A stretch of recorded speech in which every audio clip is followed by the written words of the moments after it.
The year is 3204 in the northern Divine Region's Baidi city. Dark clouds loom overhead, and thunder rumbles across the sky. Amidst the chaos, a lone figure floats in midair, surrounded by crackling lightning. This man is our protagonist, Subai. He stands in the heart of the storm, enduring the divine thunder in hopes of ascending to immortality and entering the land of immortals. Unbeknownst to Subai, danger approaches. A female cultivator, standing upon a lotus flower, prepares a powerful divine thunder technique. With her sword raised, she launches a strike aimed directly at Subai. At the last moment, Subai manages to dodge. Though he avoids a fatal blow, the attack injures him, and he plummets to the ground. The woman descends and points her sword at him, demanding his surrender. She is Lin Wanqiu, one of Subai's own disciples. Subai, shocked and furious, can't believe that his loyal disciple would betray him.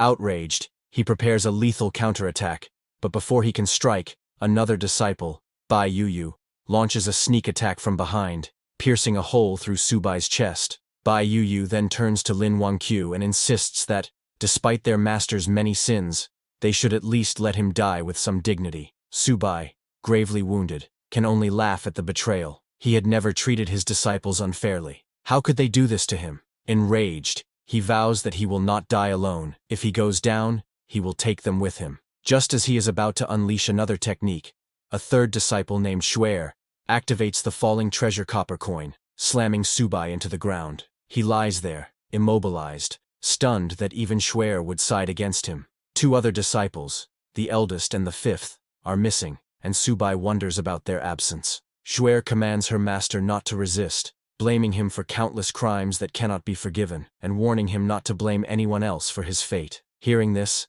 Subai only laughs and asks if they truly believe the false charges against him. But now that they have drawn their blades against him, he cannot forgive them. In desperation, Subai uses the Divine Soul's true body, law of heaven and earth technique, a self-destruction meant to drag his enemies into death with him. Realizing his intention too late, Lin Wanqiu and the others rush to stop him. She frantically asks Bai Yuyu if their senior brother, Heisayo, has a backup plan, because the situation has spiraled beyond control. Regardless of their efforts, they fail to prevent the inevitable. Subai detonates his own soul's true body, obliterating himself, his disciples, and half of the continent in the cataclysmic blast. But that is not the end. When Subai next opens his eyes, he finds himself in a strange, unfamiliar place. As he tries to make sense of his surroundings, he hears frantic noises outside. Peering through a window, he sees a world overrun by a zombie apocalypse, with people fleeing for their lives as hordes of the undead roam the streets.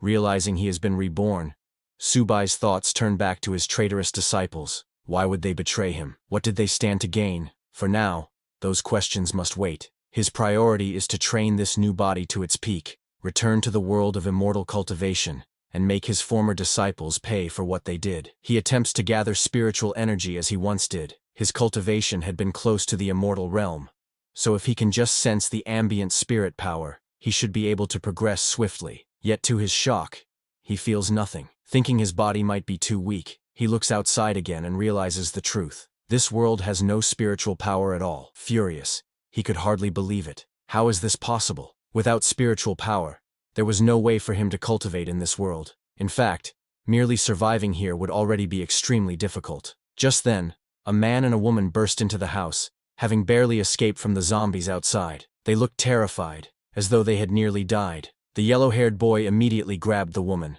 Another person, possibly named Vertical, tried to stop him, warning that her boyfriend might still be in the house, and that it would be bad if they were seen. The yellow-haired boy scoffed, telling her not to worry. Even if her boyfriend saw them, there was nothing he could do. As he removed his clothes, the woman suddenly noticed a bite mark on his arm, and asked how he got wounded. The boy shrugged it off, saying he might have been bitten by those crazed people on the street, and insisting it was nothing serious. They continued their business until, abruptly, the woman realized the boy had gone still. She asked him what was wrong, urging him to continue, but to her horror, he had turned into a zombie and attacked her. She struggled, barely managing to push him away. Meanwhile, Subai heard the commotion and wondered if someone else was in the house. Searching through the memories of his new body, he recalled that the woman was supposed to be his girlfriend, and the yellow-haired boy was her lover. Subai smiled bitterly, realizing that the original owner of this body had also been betrayed by those closest to him. Opening the door, Subai saw the now zombified boy lunging at the screaming woman. She noticed Subai and begged for help. He stared at her coldly, said nothing, and watched as the zombie tore into her flesh. Then, without a word, he closed the door behind him, thinking, serves her right. In a world with no spiritual power, Subai knew he had to find a way to survive. Otherwise, he might die here before ever returning to his original world. Sitting on the floor, he tried to retrieve something, anything, from his sea of consciousness that could save his life. Yet with his current cultivation level, advanced magic items like the 9 Changes Spirit Pellet were beyond reach. All he could do was rely on luck and hope for the best. Finally, he pulled out a low-level magic weapon, the 10,000 Souls banner. Subai was disappointed. How could he have ended up with such a low-level magic weapon? He had hoped to retrieve something that could truly save his life in this chaotic world. Just as his frustration peaked, a blue window suddenly appeared before him. System prompt. It has been detected that the host has obtained the magic weapon 10,000 Souls banner. The host is now bound to the 10,000 Souls banner system. Current system level 1. Capacity 10 souls.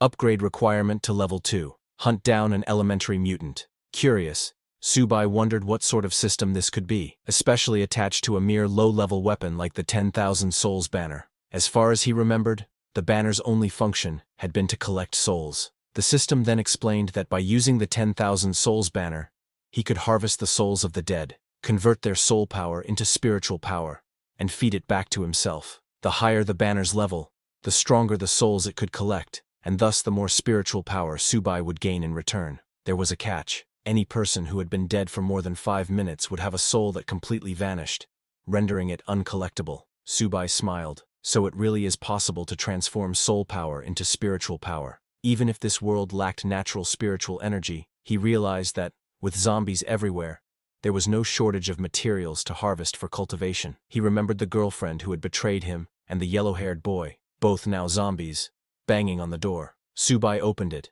and the 2 zombies lunged at him. He swiftly killed them with the 10,000 Souls banner, but to his surprise, they continued moving even after he attacked. At that moment, he activated the banner's true power, collecting their souls and converting them into spiritual energy. Subai was amazed to feel a breakthrough in his cultivation almost immediately. After absorbing their souls, he now had 2 controllable souls at his command, and his spiritual power had grown noticeably stronger. He couldn't help but smile. Despite its humble appearance, the 10,000 Souls banner had proven to be far more powerful than he ever imagined. Sometime later, outside, people were running in all directions, desperately searching for any safe place to hide. In the midst of this chaos, Subai was also looking for supplies. His body was still too weak. I can't do much cultivation in this condition, he thought. First, I need to find some supplies, then consider upgrading the 10,000 Souls banner. Suddenly, a group of zombies perched atop a nearby building heard the commotion below and leaped down into the fleeing crowd.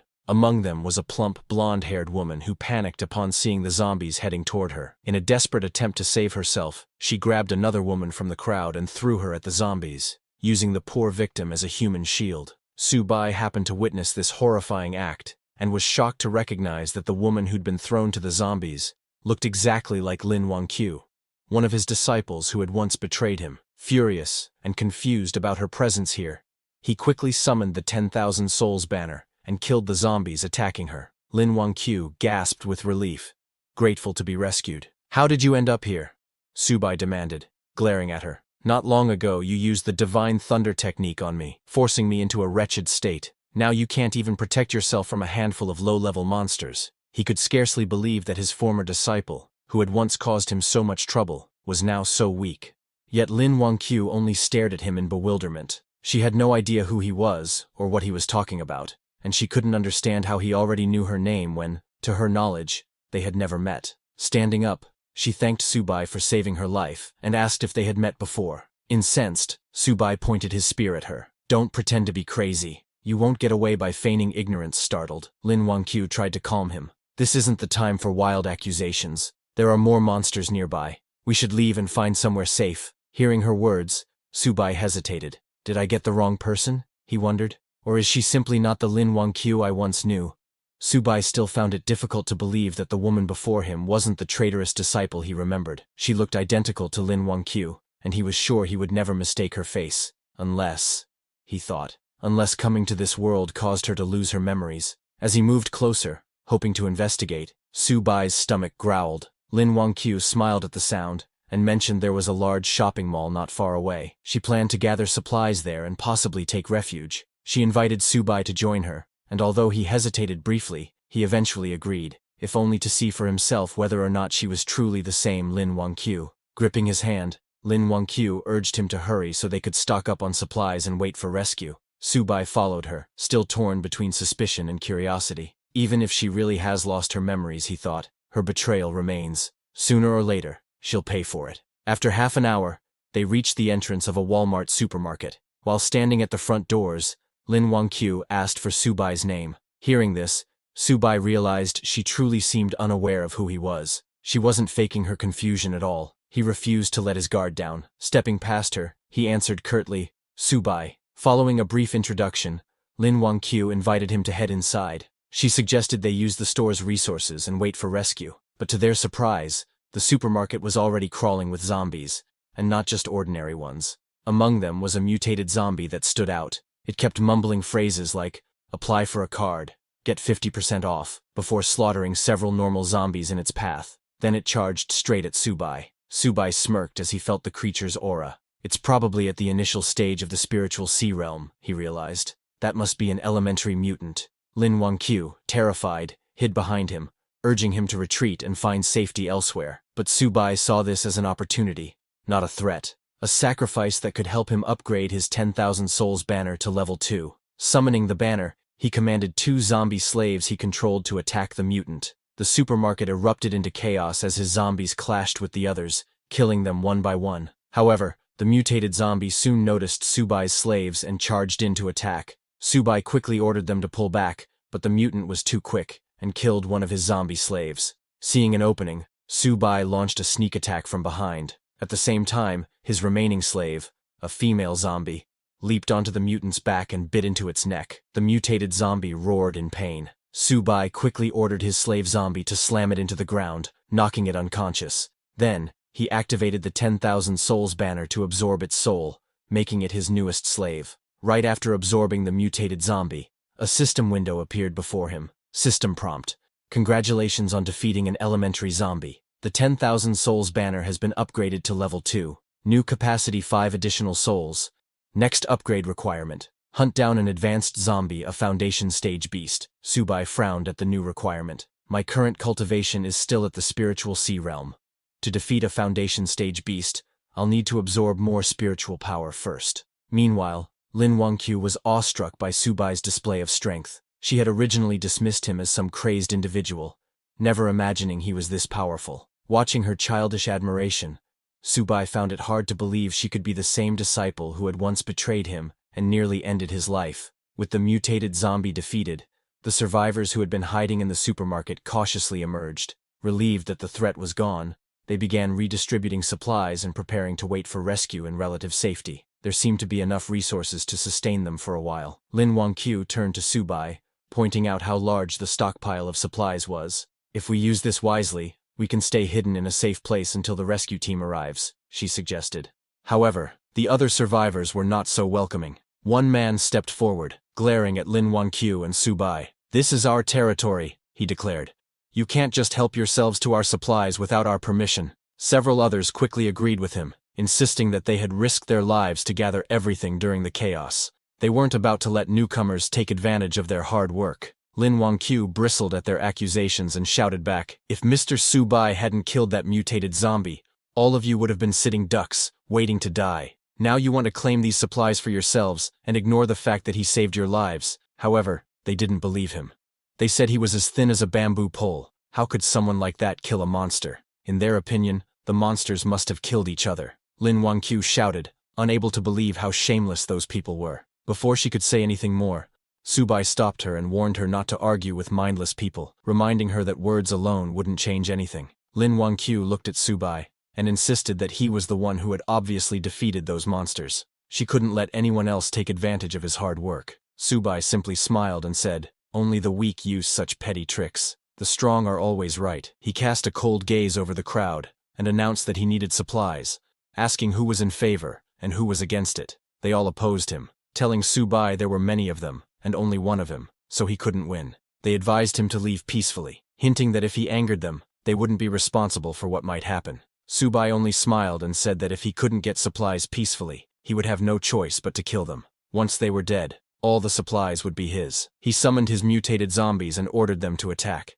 Terrified, the crowd begged Subai to spare them, promising he could take all the supplies he wanted as long as they could keep their lives. But he didn't care. He killed those who had threatened him. The rest fled in terror, trying to save themselves. Standing confidently, Subai asked if anyone else wanted to stop him. No one dared say a word. They stood silently, too afraid to even lift their heads. Then Subai turned to Lin Wangqiu and told her to take whatever she wanted. No one would dare oppose them now. She nodded and began collecting supplies. After stuffing her bag, she asked if Subai needed anything. He smiled and said that in return for saving her, all he wanted was help carrying some supplies. Secretly, he was testing her to see if she really had amnesia, or was only pretending. Lin Wangqiu agreed, packing his share of the supplies. Subai was confused. He didn't know if she really was his disciple Lin Wangqiu, or if he himself had lost his memory. After a few minutes, she finished packing and asked whether they should stay and wait for rescue or head elsewhere. Subai turned to leave,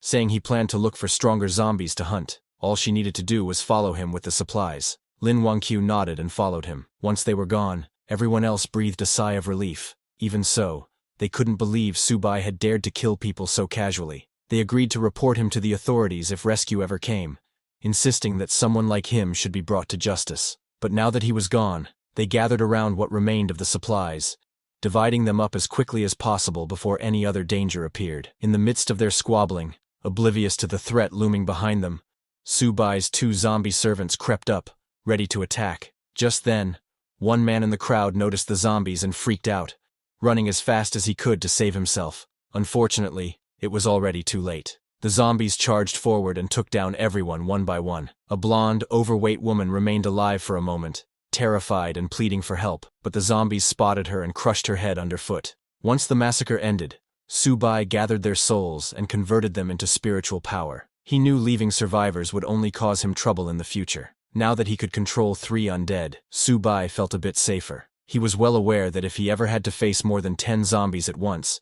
he'd have no choice but to retreat. Until his level rose, he would keep a low profile. Meanwhile, Lin Wangqiu, who had been following him, was exhausted. She asked if they could rest somewhere, but Subai told her he had no time to waste. If she slowed him down, he would leave her behind. Embarrassed, Lin Wangqiu insisted that she believed Mr. Subai would never abandon her. He smiled and asked why she was so sure, reminding her that they were strangers, and he could do as he pleased.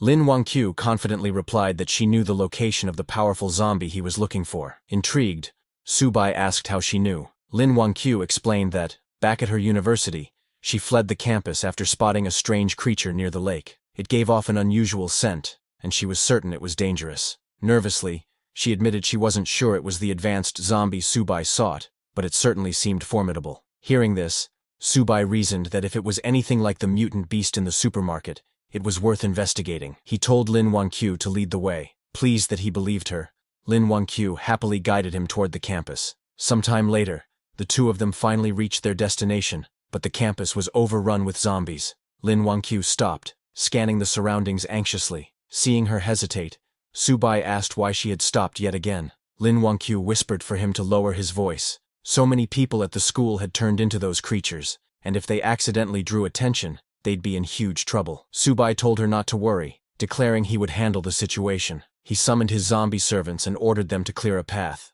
Lin Wangqiu, concerned, warned him they should do this quietly instead of being so reckless. But Subai ignored her protests, wondering what had happened to the world to turn so many humans into these half-human, half-ghost monsters. Suddenly, they heard noises behind them. Lin Wangqiu recognized the voices. It sounded like her classmates. They had ventured outside for supplies but were now trapped among the campus zombies. One of her classmates, terrified, hurled his weapon at a charging zombie, but missed. The zombie kept coming, yet another student arrived just in time and killed it. The student who saved him then grabbed the frightened boy, urging him to run back and regroup, because these monsters were way beyond their league. Lin Wangqiu realized these two were Gu Ming and Li Mingxuan, her classmates, though she couldn't fathom why they would be here of all places. Subai noticed her reaction and asked if she knew them. When Lin Wangqiu admitted they were her schoolmates, He turned to her and said, "Do you want me to save them or not?" Lin Wanqiu held Subai's hand and said, "While they're distracting the monsters,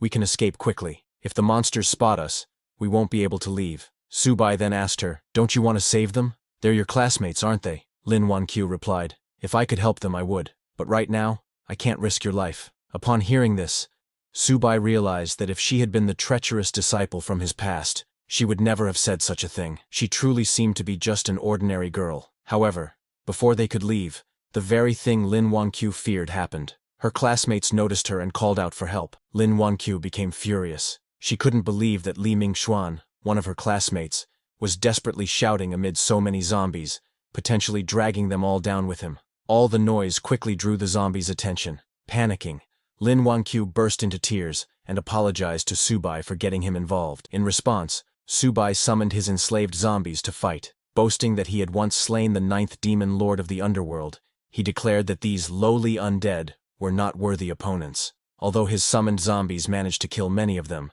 there were simply too many. Subai lost 2 of his contracted zombies, and his mutated zombie was also in trouble. He realized that dealing with 10 zombies at once was already his limit given his current strength. If they wanted to turn the tide and survive, he needed to lure some of the zombies away. He asked Lin Wanqiu if there was anything nearby that could produce a loud sound. Lin Wanqiu remembered her smartphone and handed it to Subai, who had never seen such a device before. He was baffled by the idea that a small box could make a loud noise. Instead of explaining, Lin Wanqiu simply turned on the phone's music. Subai was astonished by how loud the sound was coming from what he called a small metal box. Drawn by the blaring music, many of the zombies attacking the mutated zombie turned their attention towards Subai. Overjoyed by this new magical tool, he threw the smartphone to his mutated zombie slave. The mutated zombie caught the phone and started running, drawing most of the horde away. With so many zombies in pursuit of the mutated zombie, Subai and his remaining undead were free to dispatch the remaining threats one by one.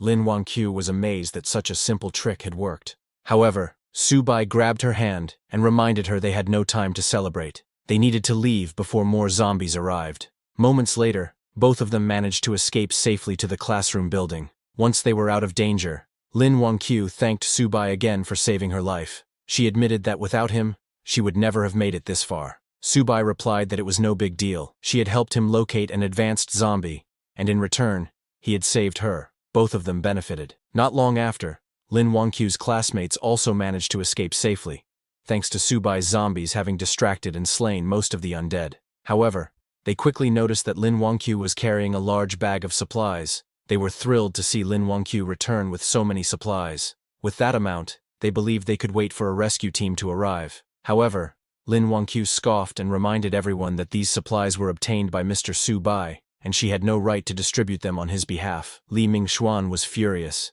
He told Lin Wanqiu that there was no point in distinguishing yours and his in a crisis like this. Other students also needed these supplies to survive. Another one of Lin Wanqiu's classmates, sensing the tense atmosphere, stepped in and suggested they all stop arguing and return to the classroom first. They could decide how to distribute the supplies once they were somewhere safer. Turning to Subai, he also invited him to join them, saying they should all stick together in times like these. Subai and Lin Wanqiu followed them back to the classroom. On the way, Lin Wanqiu apologized to Subai for the trouble, but assured him that she would not let anyone touch his share of the supplies. Subai told her not to worry. His only goal was to find the advanced zombie. Still, he asked how she could be certain these people would listen to her. She replied that there were many teachers among the survivors, so nobody would dare do anything extreme.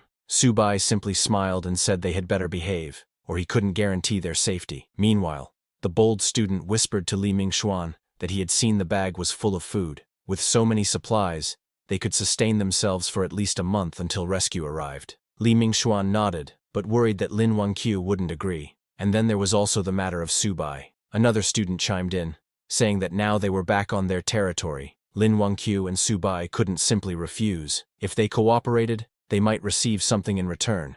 If not, they would have to deal with them the hard way. Moments later, they arrived at the classroom door. Li Mingxuan called out to the teacher to open up, announcing they had brought supplies. The teacher, relieved to see them safe, invited everyone inside and asked for the supplies to be handed out. As Subai entered, he noticed that many survivors were present. They had managed to avoid the zombies so far, perhaps because the undead hadn't swarmed this area yet. The same bold student pressed Lin Wangqiu to distribute the supplies right away, complaining that they hadn't eaten anything for 3 days. Gritting her teeth in frustration, Lin Wangqiu said she would only give out half.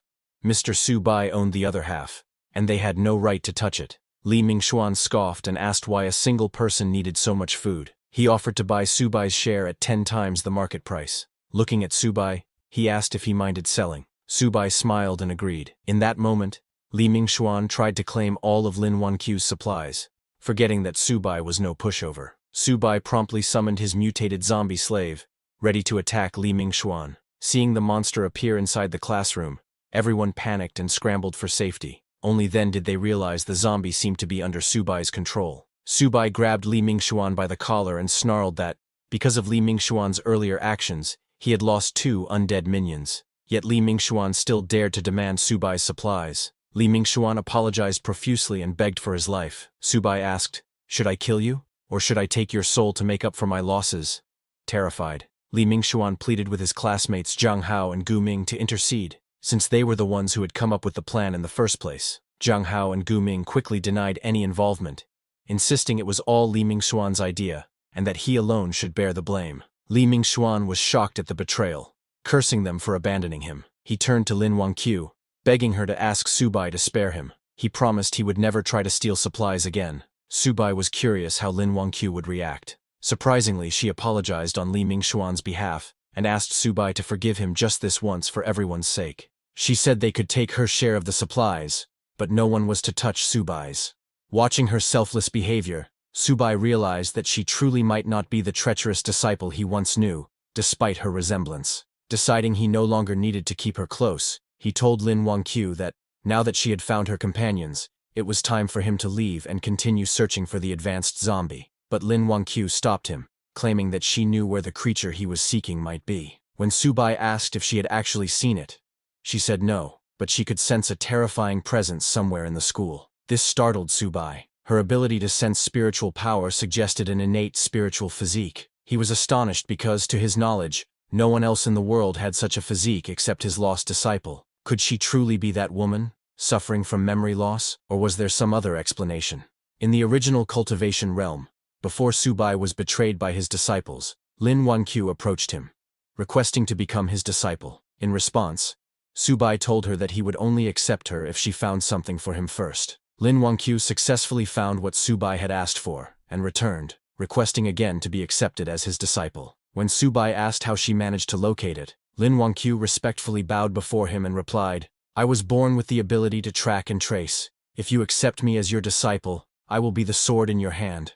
I will never let you down." Seeing her determination, Su Bai accepted her as his second disciple. With her innate spiritual physique, her future achievements would not fall short of his own. However, Lin Wangqiu humbly told him, "My life was saved by you. I would never dream of surpassing you. I only wish to serve by your side and ease your burdens." Su Bai walked up to her and said, "Stop calling me senior. Now that you're my disciple, you should call me master." That was the moment Su Bai learned that Lin Wangqiu possessed the innate spiritual physique. Although he wasn't sure how she had lost her past memories, for him, it didn't matter. He was still planning to kill her. He extended his hand to capture her soul and make her his servant, dooming her to eternal soul refinement. But suddenly, Lin Wangqiu grabbed Su Bai's hand and urgently warned, "That thing I've been sensing, it's really coming this way. We must leave now before it's too late." Hearing this, Su Bai fell silent. Then, in the next moment, he burst into laughter like a madman, shocking everyone in the room. He thought to himself,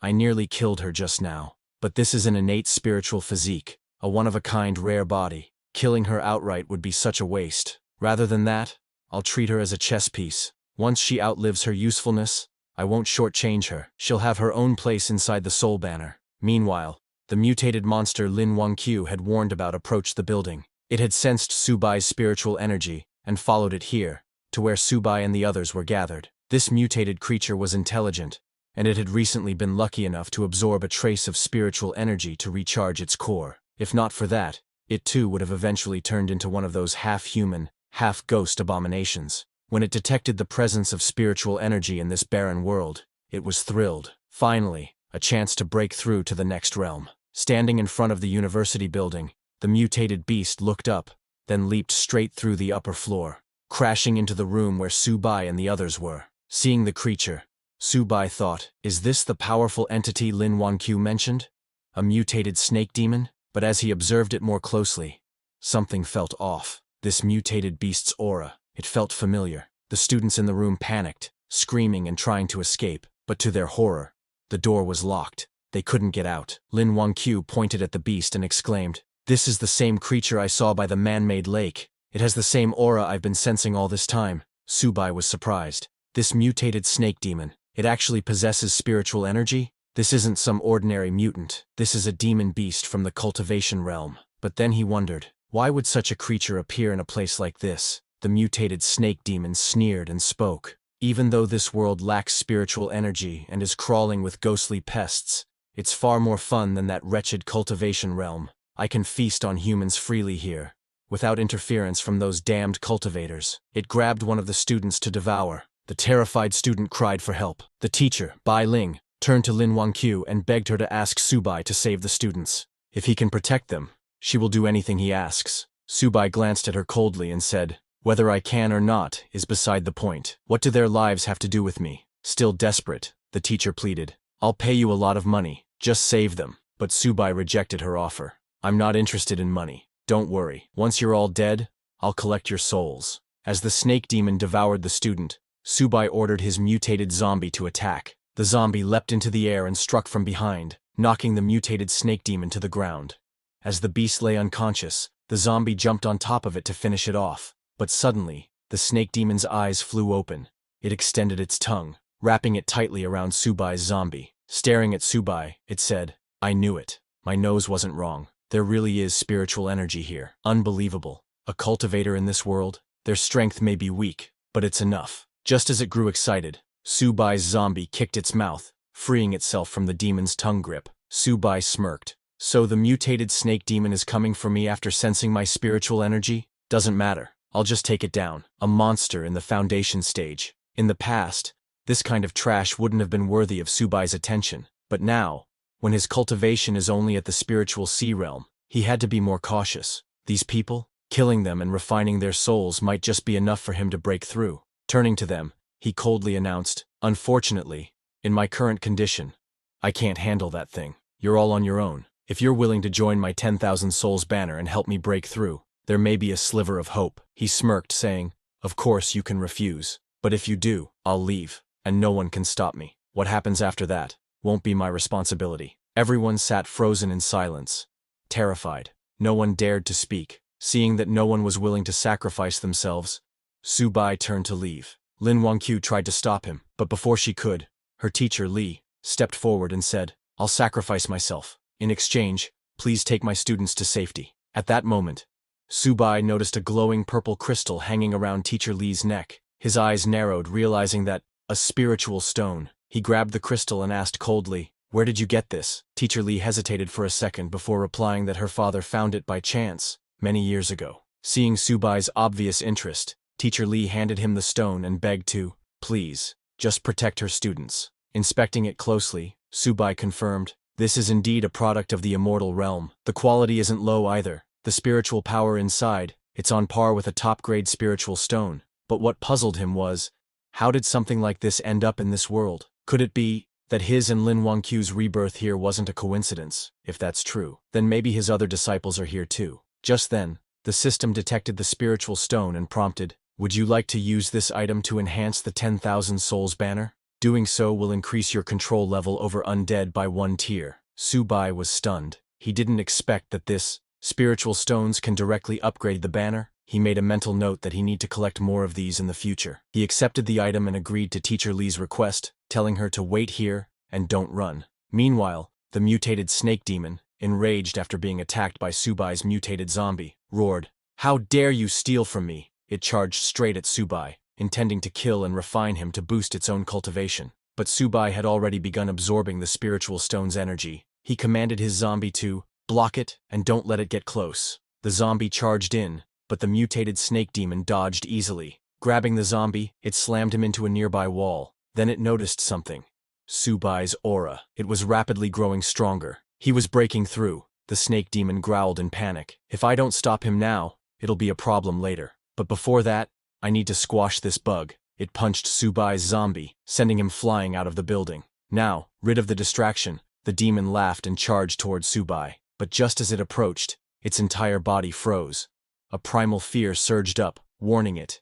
Danger, Subai smiled, his body glowing with spiritual light. My 10,000 souls banner needs a foundation beast for sacrifice, he said calmly. And that's you. The mutated snake demon was stunned. Ask what is happening. Suddenly, Subai's mutated zombie, now evolved from ordinary class to evolutionary class, returned. Towering over the snake demon, it grabbed the creature by the neck. Subai gave the command it to kill him.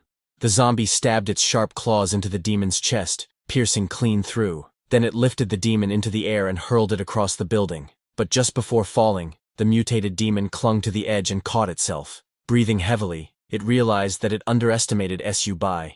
It didn't expect him to break through mid-battle. Still, it wasn't ready to give up. He roared that, "It's not enough to defeat me." And with wild rage, it let out a piercing cry, summoning the nearby zombies to swarm in and help it kill these humans. Just then, Li Mingxuan transformed into a half-human, half-snake demon and killed both of his friends. The other students were shocked to see Li Mingxuan slaughter his fellow classmates. One of the students cried out, "Why would he do this?" Li Mingxuan smirked and replied with a chilling grin that he have tolerated all of them long enough. He smiled and asked that, "Doesn't it feel good to be betrayed?" He turned toward the remaining students and charged at them, intent on killing everyone. The students screamed and scattered, desperately trying to escape. Some even begged, "Li Mingxuan, please, let us go, spare our lives." But he didn't listen. He was enjoying the feeling of ruling over mere ants. Seeing this horrifying massacre, Teacher Li collapsed to the ground, her voice trembling. Why did it end up like this? Terrified, Lin Wangqiu turned to Subai and asked,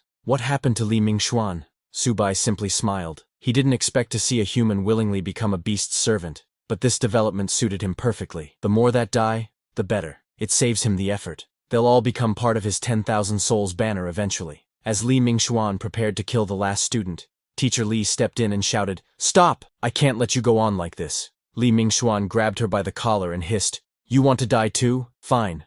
I'll grant your wish and kill you first." Just as he raised his claws, Subai intervened. He pulled Teacher Li back. Lin Wangqiu told her urgently, "There's no way to appease everyone in this situation. Right now, we need to survive.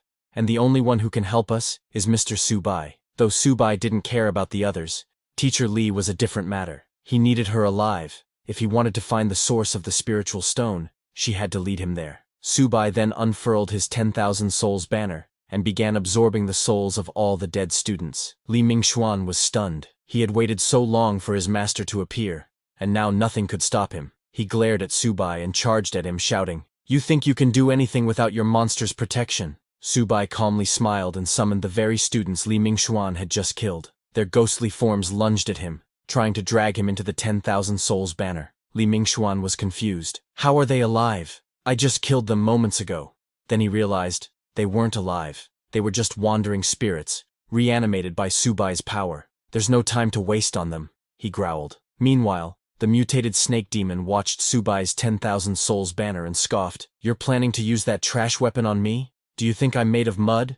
Subai chuckled. "You have no idea who I am, and my 10,000 souls banner still needs a dead soul like you as sacrifice." At the same time, Li Mingxuan managed to partially free himself from the grasp of Subai's zombies and ran toward the mutated snake demon for help. The demon scowled. "Just my luck. I finally meet an immortal cultivator, and he turns out to be a demon cultivator? These puppets he controls are strange and dangerous. If I don't act quickly, I'm in trouble." Although he had already broken through to the Foundation realm, he knew that continuing the fight might end badly. At worst, I won't get any spiritual energy, and I'll die too. Desperate, he grabbed Li Mingxuan and growled, "I gave you power. Now it's time to repay me." Then he hurled Li Mingxuan toward Subai to buy himself some time to escape. But before he could flee, Subai gave the order to attack. His mutated zombie leapt high into the air and came crashing down onto the snake demon, slamming him into the ground. The zombie grabbed the demon and restrained him, locking down all movement. "You're not going anywhere."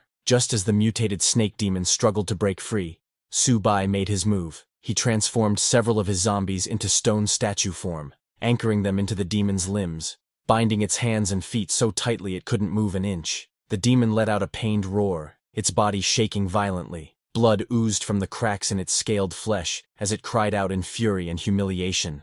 "I admit defeat. For today," it hissed, its voice trembling with suppressed rage. "But don't think this is enough to hold me forever."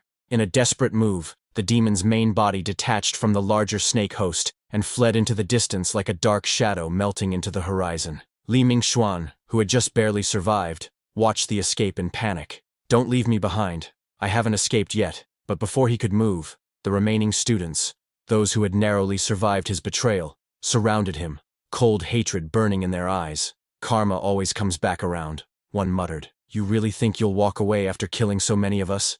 Fear flooded Li Mingxuan's eyes as he stumbled back. "Stay away. I'll kill you if you come any closer. I swear." But the crowd no longer feared him. They descended on him without mercy, fists and feet replacing words. Li Mingxuan died the same way he lived, violently and utterly alone. Nearby, Lin Wangqiu turned toward Subai, her voice filled with disbelief. "That monster. We're really just letting it go." Subai only smirked. "It's just a lowly snake demon. Does it really believe it can escape my spiritual sense?" Far away, the mutated snake demon, now free from its bindings, let out a long breath. It had narrowly escaped death, but one question clawed at his mind. Where did that demonic cultivator come from? Then a chilling realization crossed his thoughts. Could he too have been pulled into this world through the chaotic spatial rift? "Just like me," he scoffed. "Doesn't matter. I'm free now. A Foundation establishment cultivator like him, he'll never find me." But he was wrong. Before he could take another step,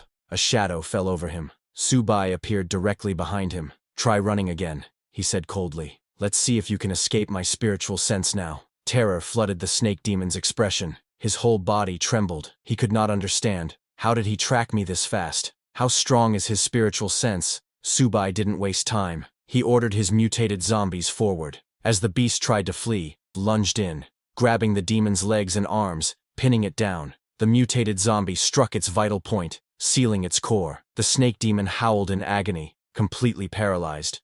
"If I can't live in peace, none of you will," the demon bellowed. He activated his final skill, Serpent Shadow Clone. Dozens of shadowy snake clones burst forth, swarming towards Subai. Laughing, the demon mocked, "Your soul banner is useless now. Once I devour you, your puppets will vanish." But Subai showed no concern. He raised his 10,000 souls banner, calmly scanned the illusions, and in a flash, stabbed the real body. The snake demon gasped. "How did you see through it?" "Not even nascent soul cultivators could." Subai's expression remained unchanged. "If you weren't still useful, I would have shattered your soul already." With that, he unleashed the soul-binding power of the banner. Black tendrils wrapped around the demon's very spirit. "You'll never get me," the demon roared. "I'll destroy my soul before I serve you." In a final act of defiance, it attempted to self-destruct its soul, but once again, it had underestimated Subai. With a single thought, Subai activated his spiritual sense manifestation. His soul form materialized in front of the demon, grabbing and stopping the detonation mid-explosion. The snake demon stared in horror. "That pressure. You're not Foundation establishment," his voice cracked. "Soul formation?" The truth hit him like a blade to the chest. He had offended a soul formation powerhouse. He dropped to his knees, pleading, "Don't kill me. I was wrong." But his pleas fell on deaf ears. The 10,000 souls banner absorbed his soul in its entirety. System notification. "Congratulations. You have slain an evolved level creature. Soul banner has leveled up to level 3. Max controllable souls. 10. New feature unlocked. Enhancement mode. You can now feed spiritual energy-infused objects to your undead souls to boost their strength." Subai stood silently, staring at the faint glow of the soul banner. He was amazed. He hadn't expected that spirit stones could be directly fed to the undead. If that was true, then as long as he had enough stones, he could rapidly forge a powerful undead army. In that case, he thought, gathering spirit stones must become a top priority. Once he gained enough strength to protect himself in this chaotic world, it would be time to visit his loyal little disciples. Meanwhile, back at the university, Teacher Li turned to Lin Wangqiu, her voice laced with concern. "Subai went after that monster. Isn't he in danger?" But Lin Wangqiu replied calmly, "Don't worry. Mr. Subai will be totally fine. A monster like that is no match for him." Teacher Li let out a quiet sigh of relief, but curiosity soon crept into her eyes. "You seem to trust him a lot. He doesn't appear to be a student here. How did you meet him?" Lin Wanqiu hesitated for a moment before speaking. When I ran out of the school during the chaos and was about to be attacked by monsters, he saved me. Her eyes flickered with a strange emotion. When I first met him, I felt something odd, a strange sense of familiarity, like I've seen him before. Just then, Subai returned. Lin Wanqiu ran toward him. Mr. Subai, are you hurt? He pushed her gently aside and replied coldly, a low-level demon like that? There's no way it could hurt me. Then he turned to Teacher Li. Do you know where to get more of those spirit stones? Teacher Li looked apologetic. That one belonged to my father. I don't really know where he found it. If you want answers, you'll have to ask him yourself. Subai narrowed his eyes. She hesitated again, then spoke cautiously. If you truly want to find him, we'll have to make another deal. The last time I spoke with him was 3 days ago. He was trapped somewhere, waiting for rescue. If you want that information, we'll have to find him first. Subai's face darkened. This woman, is she trying to use me to save her father? If the old man had knowledge about spirit stones, it would be worth the time. Fine, he said. I'll go with you, but listen carefully. If I find out you're lying to me, not only will you die, but everyone else will too, including your father. Teacher Li trembled under his gaze but nodded quickly. Understood. I'm sure my father won't disappoint you. She then turned to her surviving students. We're leaving with Mr. Subai. There was a wave of relief among them. They were leaving this nightmare. But not all were so lucky. Many students had died during the chaos. As Subai looked at their bodies, he raised his 10,000 souls banner and summoned their souls. One by one, gasps echoed through the group. The students stared in horror. Even Teacher Li's voice trembled as she asked, "Why are you taking their souls?" Subai turned to her, his expression unreadable. They were going to be wasted otherwise. Now, they reside in the soul banner, my personal puppets. He glanced toward the school gates. Enough talk. Let's go. I don't have time to waste here. Despite the grim nature of it all, Teacher Li bowed slightly. Mr. Subai, if it weren't for you, we'd still be trapped in that classroom. We would have starved, or been torn apart by monsters. Subai scoffed. I didn't do this for free. Everyone got what they needed. Now that he had broken through to the Foundation establishment stage, Subai could feel his divine consciousness gradually recovering. He should now be able to retrieve higher-tier artifacts sealed within his soul domain. Without hesitation, he focused, reaching inward, and suddenly, a brilliant sword appeared before him. Subai's eyes widened. Could it really be fate? Lin Wanqiu stared at the sword. Stunned, something stirred in her heart. I feel like I've seen that sword before. Subai turned to her, expression sharpening.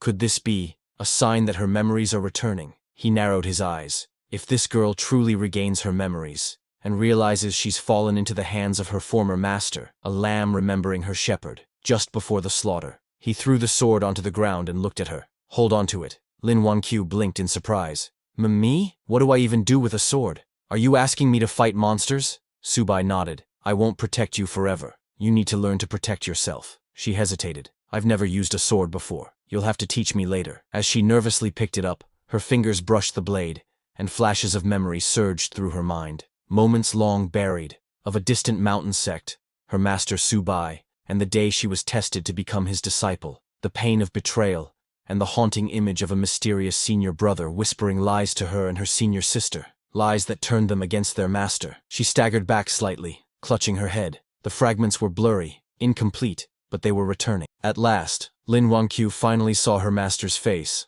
the very master she had betrayed, and he looked exactly like Subai. Seeing the angry gaze of her master, Lin Wanqiu got so frightened that she lost consciousness and fell to the ground. Seeing her suddenly fall, Teacher Li and the others were shocked, but before anyone could help her, Subai, realizing that Lin Wanqiu's memories had returned, immediately raised his soul banner and released his newly controlled snake beast to attack and kill her. Before Lin Wanqiu could even understand or say anything, the snake beast coiled its muscular body around her and began squeezing. Seeing Subai attacking Lin Wanqiu, Teacher Li and her students were too shocked. Teacher Li ran forward, begging Subai to stop, but Subai didn't even flinch. The snake beast continued tightening its grip, suffocating Lin Wanqiu slowly. Lin Wanqiu struggled and somehow managed to free her mouth. While coughing, she said, "Mr. Subai, your monster has gone insane. Please, help me quickly." Subai approached her and pinned down the soul banner right in front of Lin Wanqiu, scaring her. He sat down and asked,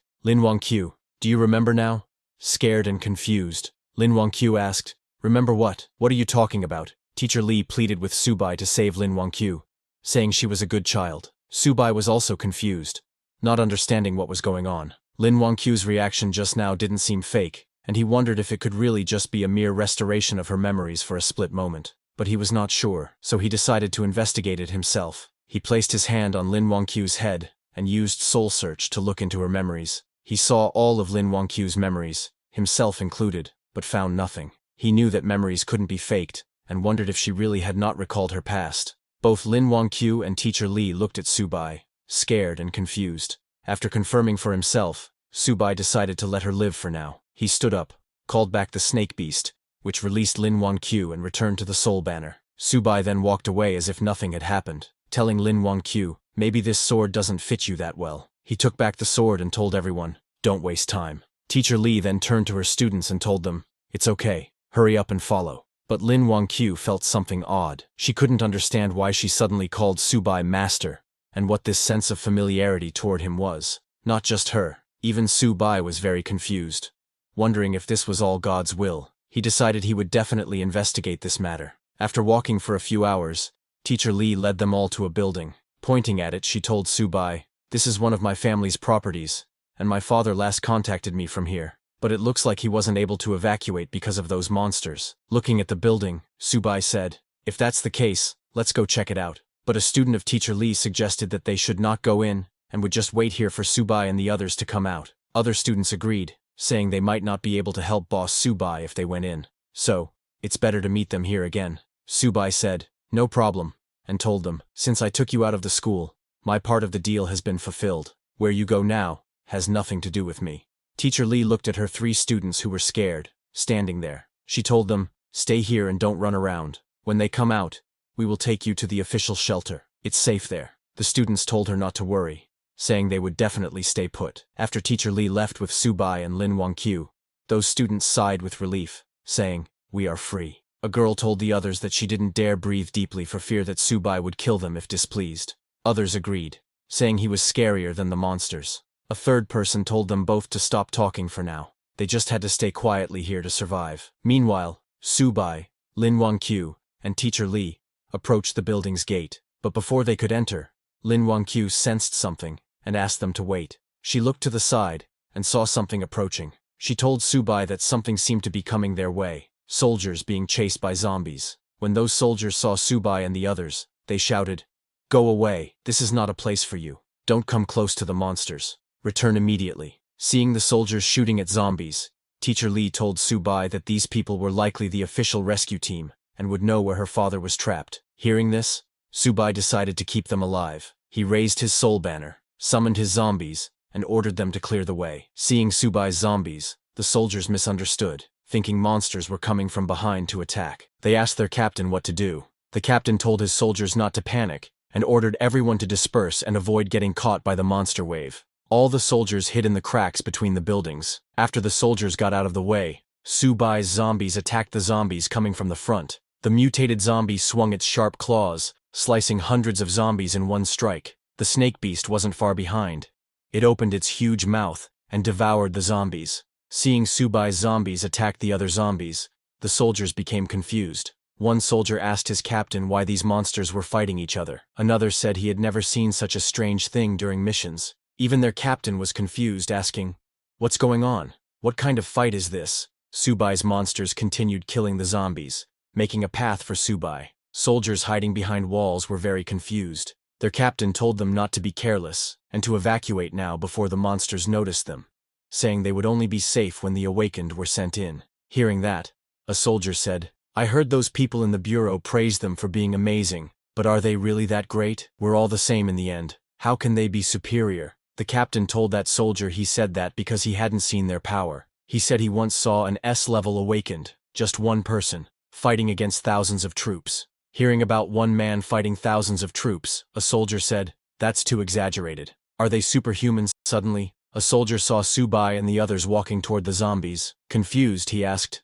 "Aren't those the survivors from before? Why aren't the monsters attacking them? It even looks like the monsters are escorting them." Seeing this unusual phenomenon, the soldiers immediately pointed their swords at Subai. The soldiers warned Subai to stand still and answer. Otherwise, they would open fire. But Subai didn't even look at them, and continued walking ahead. Seeing this, the soldiers asked their captain if they should open fire. But after seeing Subai controlling the monsters, their captain lowered his gun and told his soldiers to forget it, because this person was not someone they could handle. The captain came out of hiding and asked Subai to wait. He introduced himself as Xiao Changqing, the captain of the 3rd Search and Rescue Team of Z City, and asked Subai if they were the awakened sent by the higher-ups to assist them. Hearing that, Subai finally stopped and looked back, asking the captain what he meant by awakened. The captain replied that Subai was not the one he was referring to, and then tried to ask if Subai was the awakened. But before finishing his sentence, he stopped, thinking that since Subai was not a registered awakened from the bureau, could he be a lone wolf? That would be bad news. Then Teacher Li stepped forward and told the captain that they were here to find someone, her father, Li Zhenghao. Hearing the name, the captain told Teacher Li that Li Zhenghao was on their rescue list. They had been informed that he had important information, so the higher-ups required this person to be rescued. Hearing that, Subai asked the captain if he knew where Li Zhenghao was. The captain said yes, but told Subai that the place was in the heart of the region, and given the current situation, it would be hard for them to rush in there. Just as the captain said this, the walls on their side broke, and more zombies poured out. Because of this new zombie wave, they all got surrounded. Immediately, the soldiers started shooting at the zombies, but it was still not enough. Panicked, the captain turned to Subai, telling him that even if he was not affiliated with the government, they hoped he could lend them a helping hand. He added that it didn't matter if they all died, as long as they could send one person out to pass on the news from here, it would be fine. Subai agreed without hesitation, saying he would get them out of here, but they needed to lead him to the target in exchange. The captain agreed. Subai immediately called his monsters to attack the zombies. The mutated monster and snake monster jumped on the zombies, crushing them to the ground. Subai's mutated monster sliced off hundreds of zombies in one strike, while the snake monster shot fire from its mouth, burning thousands of zombies. The soldiers were shocked to see how strong Subai's monsters were. One soldier asked his captain if this was some kind of superpower, adding, "Isn't this too extreme?" Another asked if all awakened were like this, and if any one of them could destroy everything like this. He added that compared to Subai, what they had in their hands was just a fire stick. With a serious expression, the captain told his soldiers that not all awakened were that strong. This man right in front of them was definitely one of the best. Even among officially registered awakened, he had never seen someone capable of manipulating monsters for his benefit, so Subai's level must be at least C level. While Subai's monsters were fighting, Lin Wangqiu sensed something and told Subai to watch out, saying something was coming. She pointed above and told Subai that it was coming from the sky. Just as she said that, a huge monster jumped off a building, shouting, "Anyone who enters my territory without my permission will die." A huge night monster landed right in front of them. Seeing the huge night, the soldiers panicked and asked what kind of monster it was, because they hadn't been told about this level existing in this place. When Subai saw the night monster, he immediately recognized the aura of the perfect foundation realm. He hadn't expected a monster of this level to be lurking here. Moreover, it seemed different from the ordinary undead. The night monster pointed his mace at Subai and shouted, "My family, follow me to defeat the invaders." Hearing his voice, all the zombies in that area charged at Subai. Seeing them coming, Lin Wangqiu panicked and asked Subai what they should do now. Subai told everyone to get ready to fight. Even if it meant dying, they would fight the monsters. Subai was very excited to see the night monster, knowing that sure enough, this was a rare undead creature with intelligence. If he could capture its soul and send it into the 10,000 souls banner, there was a high probability that the souls of his subordinates would gain independent consciousness. Subai stepped forward with Lin Wangqiu and Teacher Li, and told the soldiers to step back, saying this night monster was his prey. Subai was confident that as long as he captured it, there was hope to create an army of undead with independent intelligence, which would greatly enhance his combat power. He then summoned his monsters and ordered them to attack. Subai's monsters charged at the night monster at super speed. The mutated monster jumped into the air and punched the night monster with full power, blocking its mace with its blackened fist. Taking this opportunity, the snake monster coiled its muscular body around the night monster's leg, making it unable to walk. The night monster looked down and saw that Subai was controlling the undead. Realizing that this human was very dangerous, the night monster became very angry. It released an energy blast from its body, sending all of Subai's monsters flying. The night monster raised its mace and, while gathering energy, shouted, "I'm the lord of the undead. How can a mere human stand against me?" Saying that, the night monster swung its long mace at Subai's monsters, aiming to kill them all in one strike. Seeing the night monster's power, Subai was a little surprised because it looked like the night monster had combat capabilities comparable to at least a Golden Core realm warrior. Now Subai began to wonder where this undead monster had come from.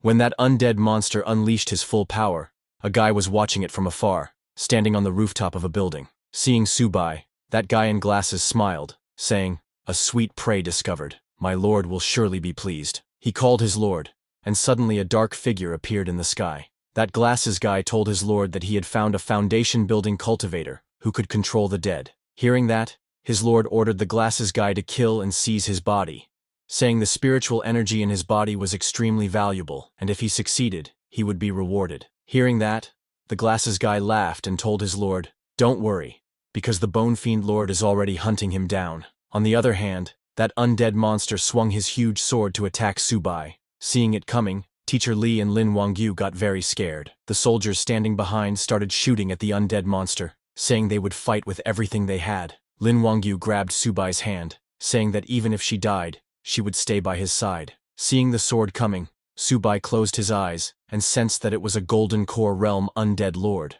but it was just a fake. Its true strength was merely at the peak stage of foundation building, and even though Subai had lost all his cultivation, he was not someone a beast like that could stop. He immediately took out the sword he had given to Lin Wangyu before, then manifested his Dharma body of the peak level. His Dharma body was very huge, and it unleashed itself. Subai used it to cut down the undead monster's sword. This completely shocked the undead monster, and it looked ahead, shocked to see Subai's Dharma body, asking, "How is this possible? How is there a manifestation of the heavens and earth, which is a nascent soul secret technique?" Seeing that, even the soldier's captain got shocked, saying, "This is stronger than any ability user I have ever encountered. This is just insane." A soldier asked the captain, "Are there really ability users this powerful?" But on the other hand, Subai started sweating because he had just barely gathered a bit of spiritual energy, and now, it was all gone. But getting a scaled king in return was worth it. Seeing that even a nascent soul secret technique was being used,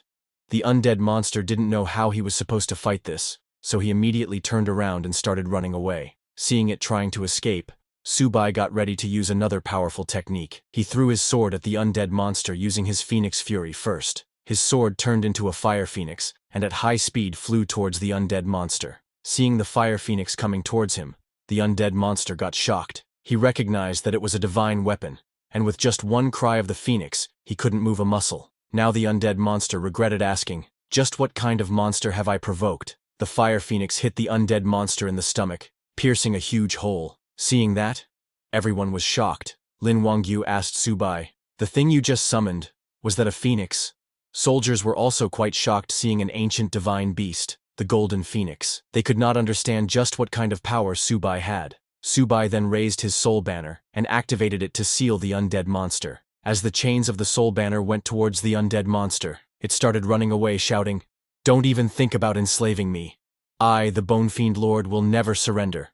But before it could run away, the Bone Lord got caught by the chains of the soul banner. Seeing that Bone Lord finally admitted defeat, saying even if it was frustrating, following a nascent soul powerhouse sounded far more promising than sticking with that brat. The soul banner sucked in the Bone Lord and closed its mouth completely, trapping him inside. Immediately, a system notification came congratulating the host for slaying a commander-level creature. With that, the 10,000 Souls banner leveled up. Host's current realm is Chi Refining Stage. 10,000 Souls banner level is 4. Controllable boss level undead is 1. Controllable advanced undead is 2 and could control 5. Controllable normal undead is 10 and could control 20. But before Subai could get happy seeing those notifications, he suddenly started coughing. Forcing the manifestation of heaven and earth overexhausted him, and even caused his realm to drop. Seeing him coughing, Lin Wangyu immediately asked if he was okay. But suddenly a voice came from the soul banner. It was the Bone Lord. He addressed Subai as Lord, and offered to help him recover some strength. After seeing Subai stabilizing,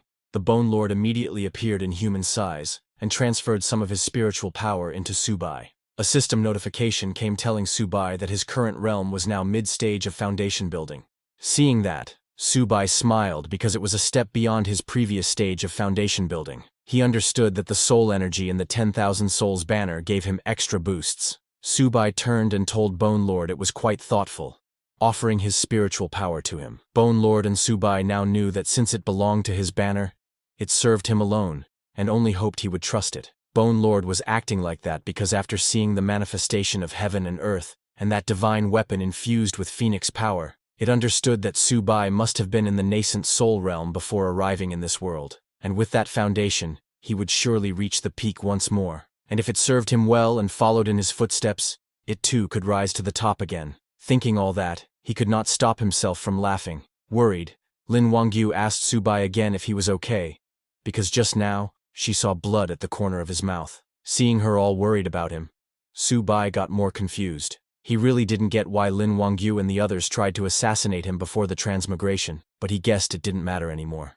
The attempt already happened. The reason didn't matter. What mattered now was figuring out this world and getting more spirit stones. He then turned to the soldier's captain and asked him to take them to see Li Zhenghao. The captain said yes, also addressing him as Lord Subai, but when they turned to leave, they saw that hundreds of zombies had surrendered to them. Seeing that, Subai got annoyed, saying, "These zombies just keep coming." Just then, Bone Lord came out of the soul banner in its spirit form and shouted at the zombies, "Blind beasts, don't you kneel when you see our Lord." Hearing Bone Lord's words, those zombies slowly backed off and created a path for Subai and his team to go. Seeing that, a soldier got too shocked and told his friend that Captain Xiao just said Subai could take on 100 by himself, and he didn't believe it. But this wasn't fighting 100. These zombies were kneeling and showing submission. The soldier said, "This Subai is terrifying. Ability users are like gods." Even Teacher Li was amazed, thinking, "This young man is remarkable. That golden phoenix from earlier, and the ability to harvest and command souls. In this chaotic post-apocalyptic world,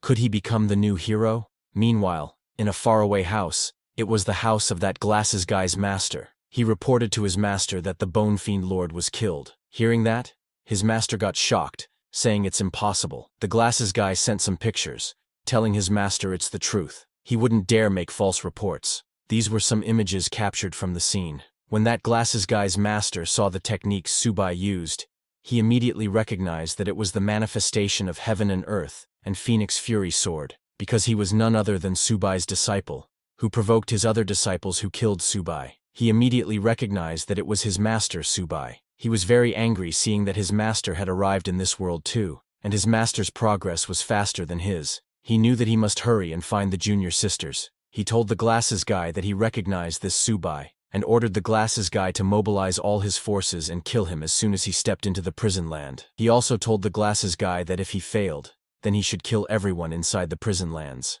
The glasses guy told his master he understood. On the other hand, Subai, along with his team, arrived at the place where Teacher Li's father, Li Zhenghao, was trapped with other survivors. When those survivors saw that there was a group of skeleton zombies outside, they got scared and asked Li Zhenghao what they should do. Li Zhenghao told them not to worry. He had information about the spirit cave, and that they all needed it. It was the prison land that the glasses guy was talking about. They had kidnapped Li Zhenghao and his team to get information about the spirit cave. But suddenly, a guy from Li Zhenghao's team saw Subai and others. He got very excited and asked others to look. Someone was coming to rescue them. He also recognized Teacher Li, and told Li Zhenghao that his daughter was here too. Everyone looked out the window and saw that it was an ability user so powerful that even the zombies were kneeling before him. But as Subai and others were going towards that building, suddenly Lin Wangyu saw something coming towards them and called Subai. It looked like a huge shuriken blade moving very fast.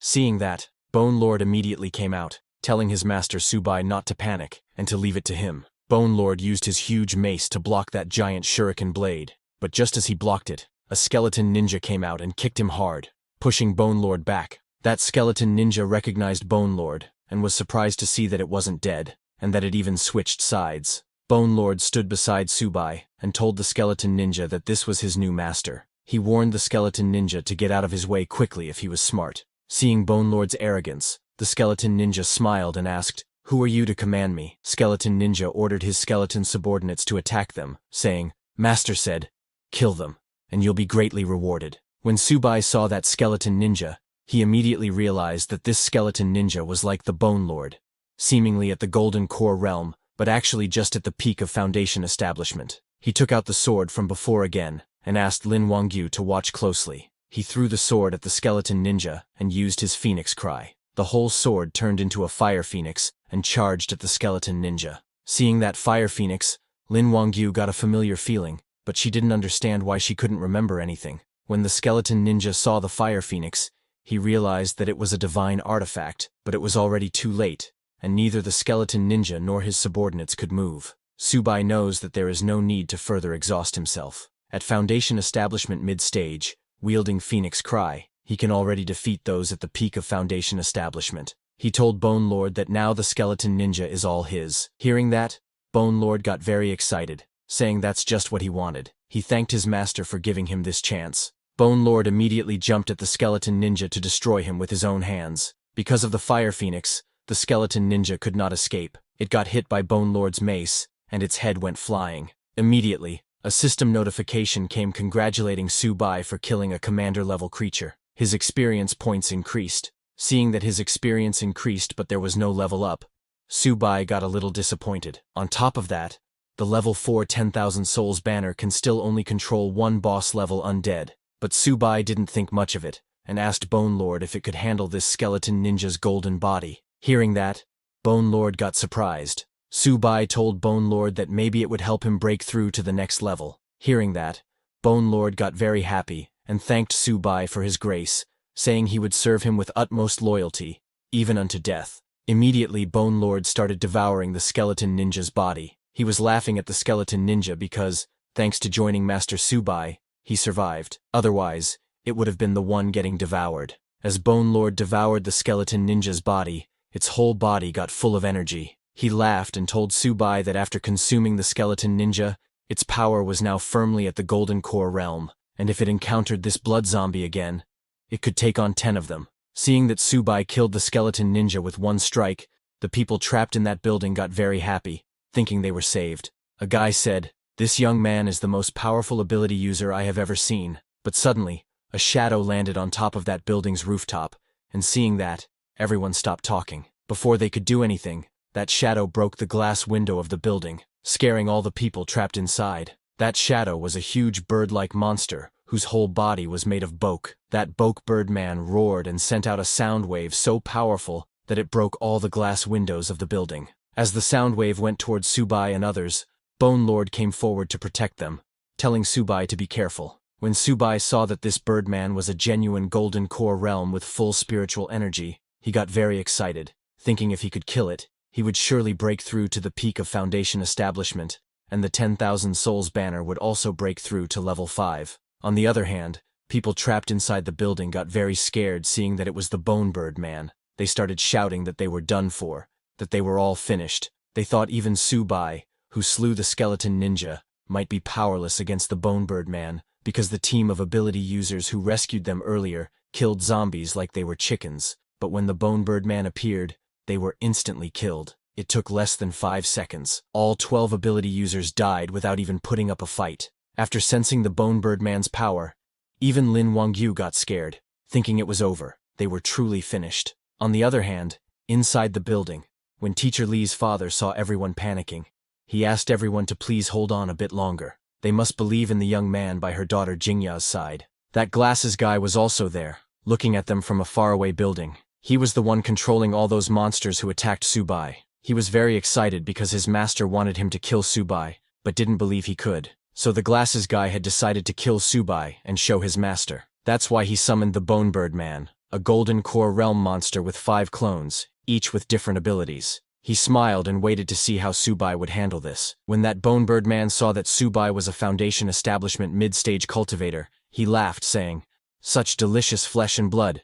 Today, he shall become my food." The Bone Bird Man then raised his huge wings and used his powers. Just as he flew into the sky, he split into 5 Bone Bird Men with different colored wings. As all 5 of those Bone Bird Men flew above Subai, the red-winged Bone Bird Man roared loudly, sending a very powerful sound wave at them. That red-winged Bone Bird Man's power was sound, and the sound it created was so loud that everyone immediately fell to the ground. Their heads started hurting like crazy. Even Bone Lord's head was hurting. He told Subai that this Birdman was his previous master's trump card puppet, with the strongest power. The one making the sound now is the Sonar Birdman, and there's also Venom, Blade, Bronze Wall, and Titan. Hearing that, Subai got worried because of that sound. Though Subai was not in pain like Lin Wangyu, his internal spiritual energy was being suppressed. If the others attacked simultaneously now, it would be quite troublesome. So Subai immediately raised his soul banner and told Bone Lord that since it said it could take on 10, he would leave this to him.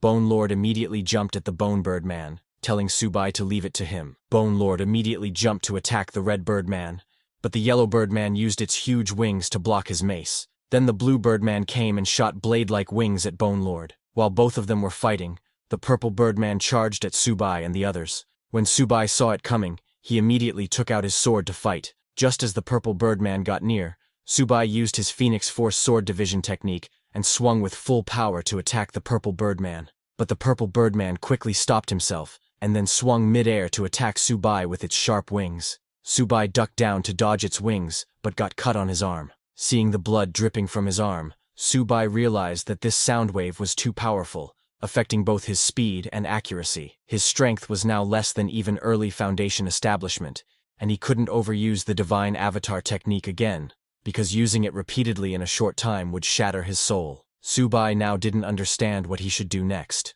But Subai is the mighty emperor, and has slain demon kings before. He knows that this mere Birdman is just a matter of time. Once he breaks through the Sonar's influence and regains his strength, with the Phoenix Cry Sword, he will have a chance. He raised the Soul Banner and released all his zombies and slaves, ordering them to charge. Subai's zombies and the giant snake charged towards the Birdman, but even all of them were no match for the Birdman and his clones, who were flying into the air and using 5 different powers. As Subai was struggling, suddenly one attacked him from behind, injuring his back. As Subai fell to the ground, that Birdman laughed at him for trying to stop the sonar power, saying it was impossible. Seeing them laughing at his master, the Bone Lord got furious and challenged the Birdman, saying, "Aren't you Su Haoji's trump card? Is this all you've got?" Hearing that, the green Birdman attacked the Bone Lord, mocking him that his strength was spent.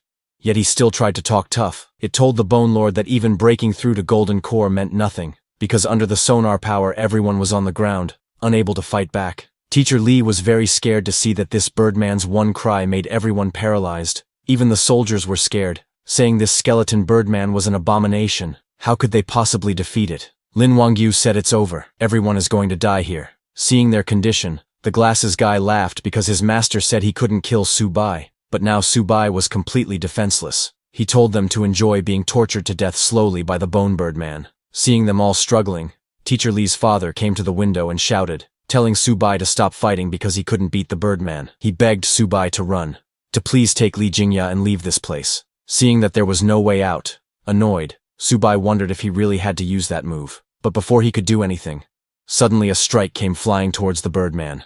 It hit the red Birdman, making it stop using the sonar power. Just as it stopped, a yellow-haired lady jumped into the air saying, "They are all too noisy." Then she used another stick to strike the red Birdman on the head with full power, destroying its whole skeleton head. As it died, the sonar power ended, and everyone's headache stopped. Teacher Lee said it's great. Her head didn't hurt anymore. Lin Wangyu turned to ask if it was Subai who stopped it, but a soldier told her it wasn't Subai but a woman. Hearing that, they all looked at the yellow-haired woman. Teacher Lee was amazed to see her dashing figure. Lin Wangyu commented that she had a cold and beautiful face. Even the soldiers were shocked by the powerful aura that yellow-haired woman was releasing. Subai also stood up and thanked the yellow-haired girl, but that girl asked him to kill the enemy first, and when they were done, he should lend her the soul banner in his hand to play with. On the other hand, Subai's Bone Lord had regained his powers and immediately jumped to attack the blue Birdman, shouting, "Dog Birdman, can't make a sound anymore, can you?" And with a single strike, he killed that blue Birdman. Seeing that, the purple Birdman flew into the sky to escape, but before it could escape, Subai's Phoenix Cry Sword came flying and cut the purple Birdman's neck. The purple Birdman fell to the ground and died while the Phoenix Cry Sword returned to Subai. Without the sound waves, these Birdmen were utterly defenseless. The glasses guy immediately recognized that the yellow-haired girl using the staff is the Weapon King Chuan Yinyun. He could not understand why she was here, but he decided to do as his master said and kill everyone in the warehouse. The green Birdman asked the yellow Birdman, "Who's that staff wielder? Where did this wild one come from?" But the yellow Birdman reminded him that it was just the two of them left, and their master had said if they couldn't kill Subai, they should kill everyone in the warehouse. On the other hand, the people inside the warehouse felt relieved to see that Subai and his team had killed 3 of the Birdmen, and now only 2 remained. They thought they were saved. They thanked heaven and Subai. Teacher Lee's father confidently declared that now no one could stop them from surviving. But just then, the yellow and green Birdmen charged towards the warehouse at full speed. Seeing that they were targeting the warehouse, Teacher Lee shouted, asking Subai to please save her father. Knowing that Teacher Lee's father had information about the Spirit Stones, Subai ordered Bone Lord to stop those two birdmen. Bone Lord charged at them, shouting, "Birdmen, don't you dare run away!" He swung his huge mace and struck the yellow birdman with full power, destroying its whole body. But the green birdman used the opportunity and reached the warehouse. It smashed through the window and entered. Seeing that, everyone inside panicked and ran, but there was no place to escape. Immediately, the green birdman opened its mouth and released a green fog. Everyone who inhaled that green poison immediately fell to the ground. The green birdman laughed, telling them to taste the flavor of absolute poison. Teacher Lee's father also breathed in that poisonous gas, and while calling his daughter's name, he collapsed to the ground. Seeing her father dying, Teacher Lee ran towards him, but Lin Wangyu called her from behind, saying if Teacher Lee went there, she would die from inhaling the poison mist too. Teacher Lee could not reach her father, and could only watch him die. This made her too angry, and she gritted her teeth in frustration. Her anger was so strong that suddenly her body started glowing with purple energy. She screamed in agony and unleashed her power. Seeing that, the yellow-haired lady Yin Yun realized that Teacher Lee was about to awaken, but it seemed she couldn't handle this awakening power. Seeing Teacher Lee,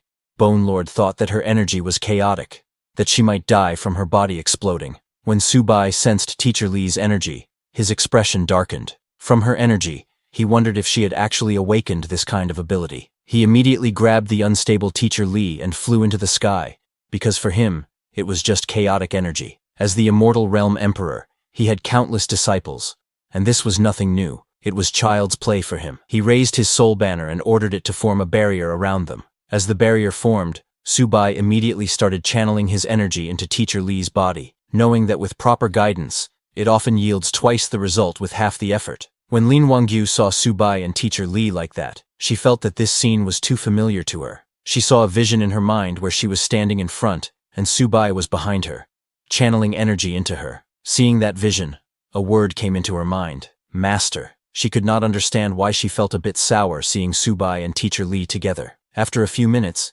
Teacher Lee came down to the ground. She had calmed down after Subai guided her through her awakening. As he came down, he asked Teacher Lee to try out her ability and give this birdman a good punishment. Hearing that, the green birdman laughed, asking Subai who he was trying to fool. He challenged them to see who could stop him. Saying that, he immediately turned around and started running away. Seeing him run, Teacher Lee shouted, "Birdman, your wings have malfunctioned. You've fallen to the ground." Just as she said that, suddenly the birdman's wings malfunctioned in reality, and immediately he started falling to the ground. He could not understand what was going on. How did his wings really malfunction? And just like that, the green birdman fell to the ground, unable to fly anymore. Seeing that, everyone was shocked, asking what kind of overwhelming power this was. Lin Wangyu could not believe her eyes, that just by saying a few words, it actually came true. Bone Lord suspected, could this ability be? Before he could finish, Teacher Lee confirmed it, saying, "That's right, this ability is called Words Become Reality." Now her words were truth. Her words were reality. She admitted that, of course, it was also thanks to Subai's guidance that she mastered this ability. Subai then ordered Bone Lord to slay the birdman, and asked Teacher Lee to go save her father quickly. Teacher Lee said understood and left. On the other hand, as Subai commanded, Bone Lord raised his huge mace into the air, and while laughing, struck the green birdman with full power, telling him this was his true power at the Golden Core realm. Just as the birdman died, Subai raised his soul banner and captured its soul. Chains of spiritual energy came out of the soul banner and tied down the birdman's soul. Seeing this, the glasses guy was too shocked, realizing that Subai really had skills. Even the bone birdman had been taken down, but he thought it was fine, because the people in the warehouse should all be dead, so the mission wasn't a failure. As Subai captured the birdman's soul, a system notification came, congratulating the host for killing a commander-level creature. Because of that, the banner of 10,000 souls level had increased. Currently, its realm was Foundation Establishment. Banner of 10,000 souls is now level 5. Its current controllable boss level undead is 2. Its current controllable ordinary undead is 39. And just like that, the Bone Bird fell beside the Bone Lord in the soul banner. It didn't even imagine that he, the mighty Bone Bird, would one day be captured in the banner of 10,000 souls.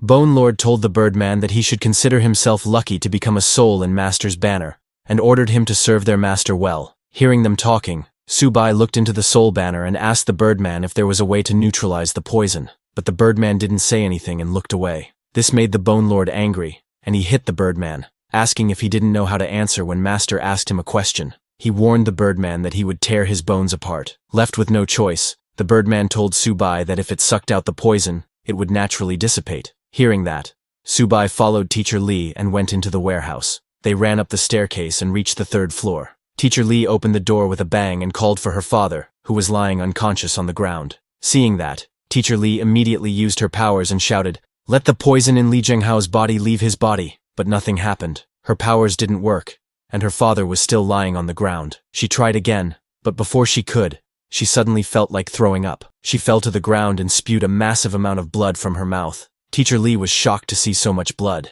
Subai told her that the words become reality. Ability was powerful and versatile, but it was extremely demanding on spiritual energy and one's own strength. Once overdrawn, at best she would fall into a coma. At worst, it could damage her marrow and bones, or even cost her life. Subai continued, telling Teacher Lee that she was lucky this time to only cough up blood. He warned her that if she pushed herself too hard next time, it might cost her life. He then raised the soul banner and ordered the Birdman to come forth, warning him that if Teacher Lee's father died, the Birdman's soul would scatter and vanish too. Hearing that, the Birdman got scared and immediately came out, saying he would do it right away. He went towards Teacher Lee's father and started sucking out the green poison mist from his mouth. The Birdman used his full power and drew out all the poison from his body. He then turned and told Subai that the poison had been in his body for too long, so he managed to save his life, but it was hard to say when he would wake up. Hearing that her father's life was saved, Teacher Lee immediately rushed to check on him. On the other hand,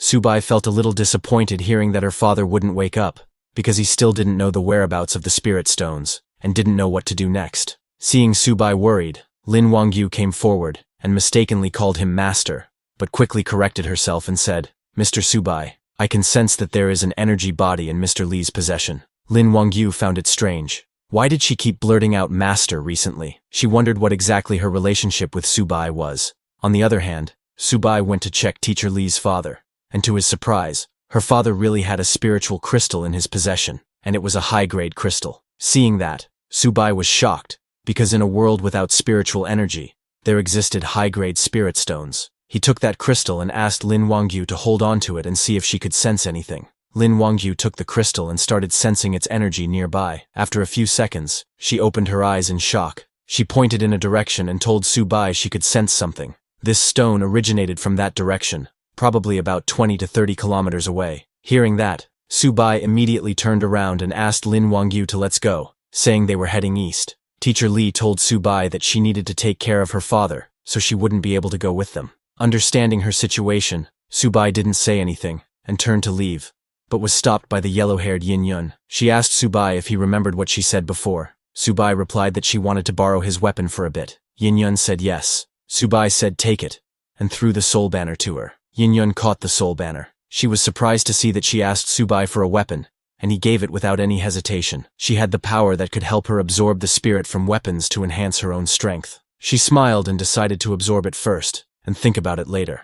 Yin Yun activated her powers and tried to absorb Subai's soul banner's power, but just as she tried, she got shocked. Before understanding anything, she fell on her knees. She could not understand what was going on. Her ability had no effect on the soul banner, and she even got backlashed after trying to absorb its power. Subai then came and took out the phoenix sword, asking Yin Yun, how about she play with this one instead? Embarrassed, Yin Yun tried to act calm, saying Subai's weapons were truly strange and very powerful. Saying that, she handed over the soul banner to Subai. She looked at Subai in suspicion because Subai had just used this sword to cut down the bone bird, so it must be an extraordinary item, and now he was giving it to her willingly. She wondered if he was that confident, but Yin Yun snatched the phoenix sword from his hand, saying whatever. She didn't believe they were all this bizarre. She immediately activated her power and tried to absorb the phoenix sword's power, but the next second she saw a vision where a huge fire phoenix was attacking her. Yin Yun immediately fell on the ground and vomited blood from her mouth. This effect was worse than the soul banner. She looked at Subai in anger, wondering what kind of weird things were his weapons. Countless souls, and now a divine phoenix. Now she wanted to know exactly who he was and what his ability was. When Subai saw her looking, he smiled. He had realized that her ability was absorbing the spirit of weapons, and it was quite common in that world. But unfortunately, the Phoenix Cry Sword was a divine artifact, and the banner of 10,000 souls was given by the system, even beyond a divine artifact, and she was only at the peak of Foundation Establishment realm. Embarrassed for the second time, Yin Yun handed over the Phoenix Sword to Subai, saying Mr. Su's divine weapons were truly impressive. Subai then asked her to come with him, and all the weapons they seized along the way would be hers. She was surprised to hear that. She turned and said, "It's a deal." Meanwhile, inside the Soul Banner, Birdman called Bone Lord an old schemer because it even absorbed Yin Yun's spiritual energy. Bone Lord laughed and told the Birdman that it did it all for Master and asked it to watch and learn. Bone Lord then used sound transmission and told Subai that it had just absorbed some spiritual energy from that girl for him to help him break through. Hearing that, Subai got happy and praised Bone Lord, saying he was very thoughtful. He told the Bone Lord that in the future, when it encountered souls with spiritual energy, it could have them all. Hearing that, Bone Lord got happy. Subai then turned to check his realm. His current realm was Advanced Foundation Establishment. At Mid-Foundation Establishment, Subai's one sword strike could defeat Peak Foundation Establishment. Now breaking through to Advanced, even Golden Core Realm might not be unbeatable. Then they all came out of that warehouse along with Teacher Li's father. Subai told Captain Xiao that this was where they parted ways. Captain Xiao told Subai to don't worry, saying they would make sure to protect Teacher Li and the other survivors. At the same time, at a faraway place, a rich family along with their bodyguards were trapped in a house surrounded by zombies. One of the bodyguards shouted, asking what about the master? We can't break through at all. Just then the zombies broke free and attacked the bodyguards. The family head along with his daughter were terrified, screaming. This was the GI family house. The family head started crying while hugging his daughter, saying his G family had struggled for 100 years to finally reach the top of the wealthy, and now they faced the apocalypse. He shouted, asking who would save his G family and his daughter. Just then, somebody came there with lightning speed, and with a swing of his sword, he sliced those zombies into pieces. It was none other than Subai's disciple Shen Yunbin, who had collided with other disciples to kill Subai. When G family's bodyguards saw him, they immediately told their master that it was ability users, explaining that they were too strong, like war gods. Hearing that, the G family head and his daughter got very excited, thinking they were saved. Yunbin looked at the G family daughter, calling her fake Shui, saying long time no see. Hearing that, the G family head got shocked and turned to his daughter, asking if they knew each other. His daughter immediately declined, saying no, but admitted that she felt like they had met before. Yunbin got close and patted fake Shui's head and called her Little Snow, explaining to her that she was his dear junior sister. Hearing him call her junior sister, Little Snow immediately remembered everything about her senior brothers and sisters and her master. When Subei's face snapped in front of her eyes, she opened her eyes in shock. She called Yunbin's senior brother and told him that she seemed to remember everything now. Saying that, she laughed and activated her power. Many coins started floating around her immediately. Yunbin congratulated Little Snow as her memory and ability had been restored, and told her that now it was time to deal with more important matters. Little Snow said yes. She turned and threw some coins in the air. Those coins spread around the GI family house and created a golden barrier, pushing all the zombies out of it. Little Snow told her father that this was farewell. She was leaving with her senior brother on important business, and told him to don't leave the space where the coins were. Zombies couldn't enter there. Saying that, she left from there. After coming out, she took a deep breath and said the air here was very polluted, but compared to underground, it was too fresh. Yunbin told her that now was not the time for nostalgia, adding that if they didn't eliminate Master, this world would become even worse. Hearing the word Master, a smile came on Little Snow's face. She smiled and said, "My beloved and respected master, why did you do this? Since you're not dead, my senior brother and I will have to continue our righteous patricide." Yunbin told her that their master was now heading to the spirit cave, so they must get there first, obtain the spirit stones, and then kill him. Meanwhile in the city, Yunbin's disciple, that glasses guy, was standing on the rooftop of a building. He was shocked to see that his mission failed, but he laughed because in his eyes, there was no such word as failure. He decided that as long as he killed Subai and his master gave him that thing, he could return to his own world. On the other hand, while Subai, Lin Wangyu, and Yin Yun were going, some people who were getting attacked by zombies asked for their help saying, "Ability users, save me." But Subai just walked past them. Seeing those people, Lin Wangyu asked Subai if they were really not going to save them. Hearing that, Yin Yun called her naive, explaining that they couldn't save everyone. In the apocalypse, improving their own strength was key. Then, after they left the city, Lin Wangyu pointed in a direction and told Subai that from here 10 miles ahead was the source of those stones. Hearing that, Subai asked them to speed up to avoid any trouble. But just then, Lin Wangyu saw something shocking and told Subai that a large mass of spiritual energy was approaching. When they looked ahead, they saw the glasses guy coming towards them on a bone horse, and behind him was an undead army. Glasses Guy stopped his bone horse right before Subai. He looked at Subai and said, "Mr. Subai, you killed 3 of my generals and are just leaving like this. That's not very polite, you know." Hearing that, Subai got serious, realizing he was the one controlling those monsters. When Birdman saw the Glasses Guy, it panicked, saying it's over, it's the master, and he's actually coming out himself. But the Bone Lord angrily told the Birdman that he was their master. Their only master now was Subai. Hearing Birdman, Subai asked it if it was scared. Birdman said not at all and asked Subai to just give the order. Hearing that, Subai smiled and summoned both Birdman and Bone Lord,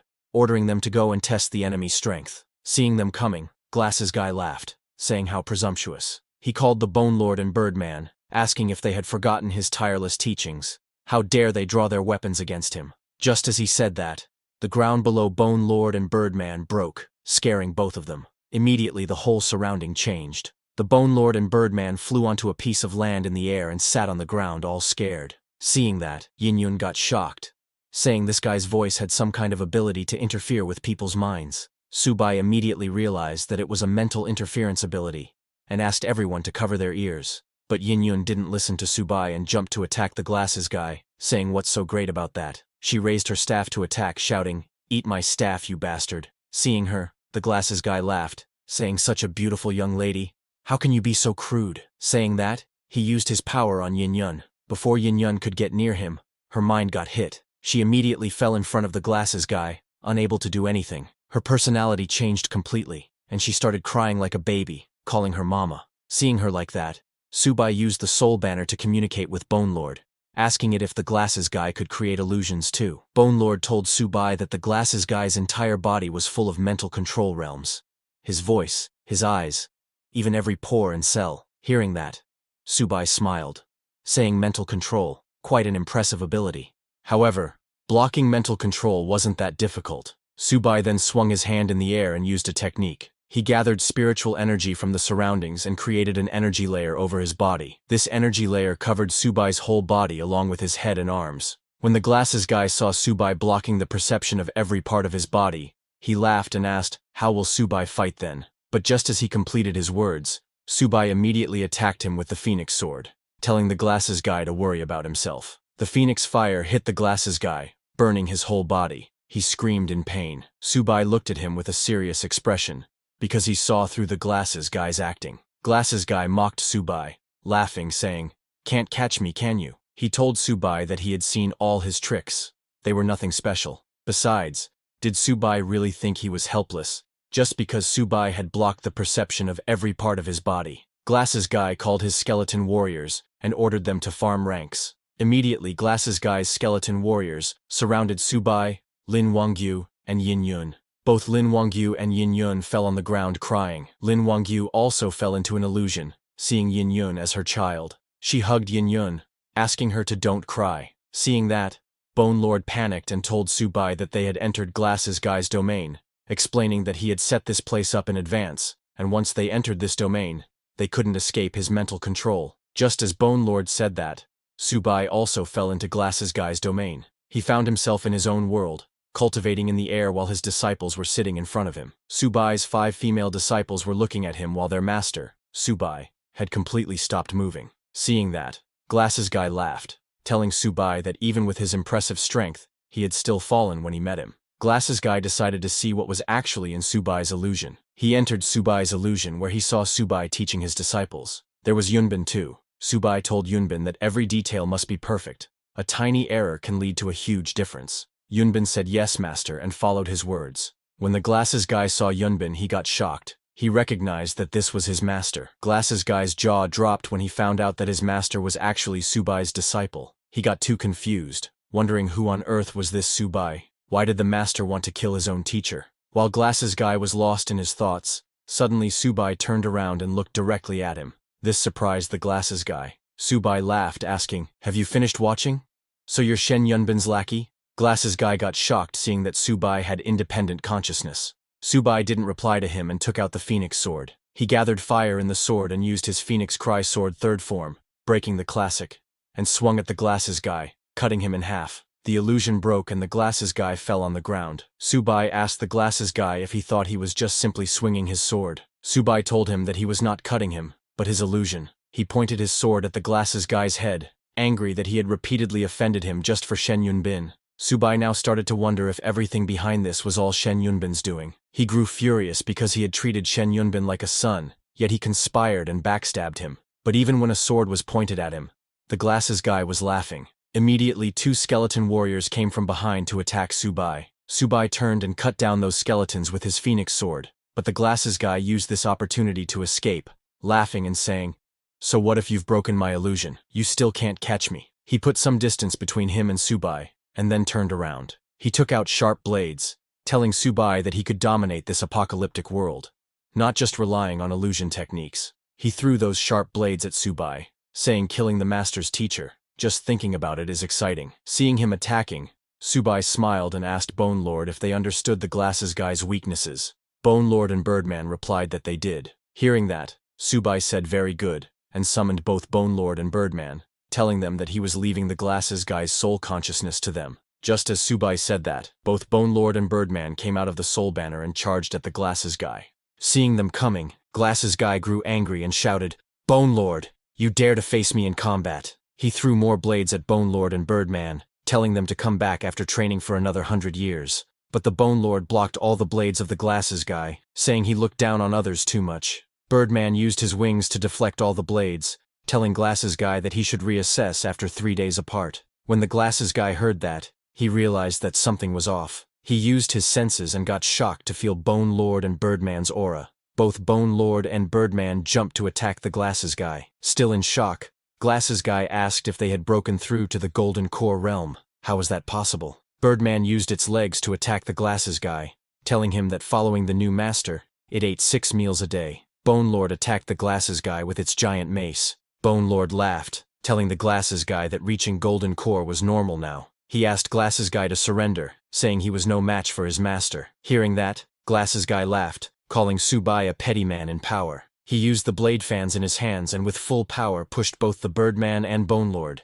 sending them flying into the air, telling them that with his treasure in hand, they couldn't kill him even if they wanted to. Glasses guy immediately turned to run away from there, telling them to get out of his way. He was very annoyed and decided that he would concede this time. But just then, Yin Yun jumped from behind to attack the glasses guy. She hit the glasses guy's hand, making him drop the blade fan. That blade fan went flying in the air and landed in Yin Yun's hands. Yin Yun grabbed the blade fan and completely stripped the glasses guy of his treasure. She then used her power and absorbed that blade fan's spirit into herself. That spirit power was too sweet for her, making her feel very good. She then threw the blade fan on the ground right in front of the glasses guy. When the glasses guy saw that, he immediately picked up the blade fan, but when he tried to use it, he got shocked. He could not understand why it wasn't responding at all. But before he could understand anything, Yin Yun kicked him in the face, sending him flying away. Her kick broke the glasses guy's glasses. After defeating the glasses guy, Yin Yun turned and thanked Subai for the treasured fan, saying it smells good.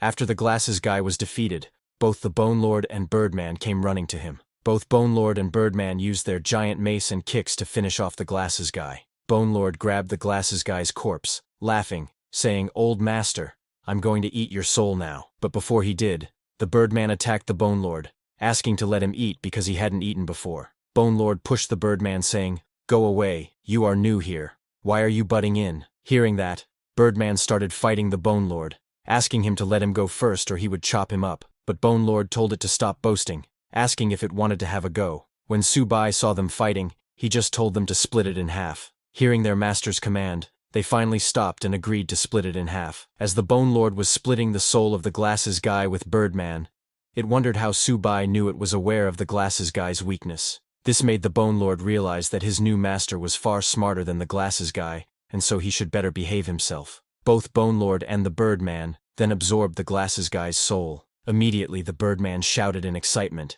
saying it tasted so good, it felt like it was approaching mid-golden core. Bone Lord agreed, saying the flavor was absolutely amazing. Bone Lord then turned and sent some spiritual energy towards Subai, telling him that the glasses guy's spiritual energy was truly abundant, and he couldn't bear to enjoy it alone, and wished to offer it to him. Birdman joined in, saying it too wanted to give the spiritual energy to him. Subai absorbed that spiritual energy, and thanked them. Subai then checked his status window. Subai's current realm was Peak Foundation Establishment, and the banner of 10,000 souls was at level 5. Its current controllable boss level undead was 2, and current controllable common undead was 30. Subai was shocked to see that the banner's level didn't increase, but his realm improved quite a bit. Subai realized that as long as he found the spirit cave, breaking through to Golden Core was within reach. Now that Subai had reached peak foundation establishment, he could explore his sea of consciousness again. Subai then tried to touch his consciousness, and got shocked. He could actually touch it. It was too wonderful. Meanwhile, 10 miles away from there in a rocky area, on a huge mountain's backside, there was a huge cave, and Yunbin and Little Snow were standing at the entrance of the cave. Looking at that cave, Little Snow asked her senior brother if this was the place, adding that she could feel the spiritual energy was very dense inside. Yunbin asked her to let's go in quickly, or they might miss their chance. While going inside, Yunbin realized that his disciple, that glasses guy, had lost his vitality. He got annoyed because of glasses guy acting on his own. Now Yunbin had lost another important piece. He admitted that his master, Subai, was still so formidable. When they went deep inside the cave, they started to see huge spirit stones all over the cave walls. Seeing all that, Little Snow asked Yunbin why they were not picking spirit stones from the walls. While walking ahead, Yunbin asked her if she knew. The core of this spirit cave was a spirit spring. Right in front of them was a small spring filled with spirit water. Seeing such a dense spirit spring, Little Snow got very excited, saying staying here for a day might lead to a major breakthrough. Yunbin told her he had 3 leads on such spirit caves, but then Little Snow heard some footsteps from behind. She told her senior brother that it seemed someone was coming from outside. Yunbin said no worries, asking if she had forgotten her senior brother's first-class illusions. Yunbin laughed and used his illusion power in that cave, and immediately some voices came of people fighting. One guy shouted, "You dare steal my spirit stones." Another shouted, "You're talking nonsense. Clearly you stole mine, you're asking for death." Meanwhile, at the entrance of the spirit cave, Subai had arrived there with Lin Wangyu and Yin Yun. When Lin Wangyu saw the cave, she pointed inside and told Subai that it was right inside and very dense. Subai looked inside the cave and saw spirit crystals shining there. He asked both Lin Wangyu and Yin Yun to let's go inside the cave, and all 3 of them entered the cave. As Subai, Lin Wangchu and Yin Yun walked deeper into the cave, they noticed that the walls were filled with empty spirit stone cavities. All the stones had already been taken, yet the air was still thick with spiritual energy. Subai calmly observed the surroundings and concluded that there must be a spiritual spring nearby. He instructed Lin Wangchu to guide the others in the direction where the energy felt strongest. Lin Wangchu respectfully agreed, but hearing that, Yin Yun was puzzled. She had never heard of a spiritual spring before, but judging by Subai's expression, she guessed it must be something valuable. Inside the Soul Banner, when Bone Lord and Birdman heard that there was actually a spiritual spring, both of them got excited. Bone Lord exclaimed that such a treasure could raise their cultivation by at least 2 minor realms. Birdman started dancing, saying that ever since they had followed this new master, good fortune seemed endless. Back in the tunnel, Subai's group was suddenly met with the sound of a violent clash. Dust and debris scattered as 2 men fought fiercely over a weapon lodged in the ground. One shouted that the divine weapon was his, and warned the other not to snatch it. The other roared back, claiming the magic staff as his own. Watching from a distance, Yin Yun recognized the fighters, and told Subai that they were Iron Arms and Bronze Legs. She went on to explain that Iron Arms and Bronze Legs were among the earliest awakened mutants. Their names reflected their power. Their limbs were virtually indestructible. Just 2 weeks ago, even rocket launchers had failed to harm them. Hearing that, Subai thought carefully. He remembered that the rescue team only carried bullets effective up to the Foundation Establishment realm, but rocket launchers were much stronger. If even those couldn't scratch these 2, then Iron Arms and Bronze Legs had to be above Subai's current realm. As Subai watched the 2 men fight, he noticed the object at the center of the struggle. It was nothing more than a plain wooden staff. Seeing that, Lin Wangchu frowned, wondering why anyone would fight so desperately over something so ordinary. Subai calmly reasoned that the 2 men must have fallen into an illusion, their minds ensnared. Whoever had the power to trap them in such a way had to be incredibly strong. Lin Wangchu suddenly pointed ahead and told Subai that the source of the dense spiritual energy was just inside. Subai's sharp eyes turned toward the direction she indicated. Lin Wangchu hesitated, placing a hand near her lips as a strange feeling stirred within her. She whispered that the energy seemed oddly familiar. Subai's expression hardened as realization struck him. A cold light flashed in his eyes as he confirmed his suspicion. The one absorbing the spiritual spring was no stranger. It was his very own traitor. Suddenly, Iron Arms and Bronze Legs stopped their struggle for a moment. their eyes shifting toward Subai and his companions. Bronze Legs muttered that he didn't like having spectators around and suggested they get rid of them. Iron Arms agreed without hesitation. With a sudden roar, both men launched themselves forward, attacking at full speed. Seeing that, Yin Yun in the black combat suit stepped forward confidently. After absorbing the treasure fan earlier, her strength had surged. Smirking, she declared that she had energy to spare, and told Subai to leave those two to her. She leapt into the fray, moving swiftly. She clashed head-on with the two mutants, her strikes sharp and precise. The cavern echoed with the sounds of their fierce battle. But suddenly, Iron Arms grabbed hold of her wooden staff, his iron-like grip making the wood splinter and crack. A dangerous glint appeared in his eyes as he studied her. With a mocking smile, he admitted that the woman had impressive skills. Bronze Legs speculated that the staff wielder they were dealing with might be none other than the artifact king himself. A twisted smile spread across Iron Arm's face. He charged forward, sneering that mere skills would never be enough to save her, smashing through her defense and shattering the wooden staff in her hands. Yin Yun fought back fiercely, but before she could regain her footing, Bronze Legs moved like lightning. His kick struck her directly, sending her crashing back with a scream. Pain shot through her body as she realized in shock that her meridians had been severed with a single kick. She couldn't understand how they had grown stronger so quickly, outpacing her despite her efforts. As she fell, her strength fading, Subai caught her in his arms, steadying her before she hit the ground. With a calm voice, he raised his soul banner and released the Bone Lord and Birdman, saying he would heal her, and leaving them to fight Iron Arms and Bronze Legs. Bone Lord and Birdman surged forward, clashing against the enemies with overwhelming force. Both of them jumped high and attacked. The battlefield was filled with chaos. Bone Lord swung his massive weapon to attack while Birdman turned into 5 birdmen and used his sonar skill to scream loudly, but Iron Arms blocked Bone Lord's move. Amidst the clash, Subai rushed in, carrying a wounded Yin Yun in his arms. He threw the soul banner to form a barrier around them as he began to heal Yin Yun. Yin Yun's body was weakening because her injuries were severe. Subai looked down at her and spoke calmly, telling her that he would heal her meridians. He warned that it would hurt, but urged her to endure it. He then pressed his fingers together, forming a seal. Green spiritual energy flowed from his hands, wrapping around them both like a glowing current. His power seeped into her body, mending her broken meridians. Yin Yun gasped, sweat running down her face as the energy spread through her, pain mixed with relief, her voice trembling as she let out soft cries. Soon, her expression changed. The warmth of Subai's spiritual energy soothed her completely, easing the pain. She realized her meridians were regenerating, stronger than before. In awe, she wondered to herself, just who was Subai really? From a distance, Lin Wangqiu spotted the scene. Her face flushed. She muttered that Subai had secluded himself with someone again. A faint sense of longing filled her eyes as she whispered to herself, wondering when it would finally be her turn. On the battlefield, the screeching cries of Birdman echoed everywhere. Iron Arms grew irritated at the noise, cursing under his breath. He turned to Bronze Legs and ordered him to silence the racket. Bronze Legs stepped forward. With a single heavy stomp, the ground cracked beneath his feet. In the next instant, his powerful kick shot out like a cannon, smashing into Birdman with terrifying force. Immediately, Birdman's noise stopped. A smirk spread across Iron Arm's face as he muttered that it was much quieter now. Then, with lightning speed, Iron Arms punched Bone Lord, his fists clashing directly against Bone Lord's armor. The impact was immense, and even Bone Lord had to admit, his opponent's strength was unbelievable. Meanwhile, Birdman found himself struggling against Bronze Legs. Despite his skill, he could not understand how he was being pushed back. His frustration grew as he questioned how he could possibly be losing. Still, he launched another desperate attack, but Bronze Legs jumped to dodge it, and then, with full power, kicked the yellow Birdman's head, destroying it instantly. Seeing that, Birdman was shocked, wondering when such powerful mutants had begun to appear. Not just him.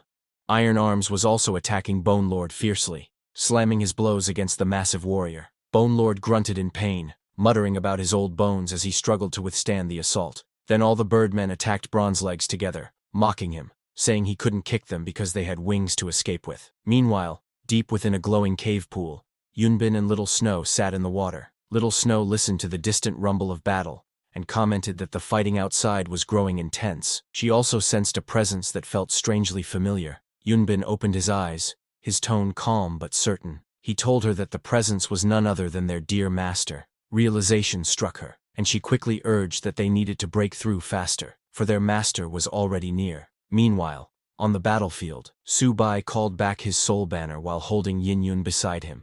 Both of their bodies swirled with energy, shaking the ground. Just then, Bone Lord and Birdman cried out in pain as they were struck down. They came flying and hit the cave wall with a solid impact. Weak and desperate, Bone Lord admitted to Subai that he was powerless here. Worried, Birdman suggested that maybe they should retreat. Iron Arms mocked Yin-yun, calling her the once great artifact king who had now fallen so low. Without hesitation, Bronze Legs ordered Iron Arms to stop talking and kill them. Seeing them coming, Yin-yun urged Subai to run, warning that their power had grown dangerous and unpredictable. But Subai stood firm, gripping his sword that burned with energy. Seeing that, Bronze Legs charged forward, scoffing at the glowing sword. He boasted that a single sword could never stop him, and shouted that he would break it in half with one kick. But as his leg met the blade, the fiery sword cut straight through.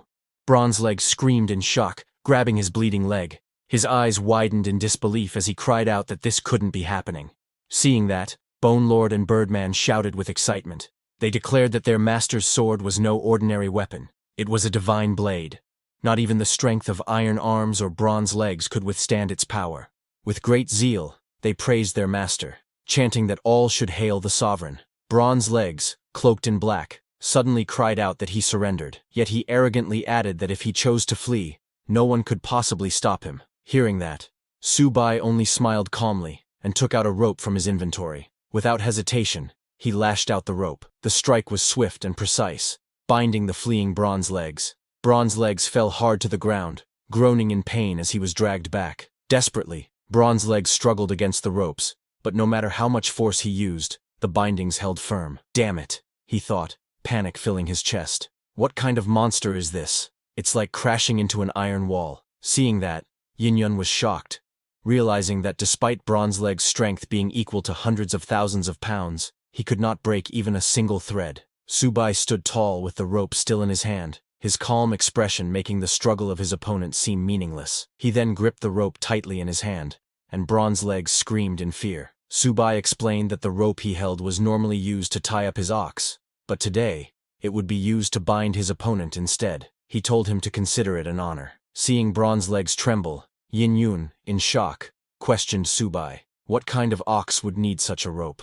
Unable to believe it, scared Iron Arms stammered, asking Subai if it was a joke. Hearing Subai's words, Lin Wangchu's eyes widened as memories surfaced. She recalled a heavenly savage ox, a divine beast at the Tribulation Passage realm. The realization struck her. It was the immortal binding rope, but she couldn't understand why she remembered such a thing. None of it made sense to her. Struggling on the ground, Bronze Legs glared up, demanding that Subai fight him properly without the cursed rope holding him down. But Subai didn't listen. He swung his sword. Blood splattered across the battlefield as a fierce strike landed. Subai's commanding voice called out, ordering Bone Lord and Birdman to devour the fallen enemy's soul. Immediately, Bone Lord and Birdman took Bronze Leg's soul. Bone Lord praised Subai, saying the master's sword was unstoppable, capable of cutting down even the strongest defenses. Birdman declared that following the new master was the best choice he had ever made. Bone Lord laughed darkly, savoring the soul of Bronze Legs, which was nearly at the Golden Core realm. He said it was delicious, and with their new master, they could feast 8 times a day. Watching this terrifying scene, Yin-yun's heart raced. She wondered what kind of power Subai had awakened. His strength seemed unimaginable, far beyond what she had ever expected. Even Iron Arms trembled as cold sweat ran down his face. He realized the thread was far too powerful, and even the sword in Subai's hand felt strange. Fear filled his heart. He realized that there was no way they could win. Absolutely no way. Iron Arms approached Subai from behind, each step heavy and intimidating. Unable to hold back his fear, Iron Arms fell to his knees and begged. He admitted he had been blind to such overwhelming strength and pleaded for mercy. Desperate to save himself, he offered the Divine Heaven Staff, the weapon he and Bronze Legs had once fought over. But Subai only looked down at him, unimpressed. He said he had preferred him back when he was arrogant and defiant. Confused, Iron Arms turned to pick up what he thought was the Divine Heaven Staff, but to his shock, it was only a rotten stick. His eyes widened in disbelief as he shouted, demanding to know where his real weapon had gone. Subai explained to him that he was caught in an illusion. The so-called Divine Heaven Staff had never been real. Rage and confusion twisted Iron Arms' face. He crushed the stick and roared, demanding to know who had cast such an illusion on them. Subai pointed toward the wall of the cave and revealed that the one responsible was hidden inside. With a calm but commanding voice, he ordered them to break the wall. Yunbin and Little Snow, soaking in the spring, noticed the noise in the distance. Little Snow remarked that it seemed their master had already subdued those two men. Yunbin smirked with confidence. After absorbing the energy of the spiritual spring, he had broken through to the Golden Core realm. He thought about how troublesome his master had been before, but now, with his newfound strength, he could kill them effortlessly with just a flick of his wrist. Meanwhile, the wall of the cave shattered open as iron arms struck through it, revealing the way forward. On the other side stood Yunbin in a blue robe with Little Snow. Subai pointed towards them and told Iron Arms that those two were the ones who had trapped him in an illusion. With a calm tone, he ordered him to go and kill them. Enraged, Iron Arms roared that he did not hit women, so the man in blue would die first. With fury, he charged forward. He swung his fists at Yunbin, shouting that anyone who dared to use illusions on him deserved death. But to his shock, Yunbin dodged all his punches by moving so fast that Iron Arms couldn't land a hit. Suddenly Little Snow took out golden coins that flitted in the air. Little Snow, with long red hair, raised her hand and formed a spell sign with her fingers. Golden coins burst from her, filling the space with dazzling power. The attack hit Iron Arms directly. The explosion of energy sent him staggering back, smoke rising from his body as his armor cracked and burned. He struggled to stay on his feet, groaning in pain, before crashing to the ground face first, blood spilling from his mouth. Yin-Yun watched in shock. She whispered that the power she had just seen was unbelievable. Lin Wangqiu said it was coins falling from the sky, but she couldn't understand why it felt strangely familiar. Yunbin and Little Snow stepped forward together. Yunbin called to Subai, "Master, it has been a long time." Little Snow admitted the same, but noted with regret that their reunion had begun with violence. Suddenly she noticed Lin Wangqiu standing behind Subai. Little Snow questioned Lin Wangqiu. Why was her senior sister standing behind their master instead of using her sword technique to strike his heart? Confusion spread in Lin Wangqiu's mind as the words, "senior brother" and "junior sister" echoed. Immediately Lin Wangqiu clutched her head, crying out in pain, unable to understand who these people really were. Hearing their conversation, Yin-Yun realized in shock that Subai was being called their master. She wondered what kind of strange organization could have such complicated relationships. Inside the Soul Banner, Bone Lord and Birdman recognized Yunbin too. Bone Lord exclaimed that Yunbin had been the master of their previous master. Birdman was equally shocked to hear their previous master's master call Subai master. Subai's expression grew cold as he demanded answers. He asked Yunbin if the plan to kill him during his tribulation had been his doing, and if he had also manipulated that glasses guy. Anger flared in Subai's heart as he reminded Yunbin that he had raised him for over 867 years, only to be betrayed. But Yunbin dismissed the questions and suggested they draw their swords instead. Little Snow stepped forward, her presence commanding and dangerous. As she flitted in the air, she told her senior sister that she should stand by their side, otherwise she too would be eliminated. Little Snow was shocked and confused, her eyes narrowing as she saw something unexpected.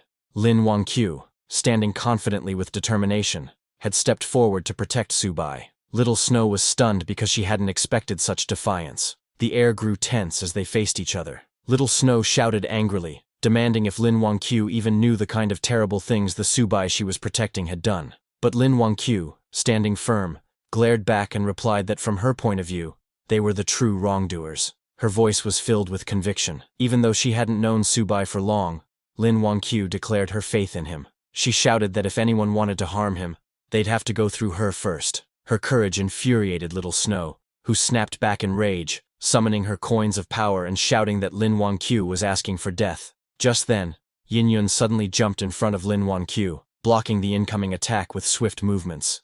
Coins spun wildly in the air after getting hit by her weapon. Yin-Yun grinned mischievously, saying she loved drama and fights. How could she miss such excitement? Then she taunted Little Snow, asking what kind of grudge she had with her own master. Hearing that, Little Snow glared ahead, holding glowing coins between her fingers. In an angry voice, she said that no one should dare pry into her affairs. As power surged from her hands, she shouted fiercely, telling Yin-Yun to ask her questions in the underworld instead. She released a storm of golden coins that shot forward with deadly force. Yin-Yun quickly raised her wooden staff and began spinning it rapidly, blocking the incoming coins. Her staff was a treasure, but she soon realized with worry that it was about to break under the intense pressure. Meanwhile, Subai stood silently nearby, watching Iron Arms lay motionless on the cracked ground. He then raised his staff high and commanded Iron Arms to come into his banner. A green light surrounded Iron Arms' body, pulling him into Subai's banner. His sudden arrival surprised Bone Lord and Birdman. Inside, Iron Arms looked around in shock, finding himself between two intimidating figures, the Bone Lord and Birdman. Still confused, Iron Arms asked what this 10,000 souls banner was. Subai said in a cold voice that if Iron Arms became his servant, he would be granted an undying body. Hearing that, Bone Lord clicked his tongue and said they had gained another comrade. Birdman crossed his arms and complained that it was just another mouth to feed. Iron Arms looked around in disbelief, feeling his body again. He couldn't believe he had been revived. He wondered if these two strange figures were now his companions. Clenching his metallic fists, Iron Arms shouted with determination that being a servant was fine. As long as he lived, there would always be a chance to rise again. Watching all this, Subai reflected on his past life. Back then, he had ruled through strict orders and harsh discipline, which caused his followers to betray him. But this time, he wanted to change. He decided that true leadership was about balancing kindness and authority. He faced his new servants and spoke sincerely, telling them that even though they were bound to serve him, he also saw them as his friends. He promised fair rewards for their efforts in battle, and vowed not to mistreat those who proved capable. Hearing that, all three of them knelt together, showing their loyalty. They shouted that they would devote their bodies and souls to their sovereign. Iron Arms also nodded with a faint smile, thinking to himself that these new companions seemed trustworthy. Then, as the next fight began, Subai summoned all three of them and gave quick orders. Birdman, protect Yin Yun. Bone Lord, deal with Little Snow. Iron Arms, come with me. We'll fight Yunbin together. They all responded at once, ready for battle. Yin Yun swung her staff fiercely, refusing to back down. Birdman joked that she should hide behind their sovereign, but she scoffed and shouted that she needed no protection. She clashed with Little Snow, her strikes breaking through waves of spinning coins. Just then, Bone Lord swung his huge mace to attack her, but Little Snow jumped and dodged his strike. Looking at Subai, she thought he truly was a demonic pathmaster, one who even used the 10,000 souls banner. With anger in her voice, she said she would destroy the banner's spirits first. Little Snow glared forward, her hands glowing with golden energy as lightning crackled around her. With a smirk, she asked Subai if he still remembered this move. Raising her hand, she gathered energy, forming a massive glowing copper coin above her. She swung her arm down with force, using her treasure-fall technique. The giant coin descended with crushing power. Bone Lord below tried to resist but groaned in pain. He could barely hold himself up as the heavy coin pressed him down. This coin, it weighs more than Mount Tai, he struggled to say, his strength nearly giving out. Meanwhile, Iron Arms charged at Yunbin, shouting angrily, "You're the one who cast illusions on me! Take this fist!" He launched a powerful punch, but Yunbin didn't even dodge. He just stared at him with his white eyes. Iron Arms' eyes widened in shock as his body suddenly froze. He fell to the ground, confused and unable to move. Yunbin then looked at Subai and mocked, saying, "Master, have you fallen so low as to let trash lead your charge?" The iron-armed man twitched on the ground, furious and embarrassed, asking Yunbin who he was calling trash. But Yunbin completely ignored him and took out a sword. Holding it firmly, he acknowledged his teacher Subai's skill, admitting that everything he knew about swordsmanship came from him. With a determined look, he proposed a duel and suddenly attacked Subai with a powerful strike. The force of his swing tore through the ground, radiating energy. Lin Wangqiu nearby watched in shock. She was amazed that such a simple sword move could carry so much power. Subai also took out his phoenix sword and explained to Lin Wangqiu that this technique was called sword fall, a blade empowered by spiritual energy. He told her that it could destroy everything in its path, and he called it the ultimate sword. He told her that to counter it required the sword wall, where he swings his sword 360 degrees to create a formation of countless blades forming an unbreakable defense. "This," he said, "is what I call the toughest shield." The clash between Yunbin's sword and Subai's sword shield filled the air with explosive force. Seeing that, Lin Wangqiu was stunned. She whispered that both techniques, the ultimate sword and the toughest shield, were incredible. However, she was worried that her master's cultivation was weaker than his opponent's. But suddenly, she held her head in pain, feeling strange memories flooding her mind. She couldn't understand what kind of memories they were. She was too confused, and her mind began to overload. Seeing that, Yunbin realized Lin Wangqiu's memories were returning. He smiled and gathered a surge of power, lightning flashing around him as he descended with a sharp blade strike. He shouted to his master, Su Bai, eager to prove his progress. Multiple swords surrounded him like a storm, their edges glowing with red energy as he charged forward. But Su Bai's shield blocked them, yet that wasn't Yunbin's real attack. With a fierce swing, he unleashed his true strike. With full power, he attacked again, but Su Bai's blade shield formed once more, blocking his assault. Su Bai remained still, his expression calm as the swords neared him. But before reaching Su Bai, Yunbin's sword suddenly stopped. Su Bai glanced at him, and with a smile, told Yunbin that his sword was sharp, but too fragile to withstand true strength. Seeing Su Bai stop his attack, Yunbin's eyes widened in disbelief. The next second, his blade shattered, and he was sent flying, crashing into the ground with a cry of pain. Seeing that, Lin Wangqiu was stunned. She praised Su Bai's incredible skill, realizing how deep and unfathomable his strength truly was. Yin Yun joined in, saying that even the most powerful sword could not pierce Su Bai's defense. His power stood far above their imagination. Even Little Snow was stunned, her eyes fixed on Su Bai. She thought to herself that their master was, as always, full of surprises. But then, she scolded herself for such thoughts. How could she admire someone like him? No matter how powerful their master was, his wickedness could never be forgiven. He deserved death. From behind,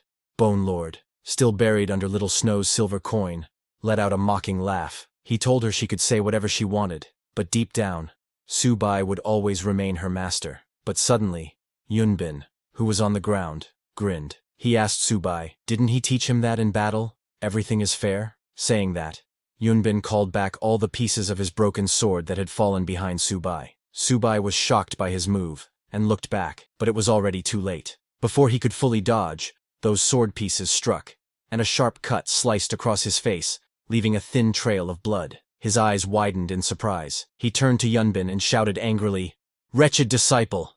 I taught you honor. Where did you learn such underhanded tricks?" Saying that, he raised his staff to cast the banner shield. Yunbin, however, only smirked, and replied that results were all that mattered, not the methods. As his sword pieces reassembled and completed his blade, he raised it for a decisive strike. Charging forward, he declared that this blow was unavoidable. Su Bai looked up, seemingly unable to dodge. Seeing that, Lin Wangqiu screamed in fear, crying out for him not to be struck. Even Bone Lord panicked, realizing that at such close range, there was no way their master could escape. Birdman feared they would all be doomed alongside him, but Little Snow was shocked at how low her senior brother Yunbin had stooped. Yet deep down, she convinced herself it didn't matter. If it killed their master, then it was justified. Just as Yunbin's deadly strike was about to hit Su Bai, metallic arms blocked the sword. It was iron arms. Seeing him, everyone was stunned. Yin Yun was shocked, wondering how he was still standing. Even Little Snow's eyes widened as she realized that Iron Arms had broken free from her senior brother's suppression. Iron Arms struggled to block the incoming strike,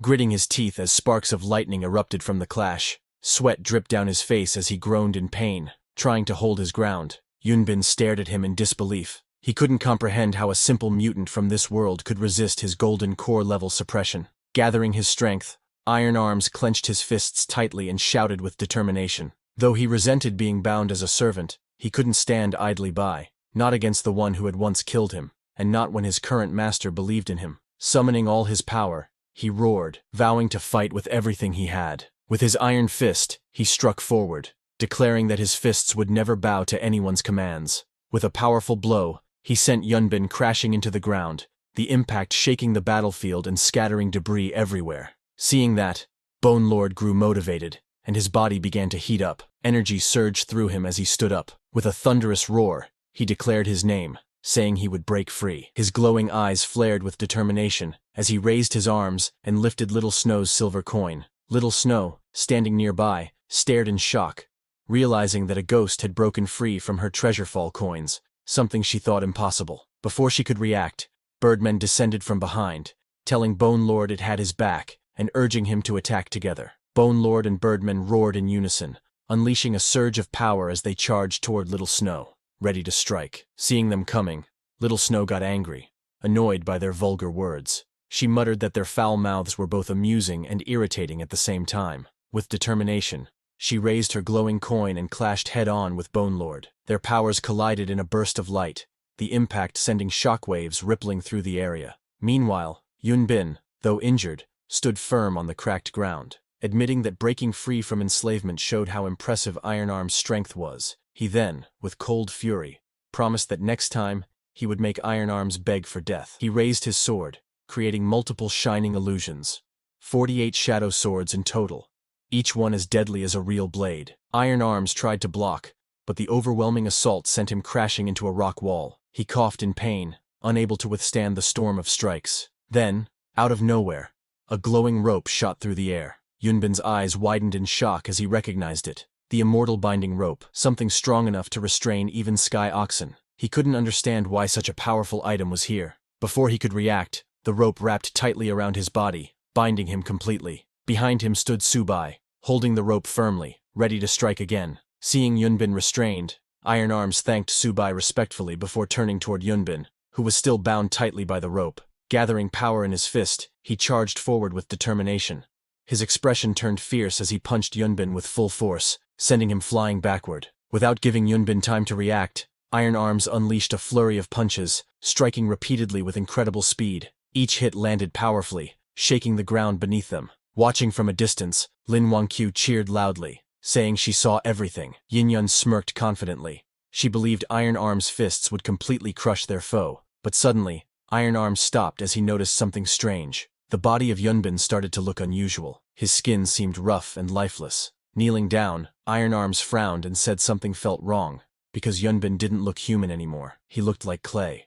Subai immediately realized that Yunbin was using a nascent soul technique, one that allowed him to manifest his spirit. However, he also understood that performing such a technique while still at the golden core level came with a heavy cost. Suddenly, Yunbin's spirit emerged from the clay and smirked. He challenged Subai, asking if the so-called master had the courage to face him directly. He mocked Subai for relying on ghosts and artifacts during battle. Drawing his weapon, he glared fiercely and shouted in anger, demanding how someone so cowardly as Subai could ever dare to call himself his master. Yunbin stood tall, his sword pointed forward, while Lin Wangqiu shouted for Subai not to be provoked. Hearing that, Yunbin turned in anger and yelled at her, saying his junior sister was too noisy. In an instant, he swung his sword with fury, sending a sharp strike toward Lin Wangqiu that knocked her back violently. She screamed as the attack was far too sudden to dodge. Yin Yun, watching from the side, sensed a chilling bloodlust filling the air. Her eyes widened.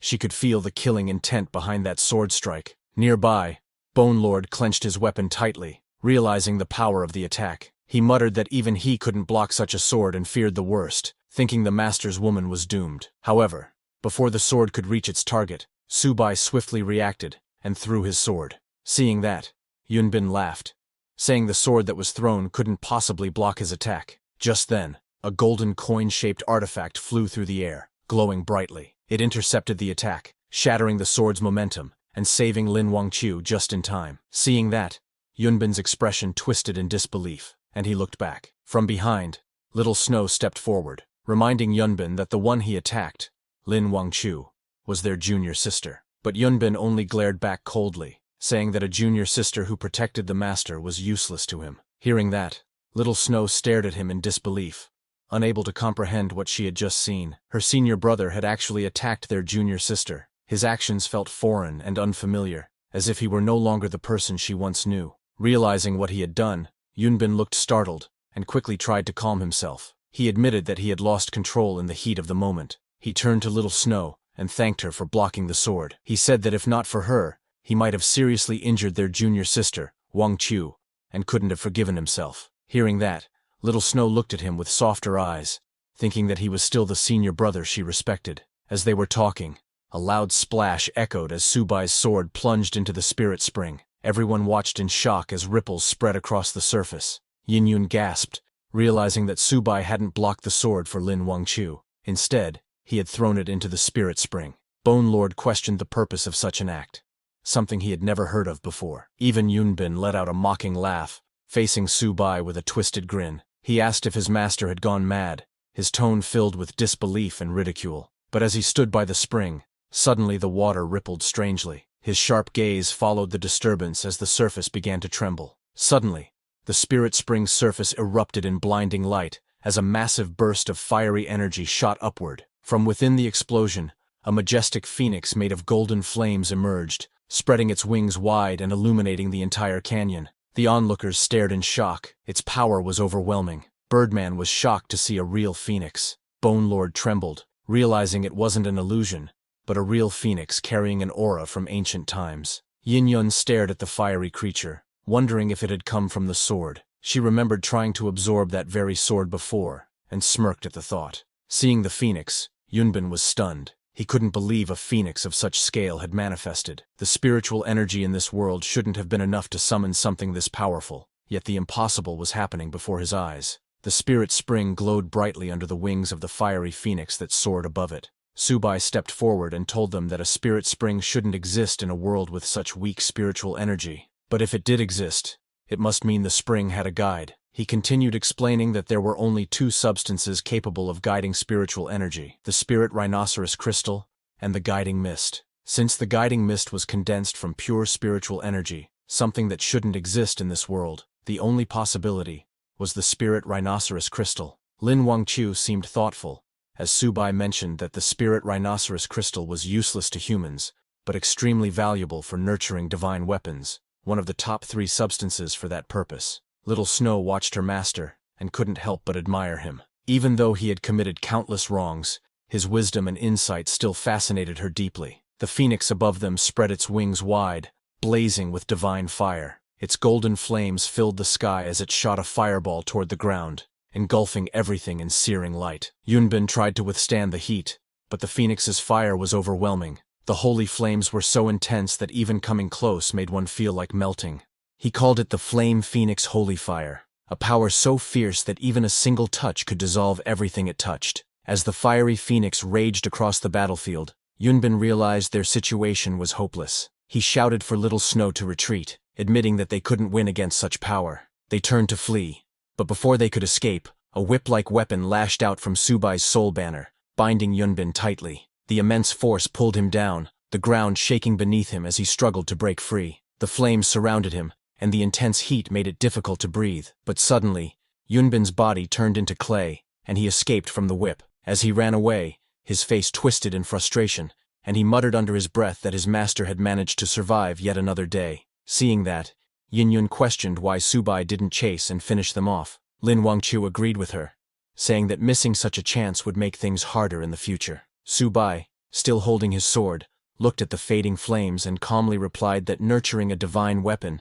didn't mean it had fully regained its true power. As the fiery phoenix's form loomed above them, he revealed the truth. The magnificent display had been nothing more than a bluff. As Subai stood calmly, holding his sword glowing with fiery energy, the golden phoenix spread its wings and entered the blade. The radiant light filled the cavern, making the air hum with divine heat. From a distance, Bone Lord watched, admiring his master's strategy. He remarked that his master's understanding of human nature was remarkable, using such a perfect bluff to scare the enemies away without even fighting. Birdman said it was a brilliant empty fort strategy, proving once again how formidable his master truly was. Then Subai turned toward Iron Fist and thanked him for his hard work. Hearing that, Iron Fist was stunned. As a servant whose life could be taken at any moment, he never expected his master to thank him sincerely. Soon after, the group approached the spirit spring. Subai dipped his feet into the glowing water, feeling its warmth ripple around him. As Subai sat inside,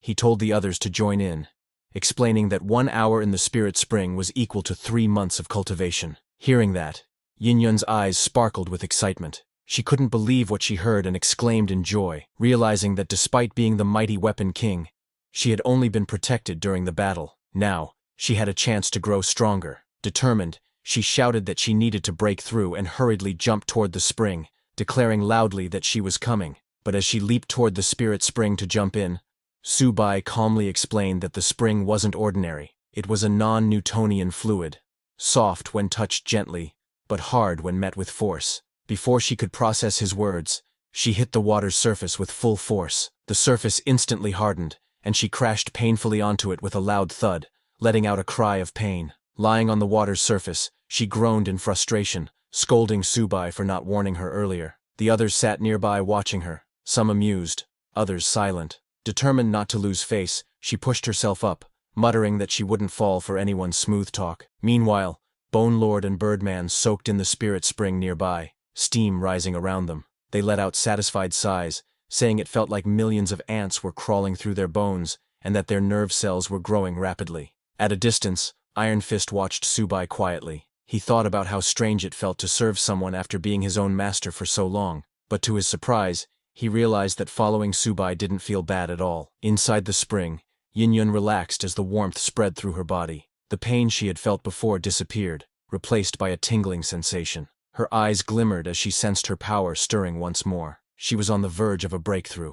Lin Wangchu sat at the edge of the spirit spring, her expression firm with determination. She clenched her fists and told herself that she needed to awaken too. She couldn't keep holding Subai back. As her feet touched the glowing water, a wave of warmth spread through her body. She gasped softly, feeling both surprised and comforted by the strange sensation. Her entire body began to react, as if something deep inside her was awakening. Immediately, memories started to surface. Visions of Subai's teachings filled her mind. She remembered his lessons, their battles together, slaying demons and exorcising evil across the land. The scenes grew darker. Corpses piled high, natural disasters ravaged the world, and countless lives were lost. Her eyes snapped open, trembling as realization struck her. The man she admired, Subai, appeared in her memories not as a savior, but as the cause of endless calamity. Her voice shook as she muttered his name. Then, in a moment of awakening clarity, she corrected herself. He wasn't just Subai. He was her master. Anger surged within her. She stood up in the water, glaring fiercely. In her mind, she accused him of spreading chaos, causing disasters, and making millions homeless. In fury, she called him what she now believed him to be, a demon. As the energy within the spirit spring surged, Subai opened his eyes, sensing a shift inside his body. The system window appeared before him. His realm had advanced to the early golden core stage. A faint smile formed as he realized he had finally broken through. Golden light pulsed within his body. The energy channels inside him felt smoother, his senses sharper. Everything around him, every sound, every ripple, felt clearer and more alive than ever before. He looked around and noticed the others in the spring, his servants and undead. Their emotions and thoughts seemed to echo faintly in his mind. He could sense their contentment, their acceptance of him as their master. He nodded slightly, realizing that to lead them properly, one needed both kindness and authority, reward and discipline. That balance, he thought, was the key to control. Just then, his calm expression shifted as he noticed Lin Wangchu nearby. She stared at him with a troubled look, her hand trembling slightly. A sudden memory and confusion clouded her gaze. She stood up, clenching her teeth. The aura around her flared as she called out her weapon. Flames burst forth, and her sword materialized with a flash. "Phoenix Cry!" she shouted, her killing intent filling the air. She raised the weapon, pointing it at Subai. Her voice was sharp and trembling with anger. She called Subai master, then corrected herself and called him a demon, saying he should have died long ago. Lin Wangchu's eyes burned with fury as she lunged forward, her weapon igniting in brilliant flames. She screamed for him to give her his life, the fiery aura swirling around her like wings of destruction. Subai stood calmly in the spring, watching her approach. The heat from her attack rippled through the air, shaking the ground beneath them. Nearby, the others reacted in shock. Yin-Yun gasped, unable to believe what she was seeing. She couldn't understand what was going on. Why was little sister Lin attacking Mr. Subai? Iron Fist was equally stunned and shouted that she was just an ordinary person a moment ago. How did she suddenly become so powerful? Even the Bone Lord, usually fearless, began to panic. He turned to Birdman, saying their master might not be able to block that strike. Birdman nodded nervously, saying it was over. They were doomed again. Seeing Lin Wangchu coming, Subai analyzed the situation calmly. Lin Wangchu had just regained her past memories, and her current strength should have only reached the foundation establishment stage. However, her sword, Phoenix Cry, was her personal weapon, and it had just absorbed the spirit rhinoceros crystal, making it far more powerful than before. He realized this attack was overwhelming. The sword strike was too strong for him to block in his current state, unless he took a desperate measure. His eyes hardened with resolve. He thought that if he couldn't stop her attack any other way, he would self-destruct his golden core and rebuild it later. That was his only option. As Lin Wangchu lunged forward with blazing energy, her sword roared with fiery power. Subai got ready to face it head-on. He released his power, the entire spring erupting in a surge of light and flames. But just at the moment of impact, Lin Wangchu's strength suddenly vanished, and her body went limp, falling unconscious before she could understand what had happened. Subai stood there unharmed, the flames fading around him. In the distance, Iron Fist stared in disbelief, seeing that she had just fainted. Still tense from the battle, he sighed in relief, saying he had been ready to sacrifice himself to block her sword, only for the fight to end just like that. Subai stood calmly at the edge of the spirit spring, looking down at the unconscious Lin Wangchu floating on the water. Her weapon still rested in her hand. Turning to Bone Lord, Subai ordered him to go check what trick she was up to. Bone Lord nodded. It stepped forward, lowering its bony hand into the water to inspect her condition. After a moment, Bone Lord raised its head and spoke in a deep voice, telling Subai that her brain's neural pathways had been blocked. That's what caused her to lose consciousness. It seemed to be some kind of mental control technique. Hearing that, Subai's eyes narrowed. Mental control, he repeated quietly, piecing it together. He then remembered Shen Yunbin, the man who had mastered the dark art of manipulating others' minds.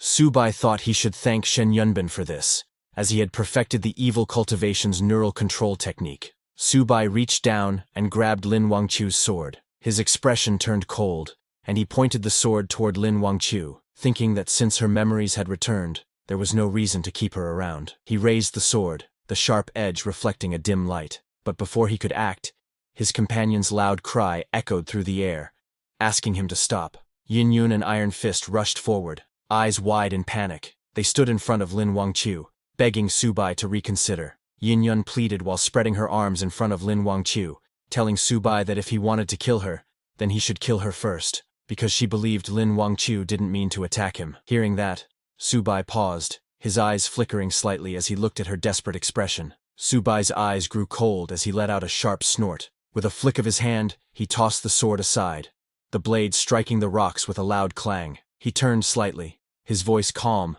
but filled with killing intent. He said that once he left the spirit spring, the next time he saw Lin Wangchu would be the moment he killed her. Without another glance, he ordered Bone Lord, Birdman, and Iron Fist to follow him. Lightning surged around him as he took out his soul banner, his followers gathering behind him. As Subai moved forward, his thoughts darkened. Both Lin Wangchu and Little Snow had accused him of committing countless evils. Yet he, an immortal lord, had never done such things. He hadn't saved every being, but neither had he harmed them. He believed Shen Yunbin had framed him more than anyone else. Subai then jumped into the spirit spring. Once underwater, his expression turned grim. He thought about his ungrateful disciple Shen Yunbin, and those female disciples who had tried to kill him. If he didn't kill them, they would kill him first. Determined, he clenched his weapon tighter, thinking that since he needed more power, he would seize every chance to gain it. As he swam deeper, he noticed something strange. The spirit spring wasn't just a legend. Beneath its depths lay an entrance to other worlds.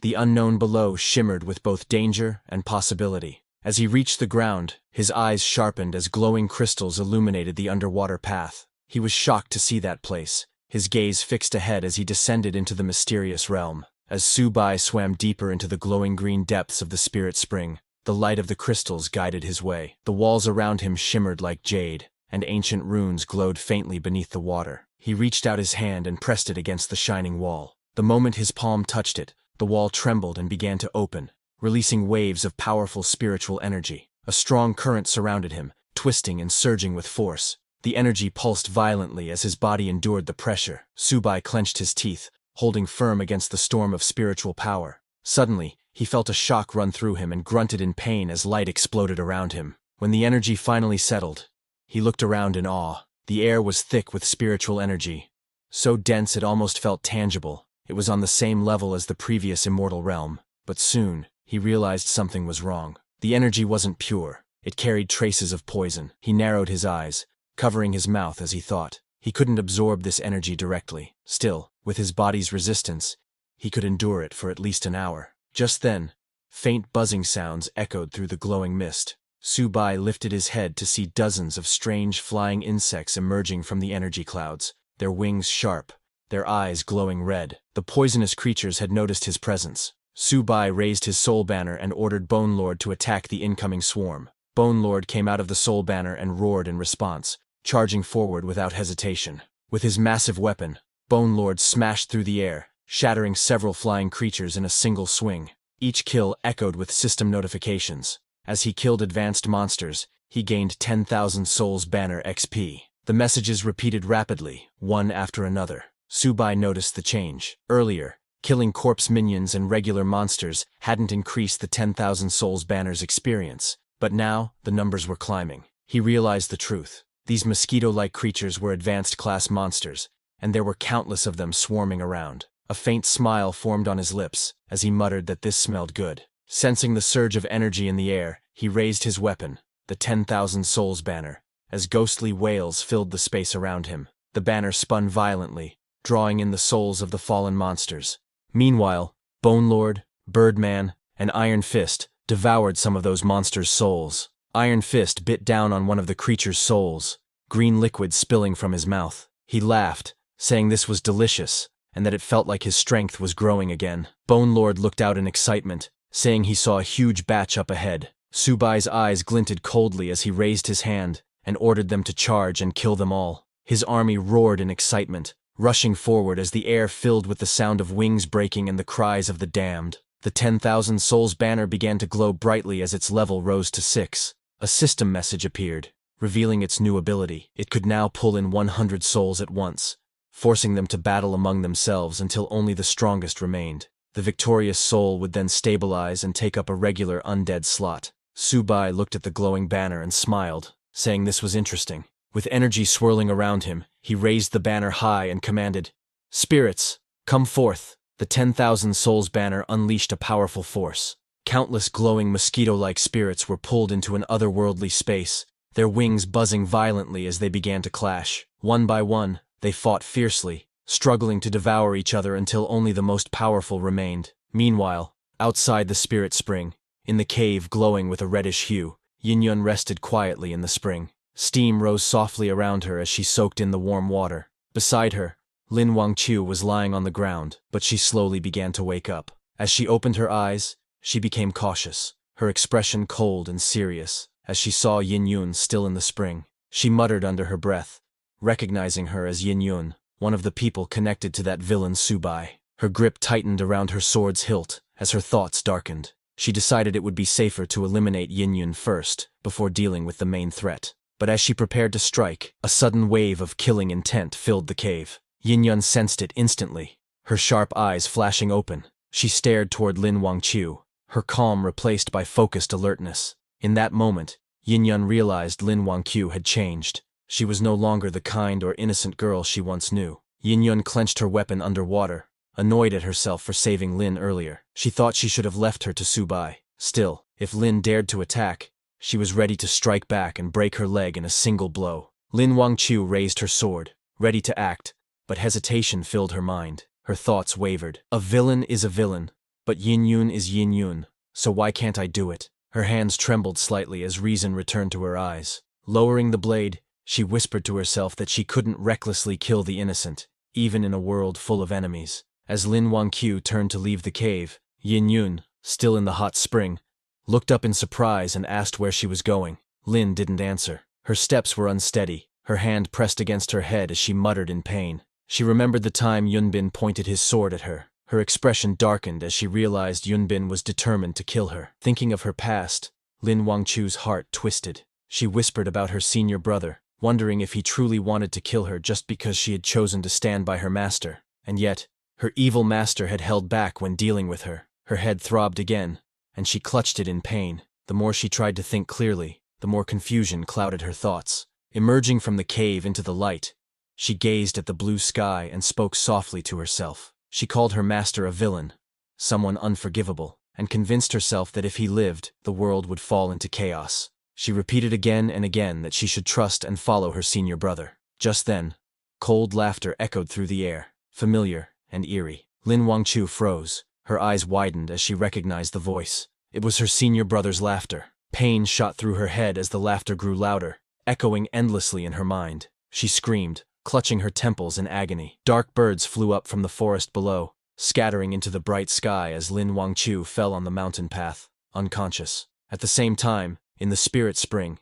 as the 10,000 Souls banner spun in midair, violent energy surged throughout the area. The air trembled as countless souls trapped within the banner clashed against one another in a chaotic storm of power. Subai sat calmly at the center of it all, eyes closed, while his Bone Lord stood guard beside him. The battle between the gathered souls intensified, bright bursts of blue light erupting in every direction. Iron Fist raised his armored fist, protecting the area from the soul fragments flying out of control. Moments later, Subai opened his eyes and said calmly that the banner had already collected 100 souls. Any more would be useless, as these mosquito-like creatures no longer granted him experience. It was time to move on. He stood up, gripping the 10,000 souls banner tightly. Just then, the ground shook, and a strange sound echoed through the air. His eyes narrowed as something massive stirred in the distance. A swarm of glowing mosquitoes filled the space, parting to reveal a giant among them, a monstrous insect that radiated overwhelming pressure. Its wings buzzed like thunder, and countless lesser creatures hovered around it in perfect formation. Subai's expression hardened. Seeing that, Iron Fist shouted that it was a commanding-level beast, a creature capable of leading an entire swarm. Bone Lord could feel the creature's presence pressing down on them. He was amazed by the creature's strong aura. Immediately, the commanding-level mosquito beast charged forward, its sharp legs slicing through the air with deadly speed. Subai gripped his weapon tightly, his eyes narrowing as the massive insect lunged at him. But before it could touch Subai, Iron Fist stepped in to block the attack with his armored arms. The impact was too strong. His armored arm shattered under the force. He fell back, clutching his injured limb in pain, muttering through gritted teeth that his arm was broken. Bone Lord quickly moved beside Subai and spoke in a deep, urgent tone, warning that this place was not suitable for a prolonged fight. He advised his master to withdraw before the situation worsened. Subai stood silently for a moment, thinking. His poison resistance was nearing its limit, and staying longer could be dangerous. Still, his gaze hardened as he looked at the giant mosquito beast hovering before him. Leaving now would be the safe choice, but letting such a valuable creature escape would be a great loss. With determination burning in his eyes, Subai decided that abandoning this treasure would be truly regrettable. Looking at his summons, Subai felt that their bodies were getting weaker. He realized that they couldn't hold on much longer and had to leave first. He swung his soul banner underwater and summoned them back into the soul banner. Then, from that glowing wall of spiritual energy, he came out of that world. He swam toward the surface, thinking that this world was still very dangerous. He needed to become stronger. He needed to break through. But while he was going, suddenly a very bright light came out of the wall of spiritual energy. Seeing that, he wondered if the giant mosquito was still following him. Suddenly the giant mosquito broke through the wall and came into this world. But just as it entered this world, its large body shrank into a smaller form. Subai looked at the red mosquito and thought to himself that it must have been weakened when it crossed into this world. He smirked slightly at this. He then said that since the mosquito was already here, it should not think about escaping. He raised the banner in his hand and swung it forward, telling the mosquito to get inside the banner. A large space unfolded, and the red mosquito was pulled inside, where many other smaller mosquitoes were. Immediately, the red mosquito started attacking the other small mosquitoes. Subai watched and understood that the red mosquito was suppressed because of its bloodline. He looked at that world behind the spiritual wall and thought that there was still much he had not explored, but he decided to stop chasing other worlds for now. Instead, he wanted to find more spiritual caves so he could grow stronger. He remembered being called the villain by Lin Wangqiu and wondered why that was. He also questioned why Yunbin had betrayed him. To understand these things, he felt he needed even greater strength. While swimming upward through the water, he asked Iron Arms what commanding level meant. Iron Arms replied that he had a catalog and offered it so Subai could understand better. Subai opened the scroll and found detailed information about different factions, lone individuals, and spiritual caves. He was pleased and said that it was very useful. Later, he returned to the red water pool. Yanyun there asked where he had gone. He ignored the question and asked where Lin Wangqiu was. Yanyun replied that Lin Wangqiu had left about half an hour ago and mentioned that she had tried to kill her too earlier. Hearing that, Subai told Yinyun that once someone turns bad, they cannot return to how they were. Yinyun crossed her arms and said that it was good. Ling Wangkel did not act, or she would have killed her first. Subai got dressed and started walking out. From behind, Yinyun asked where they were going next. As they stepped out of the cave together, Subai told her that they were going to the next spiritual cave. Meanwhile, in the same mountain range, a group of hunters walked along the mountain road. One of them said that there was a place up ahead, and hoped they could find spirit stones to level up again. But then one of them pointed forward, saying someone was lying on the road. It was Lin Wangqiu. They moved closer, and saw a beautiful girl lying there in the middle of the path. Seeing that she was holding a sword, one of them said she must be a mutant. Their leader, a man in a mask, called out to the girl in white named Bai Yu. He told her that he found a mutant who had passed out and asked her to help. Bai Yu looked at Lin Wangqiu and suddenly stopped. Her eyes widened. She felt something familiar. It felt like there was some kind of fate connecting them. Bai Yushu placed her hand on Lin Wangchu's chest, and green healing energy flowed out. Yushu told her leader that this girl had suffered a mental injury and that her nerves were unstable, but she also said they were lucky because they found her in time. Suddenly, Lin Wangchu made a soft sound as she began to wake up. She slowly opened her eyes and let out a weak sound. She sat up on the ground, looking confused. She looked at the white-haired girl in front of her and called out to her, saying she was her junior sister. Yu looked surprised and asked if she was being called sister. She asked Lin Wangchu if she knew her name was Yu Yu. Hearing that, Lin Wangchu realized that Yu Yu had lost her memory too, just like her. But then she thought that forgetting things might not be such a bad thing. Yu helped Lin Wangchu stand up, explaining that she had been attacked mentally, and if they had not helped her, she might have gone insane. Then someone asked who could be so cruel as to attack her. Hearing that, Lin Wangchu suddenly remembered everything. She held her head and screamed. She shouted that her head hurt a lot. Seeing that, Yu Nu told Lin Wangchu that this mental attack was very vicious. If she had not treated her, the attack would have killed her. Lin Wangchu remembered someone laughing, and realized that it was her senior brother. She said her senior brother wanted her dead. She looked at Yu Yu, and repeated that her senior brother wanted to kill her. She gave a strange laugh while saying it. Hearing that, Yu asked Lin Wangchu how she knew her name. She also asked who Lin Wangchu and this senior brother she mentioned were. Hearing that, Lin Wangchu looked troubled. She asked Yu Yu what she should do. She wondered if she should trust her senior brother, or trust her master. Hearing this, Yu asked which one was good and which one was evil. Lin Wangchu looked down at the ground, and, with a deep voice, said that she didn't know anymore. Yu got confused hearing that. She told Lin Wangchu that she didn't fully understand what Lin Wangchu meant, but she knew that as mutants, their duty was to slay demons, uphold justice, and save the world. Hearing Lin Wangchu agreed. Her eyes became firm. Lightning formed around her body. She said that if she couldn't trust anyone else, then she would trust herself. She said she would fight beside Yu Yu from now on, slaying evil and saving the world. Then Yu Pai's party leader, a man with a mask, introduced himself as Wang Zongyang. He welcomed Lin Wangchu to the Qingyang team. Lin Wangchu then introduced herself. The man in the mask said they would work together to kill evil spirits and save people. Lin Wangchu nodded and agreed to go with them. Then, as the group walked through a rocky path, Lin Wangchu thought the scene felt familiar. One of the men told her that there was a spirit cave ahead, and that spirit stones were inside. They asked her to come with them to pick spirit stones. Lin Wangchu answered softly that she would go. Meanwhile, at Yangshi City, in ruins, the sky was red, and the ground was covered in broken buildings and dust. Subai and Yinyan arrived there. But just as Yinyan looked at the city name sign, she got shocked, saying this was wrong. Hearing her, Subai got confused. He said that according to the map, the spiritual cave should be ahead. But Yinyan told him the place in front of them was Yangshi City. Hearing that, Iron Arms explained that Yangshi City was the first place where a disaster happened in the eastern province. Many people died, possibly over 1 million. More than 10 teams of powerful fighters came to help, but they were all killed. With a serious face, Iron Arms told them this place had become like hell on earth. But Subai didn't listen to them, and entered the city. Yin followed him, asking him to wait for her. She thought quietly to herself that she had gotten stronger recently, so she should be able to protect herself. Also because Subai was with her, she believed there was nothing to fear. Then suddenly zombies appeared. There were thousands of them.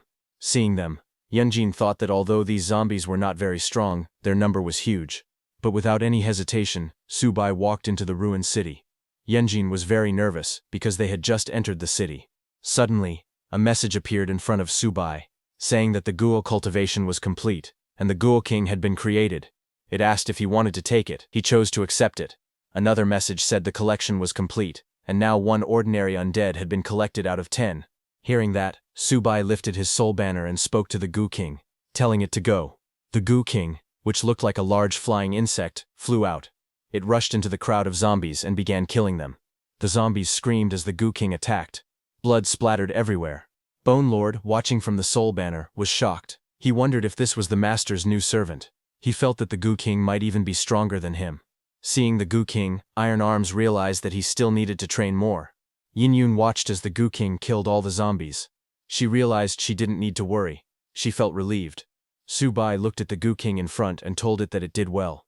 He told the Ghoul King to come back into the banner, saying there would be a chance for it to become a powerful servant in the future. The Ghoul King entered the soul banner, and was put in a barrier. Looking at Bone Lord and the others, The Goo King wondered if it would become a true servant like the others around the master. It said that it would work hard for its master. Hearing this, Bone Lord, Birdman, and Iron Arms grew quiet, not knowing what to do. Then a hand suddenly came out from under broken stones.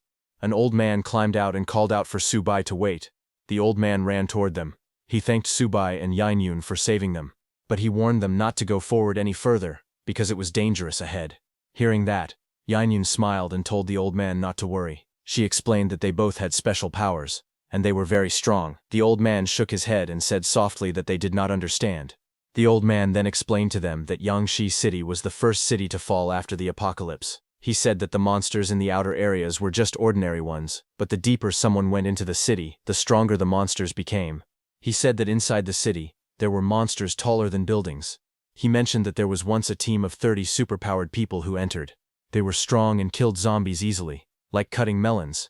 However, that entire team was wiped out before they could even enter the middle of the city. The old man continued. He said that he once saw a very strong man and woman holding hands and running away like they were desperate. In the end, the man was hit by a monster and died, his body crushed into pulp. Hearing this, Yun looked at Subai, and while hesitating, asked quietly if they should retreat. Iron Arms told Subai that the danger ahead was extremely great. He said that the most important thing now was for Subai to improve his strength first. Subai listened to them all and then smiled slightly. Subai walked forward through the ruined city, saying that luck has always been like this. He said this was both an opportunity and also luck. In the distance, the old man watched them. He sighed and said that it was hard to convince a ghost with kind words. A child beside him called the old man grandfather, and asked if those two were also going to face the huge monster. The old man told the child to call everyone out. He said that since the zombies were killed, they were free and could leave. Hearing that, the children cheered loudly. They shouted that everyone was saved. Hearing the child's voice, more and more people came out from hiding and began to celebrate. They laughed and said that they were finally saved. They called for others to come out too. A large group of survivors gathered in the street. They shouted that they were saved and safe now. But suddenly, a man who was hiding in a cave shouted at the boy named Xiaodong, telling him that his real grandfather was still lying in the basement. The man in front of them was not his grandfather. He told them to come back quickly. Hearing that, Xiaodong turned and looked at the old man in confusion. He called out, asking if this person was really his grandfather. The old man lowered his head and suddenly smiled strangely. Then the old man's body changed. A monster inside him came out, with long tentacles forcing their way out of his mouth. The monster spoke, saying that they had finally come out and shown themselves. The monster's tentacles spread out as it revealed its true form, shouting that it was starving. A huge mutant monster appeared. Everyone panicked. They shouted that it was a mutant and they should run. People fled in fear, trying to escape as the monster's tentacles chased and surrounded them. Because they had gotten so close, they could not escape. People were being dragged and wrapped by the monster's tentacles. They shouted in fear, asking for help. The monster made a creepy laughing sound as it looked at them. Then the monster opened its mouth full of sharp teeth, tossed people into the air and bit down. Blood splashed everywhere, as the monster, extremely hungry, ate them all. Yenjin looked around the empty street. She lifted her head toward the tall buildings and said that the place smelled strongly of monsters. Even so, she noticed that there wasn't a single monster walking on the road. Her expression showed confusion as she stood ready with her weapon. Far ahead, Subai walked calmly with his weapon resting on his shoulder. Yenjin followed behind him, but the shadows of several monsters moved quietly around them. Yenjin suggested that they should take a detour, but Subai told her to hold on because they were almost there. Yendian stepped forward with confidence. She said she was very brave and wanted to follow him even in a dangerous place like this. As she took another step, a monster hiding below grabbed her leg, its fingers wrapped tightly around her thigh. At that moment, a monster lunged forward with its mouth wide open, showing sharp teeth inside a dark circular throat. Its body twisted in the air as it prepared to attack. Yendian looked around quickly as more monsters suddenly leaped from the buildings and the ground. Their bodies flew toward them from every direction. She realized what was happening and shouted that it was an ambush. Subai turned slightly, while Yinyun raised her weapon, surrounded by many monsters closing in fast from all sides. The air filled with swirling movement as the creatures rushed toward them. Subai immediately raised his soul banner and summoned the red mosquito, ordering it to go. The monsters rushed toward them, but Subai's summoned mosquito moved first. It shot forward and cut through the monsters in a single sweep. Bodies were thrown into the air as blood splashed across the road. A system message appeared in front of Subai, saying that killing an advanced monster gave him 10,000 points and more experience for his soul banner. He looked at the message and thought quietly. He realized every monster here was an advanced class. In other places, such monsters were treated like small bosses. But in this strange city they were no different from mosquitoes from another world. Subai smirked slightly as he understood what that meant. Since they were all advanced monsters, he simply needed to deal with them, one after another. With a firm voice, he ordered his other summons to kill again. His undead team of Bone Lord, Birdman, and Iron Fist charged forward with lightning covering their bodies. Birdman cried out loudly and flew into the sky. Its scream created a powerful sound wave that spread through the streets. The monsters below clutched their heads and screamed as the sonic attack shook the whole area. Sujai watched Birdman and smiled. He told it that its sonic power had become much stronger. The battlefield shook as the fight continued. Bone Lord rushed forward with his heavy armor and giant axe, smashing through the crowd of monsters. Above him, Birdman spread its glowing wings and released waves of spiritual sound, shaking the creature's minds. The mosquito creature moved quickly between enemies. Its movements were sharp and hard to follow, stabbing monsters from every angle. Beside it, Iron Fist blocked attacks with his metal arms and struck back with powerful punches. Their teamwork made the front line stable. Together, their cooperation looked surprisingly well balanced. The scene showed many monsters falling from their combined attacks. Not just them. Yin Yun also landed a solid hit on one of the creature's heads. The impact sent the monster flying. She looked around at the battlefield filled with low-level monsters. She stood behind Subai and asked calmly why they were wasting time killing such weak creatures. Subai did not answer immediately. Instead, he stepped forward. His hand gripped the soul banner tightly, and power began to surge around him. Lightning-like energy wrapped around his arm and the weapon. Suddenly, a huge burst of blue energy shot upward. It spread out like a storm, wiping out all the weak monsters in front of him. Bodies scattered, and the ground cracked under the force. In the middle of the explosion of power, Subai stood calmly holding the spear, surrounded by the bright blue glow. He finally spoke, saying that killing these creatures was meaningless, and that they were only clearing the path ahead. Then, as the dust settled, the view shifted to the tall buildings nearby. A quiet message appeared, hinting at the next goal. The second item. Another glowing system window floated above Subai, showing that the 10,000 souls banner had leveled up to level 7. Subai looked pleased as he watched the message. He smiled lightly and thought that 1,000 monsters had been killed very quickly. Another system message appeared, explaining a new ability. It said that the banner could now refine the absorbed souls and turn them into energy that his servants could use. It also said that both Subai and his servants would gain some abilities from the refined souls. A large ancient cauldron appeared, releasing streams of bright blue energy that flowed upward like twisting water. The refining ability activated, pulling soul energy into the cauldron. Subai observed the change and realized this ability gave him even better ways to motivate his underlings. As the energy spread out, it wrapped around his summoned servants. Bone Lord clenched his fist and said he could feel his strength recovering quickly. Iron Fist also felt thrilled, saying it was more than recovery, he felt like he was improving. The Birdman flapped its glowing wings and happily let out loud quacking sounds, shouting that it felt extremely powerful and high in energy. Meanwhile, the mosquito creature flew into a horde of monsters and sliced through them, killing many in a single sweep. Blood sprayed everywhere as the creature tore through the enemies with increasing speed. It hoped that by doing so, it could eventually become Subai's official servant. On the other hand, Yen rushed forward with great speed. She swung her leg hard and kicked a large monster, sending blood flying in the air. After the fight, she stood in the battlefield with sweat on her skin. Her clothes were torn, and she held a wooden stick in her hand.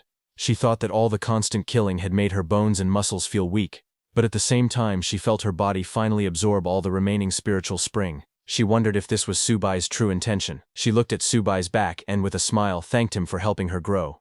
She then softly said his name, Subai, and declared in her mind that she, Chuan Yen Yun, would stay committed to him for the rest of her life. As she stood there, that old man from before called out to them from far away, shouting, "Young man!" The old man slowly walked toward them with a cane, wincing in pain, while the destroyed street and fallen bodies lay around him. Yen Yun turned, worried, and ran toward him while supporting his frail body. Subai looked back at them without speaking, while the old man struggled forward with a cane, groaning in pain. Yen Yun asked the old man why he had come. The old man replied that he simply couldn't leave them by themselves. With a tired smile, he told them that they were the strongest ability users he had ever met, but he warned them not to move any farther ahead. Subai listened to the old man in silence, his expression becoming serious. Then he turned away, gripping his soul banner, but his full attention was behind him on that old man. He told his summons to get ready for battle, and told the old man not to worry about them. The old man leaned heavily on his cane, his face strained with fear and exhaustion. Yin Yun stood beside him, protectively.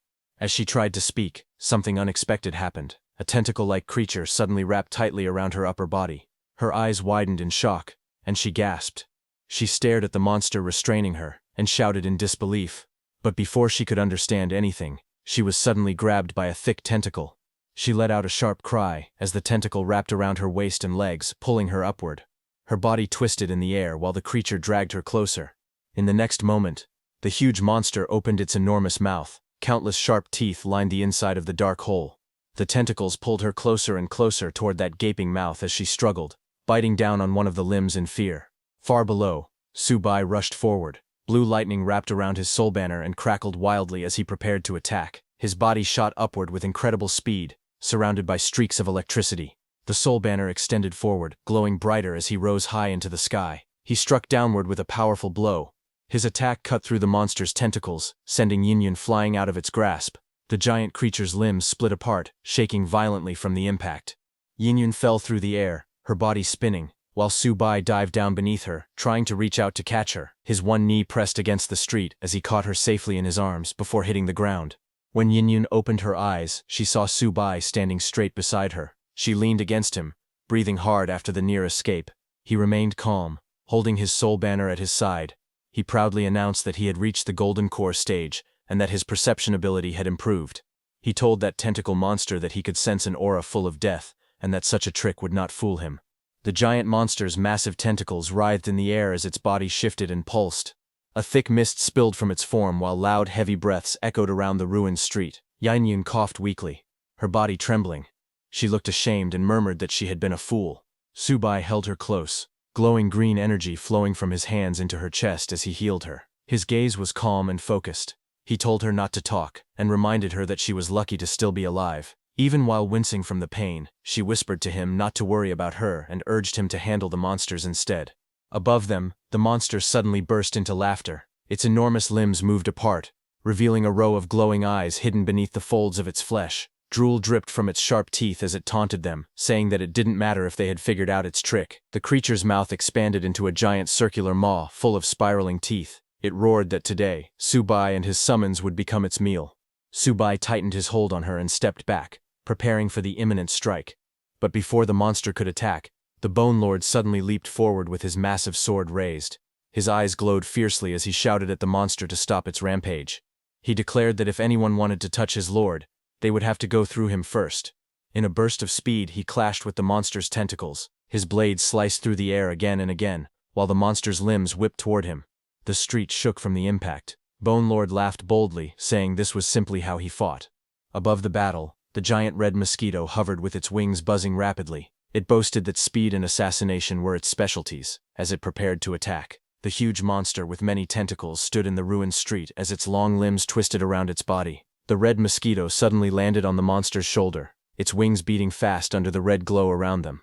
The monster did not react at first. The mosquito lowered its needle-like mouth and jabbed it into the monster's flesh. Blood splashed out as the sharp needle broke the skin. The monster's tentacles moved wildly the moment it was pierced. It swung its arms and tentacles with great force, shaking the mosquito away. The mosquito flipped and fell through the air as the monster's limbs smashed around, filling the scene with violent motion. Then the monster looked down with a cold expression, its sharp teeth curled into a grin. In a low, mocking voice, the monster called the mosquito a noisy thing and asked if it was even worthy of sucking its blood. Far above them, a figure rushed downward through a tall blue light. The shape of the man's body was clear as he dropped at full speed. He shouted "Monster!" as he fell like an arrow. It was Iron Fist, who shot down with his fist pulled back, his face full of determination. As he came close, he yelled for the monster to take his punch. His fist slammed into one of the monster's tentacles with explosive force, sending shockwaves in all directions. The impact created a loud burst of light and sound. But when he landed, Iron Fist's expression changed suddenly. His eyes widened, and sweat rolled down his face. He shouted that something was not good. The monster's body suddenly swelled and opened like a giant trap full of sharp spikes. Iron Fist fell straight toward it, and he looked shocked as he shouted that it was a trap. Before he could react, he dropped into the middle of the creature's expanding body. Then the monster closed around him, and he reappeared on top of its swollen back. The monster's tentacles wrapped and moved with terrifying speed. Iron Fist pushed himself up, but blood splattered around him. He yelled for his lord to run. He said this monster was stronger than a commander-level creature. Immediately, Bone Lord rushed forward, shouting for Iron Fist not to panic. He said he was coming to save him. Iron Fist warned Bone Lord to be careful. While he was going, suddenly one of the tentacles that Bone Lord had cut earlier attacked. Bone Lord was shocked to see that the tentacles could survive independently. The monster attacked the Bone Lord with huge force, sending shockwaves through the street. On the other hand, Yin slowly opened her eyes. Her green pupils looked weak, as if she was waking up after being unconscious for a long time. She found herself in the arms of Subai. He explained to her calmly that in a place filled with zombies, an old man had appeared to give advice, and anyone with basic common sense would know that such a thing was not normal at all. Yin lowered her eyes and nodded softly. She said she understood. Then she looked up again, her cheeks turning pink. She told him not to be so harsh with her. She reminded him that she was still just a girl. In the next moment he let go, and she slipped from his arms with a shout of surprise. She landed awkwardly, staring at him in shock. He looked down at her and replied bluntly, telling her that she did not act like a girl. She winced and warned him jokingly, saying that what he said was enough to get someone killed. She then sat on the ground in frustration, pouting with an angry expression. She muttered to herself, wishing that he, being such a straight-faced man, would remain single forever. Not far away, the massive tentacle monster towered over the destroyed city. Subai now stood facing it, holding his weapon. Yin sat behind him, watching as he prepared to confront the creature. Subai reached a calm state after forming his golden core. He realized something important. He understood that he still had not found his spirit sea. Because of that, he quietly admitted that he did not know what he was able to touch inside this inner space. He reached out his hand toward the strange glowing subspace in front of him. Light flickered, forming glitch-like colors around the surface as he got closer. As his hand neared it, he suddenly felt something change. His eyes widened slightly. The bright light washed over his face, and he gasped softly, realizing that something unexpected was happening. The next second, his hand gripped the handle of a weapon that began to reveal itself from the glowing surface. The blade slid out with a sharp motion, accompanied by bright symbols and a surge of spiritual energy. The weapon was large, heavy, and shaped like a deadly saw blade, with jagged edges and a core that glowed like a red gem. As soon as it fully appeared, it released a violent burst of power. Purple lightning wrapped around the blade and crackled through the air. Subai stood tall with one arm raised high, holding the blade as purple lightning exploded around him and stretched toward the sky. This blade in Subai's hand was the blade he used before entering the God realm. Wherever it moved, even gods would fall. The blade held a record. A single golden core realm cultivator once used it to kill a cultivator from the god wandering realm. That was why it earned its name, the Sawing God Blade. He looked at the weapon with calm familiarity. Lightning continued to dance around it as he tightened his grip. With a slight confident smile, he greeted the weapon like an old companion and said that it had been a long time since they last met. The giant octopus-like monster narrowed its glowing eyes, watching Subai from a distance. Its expression showed annoyance, and it muttered to itself that he was playing tricks. It whispered a question to itself, wondering what the God-wandering realm and the Golden Core realm even meant. But suddenly, its hesitation turned into rage. Its huge jaws opened wide, showing rows of sharp teeth glowing red, and it roared loudly, telling Subai to go and die. At the same moment, the creature's many tentacles swung forward, trying to crush him. Subai held his weapon tightly. Purple lightning crackled across the blade as he moved. His eyes were calm, and his body leaned forward as if he were ready to burst into action. In the next moment, his whole body shot upward, leaving behind streaks of purple energy. The monster raised its massive limbs to block, but Subai came down fast from the sky. Lightning wrapped around him like a storm. He swung the huge serrated blade with both hands. The monster's red eyes widened as it realized what was happening. It tried to react, but it was too late. The blade sliced downward in a long bright line of purple light. A thin vertical beam appeared from the sky to the ground, cutting straight through the creature. For a brief moment the monster froze completely still. Then its huge body split apart from top to bottom. Purple lightning flashed across the cut, and an explosive wave followed. A violent blast of yellow and orange flames erupted as the monster's body exploded. Pieces of limbs flew outward, swallowed by the huge explosion. Pieces of the monster's tentacles fell everywhere. An iron fist came out of the monster's stomach and crashed to the ground. He let out a pained groan as he struggled to get up, surrounded by broken flesh. Not far away, Yeongjun watched the destruction with wide shining eyes. Behind her, Bone Lord and Birdman stood proudly. Birdman stared at the scene and asked if this was truly the Lord's strength. Yeongjun looked amazed. She noted how the monster was defeated so quickly, and said that Subai was incredibly strong. Just then, a faint laugh echoed from the ground. Yeongjun and Bone Lord turned their heads toward the sound. The broken pieces of the monster twitched, and a faint voice murmured, "Awesome," from somewhere inside the pile. Suddenly, what remained of the monster began to move again. Tentacles shot upward, smashing against the ground and scattering rubble. A dark voice warned them not to think they'd won. From the dust, a new shape rose. What looked like part of the creature's body reformed itself, pulling together into a massive figure. The monster muttered the words, "My body," as it rebuilt. Dust swirled around its frame as it stood tall again. The next moment, its eyes glowed fiercely, its huge mouth stretched open, filled with sharp teeth. The voice grew louder, screaming that its body was invincible. The monster looked excited, and said in a dark tone that it could be invincible, and laughed. Subai stood in front of the creature. He looked calm, and asked the monster whoever said he wanted to kill it. He explained that he only acted to save Iron Fist. Iron Fist was struggling on the ground as Subai told him to get up. Iron Fist realized that his lord Subai had saved him on purpose. He clenched his fists and promised that he would not let the lord down. Subai stared at the monster and let out a short fun. He said that if he guessed correctly, someone would probably kill the creature. He said that with a dark mocking tone. The monster's red eyes narrowed as it listened, anger building up inside it. Then it suddenly shouted for Subai to become its food. It said loudly that it wanted to evolve. The monster floated above the ruined street, its eyes glowing red. It shouted that it wanted to become a disaster-level monster. Its long tentacles swung wildly in the air. Below, Subai, carrying Yun, immediately turned around. Holding her close, he pushed forward, running with her as fast as he could. Subai ran very fast, making Yun fly into the air as he dragged her with him. The monster roared behind them, telling them to stop running forward. It warned them that if they went any further, they would be doomed. But after a few more steps, Subai's feet suddenly stopped, and he stood firmly on the ground. He turned around, facing the monster. As he walked back hand in hand with Yun, he laughed and said that the one doomed should be the monster instead. Hearing that, the monster stopped there. The monster's eyes widened in shock. It stared forward, trembling as it asked Subai what this meant. The monster slowly turned its gaze and looked up. It saw a shadow on top of a building looking at him, surrounded by bright light. As the octopus-like monster lifted its head, its four glowing eyes widened in surprise. It watched as a tall shape emerged from inside the light. The figure's outline grew clearer. It was a giant mantis monster, its huge red eyes shining fiercely. The mantis opened its jaws and let out a sharp, violent screech. Its wings shook the air as it dropped toward the ground, smashing into the street with explosive force. Cracks burst across the floor beneath it as dust shot upward. The mantis monster jumped with lightning speed to attack the octopus monster. The mantis monster swung its long blade-like arms, slashing at the octopus creature. Its movements were fast and furious. The octopus monster recoiled, raising several tentacles to block the sudden attack. But the mantis kept pressing forward, its sharp limbs cutting through the octopus monster's tentacles again and again. The octopus monster stepped back and shouted angrily. It told the mantis monster to leave, saying its food had escaped because of him. But the mantis didn't back down. Instead, it laughed coldly and said it was ridiculous for the octopus monster to tell him to leave his own territory. The two giant monsters glared at each other under the red-tinted sky.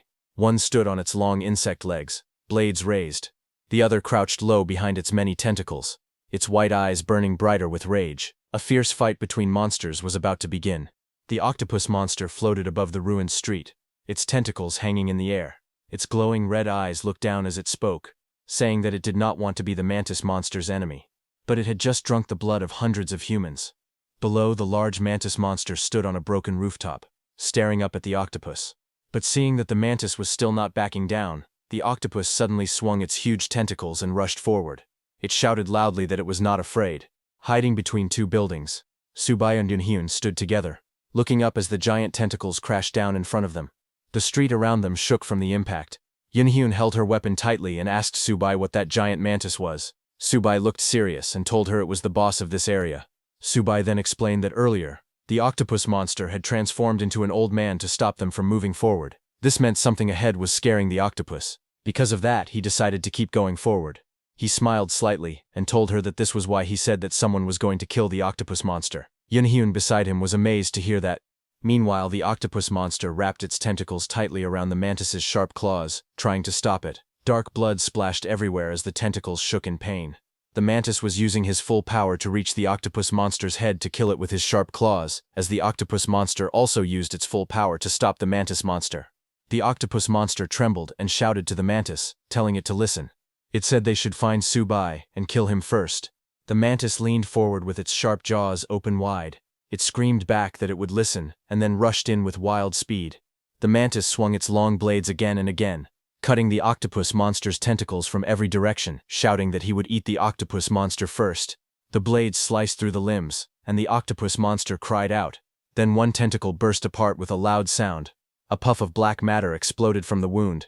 The mantis stared as the tentacle ripped open, falling on the mantis's face. The mantis monster coughed hard as thick smoke and poison surrounded him. The giant octopus monster's tentacles moved on the ground, and the air around them smelled terrible. The mantis complained that it was too stinky. The mantis looked angry. Its eyes glowed red as it glared at the octopus. It muttered that the damage to its core was serious, and warned the octopus that it was going to die soon. But the octopus monster only laughed. Its many red eyes lit up as poison dripped from its mouth. It told the mantis that his whole body was filled with poison now, and said he shouldn't even think about surviving. Then footsteps echoed as Subai walked out of the dark passage. He carried his sword in one hand, and the soul banner with red threads in the other. Pieces of flesh and poison mist lay scattered around him. He looked at the two monsters, and said they seemed very comfortable fighting each other. Subai stepped forward with a calm face, and said it was now his turn to finish them off. The octopus monster glared at the mantis again, blaming it for everything. It shouted that because of the mantis, someone else would take the final reward. The mantis only coughed again, struggling to breathe as the poison burned inside him. Then the octopus monster suddenly pulled its tentacles back and shouted that it would not play anymore. It told the others goodbye as it turned to run away. When Subai watched it fleeing through the air, he said that running would not be that easy, and the next moment the birdman swooped down with terrifying speed as Subai held onto it with one hand. Subai pointed toward the octopus and called out to Birdman. Birdman announced his master Subai's arrival as he flew toward the octopus monster. Subai raised his sword high as lightning surged inside it. He prepared to attack the octopus monster again. Seeing that, the octopus monster warned Subai not to waste time, saying it was immune to spiritual attacks. But Subai raised his weapon, and purple lightning wrapped around the blade. A blast of blue energy erupted as he swung. His attack cut through the octopus monster's body, gathering bright flames and energy around the weapon. As Subai cut down the octopus monster, he also took out the octopus monster's soul from its body with his sword. Subai stabbed the octopus monster's soul as his sword struck downward with full force. The attack rushed straight into the octopus monster's soul, and the monster's body exploded with a huge explosion of light. The octopus monster's body turned into a glowing blue soul form. It looked at itself in shock and shouted that its body was destroyed. Subai stood in front of it with his weapon. He calmly explained that after reaching the soul realm, a soul could float outside the body. He said that cultivators were not afraid of outside injuries. Subai then smiled and said this was the reason the Sol God blade was invincible. He explained that the blade's teeth could pull out a soul. Hearing that, the octopus monster screamed in disbelief, saying it was impossible. Its glowing soul form twisted wildly as its soul was being dragged out. Subai extended his soul banner and activated it, telling the octopus monster that it was full of energy before, but pulling its soul out had a cost. Now it was at the end of its strength.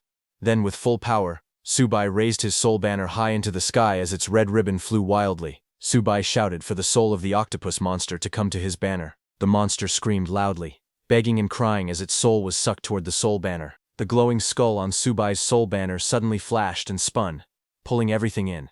A last loud scream came from the octopus monster's soul as it got absorbed by the soul banner.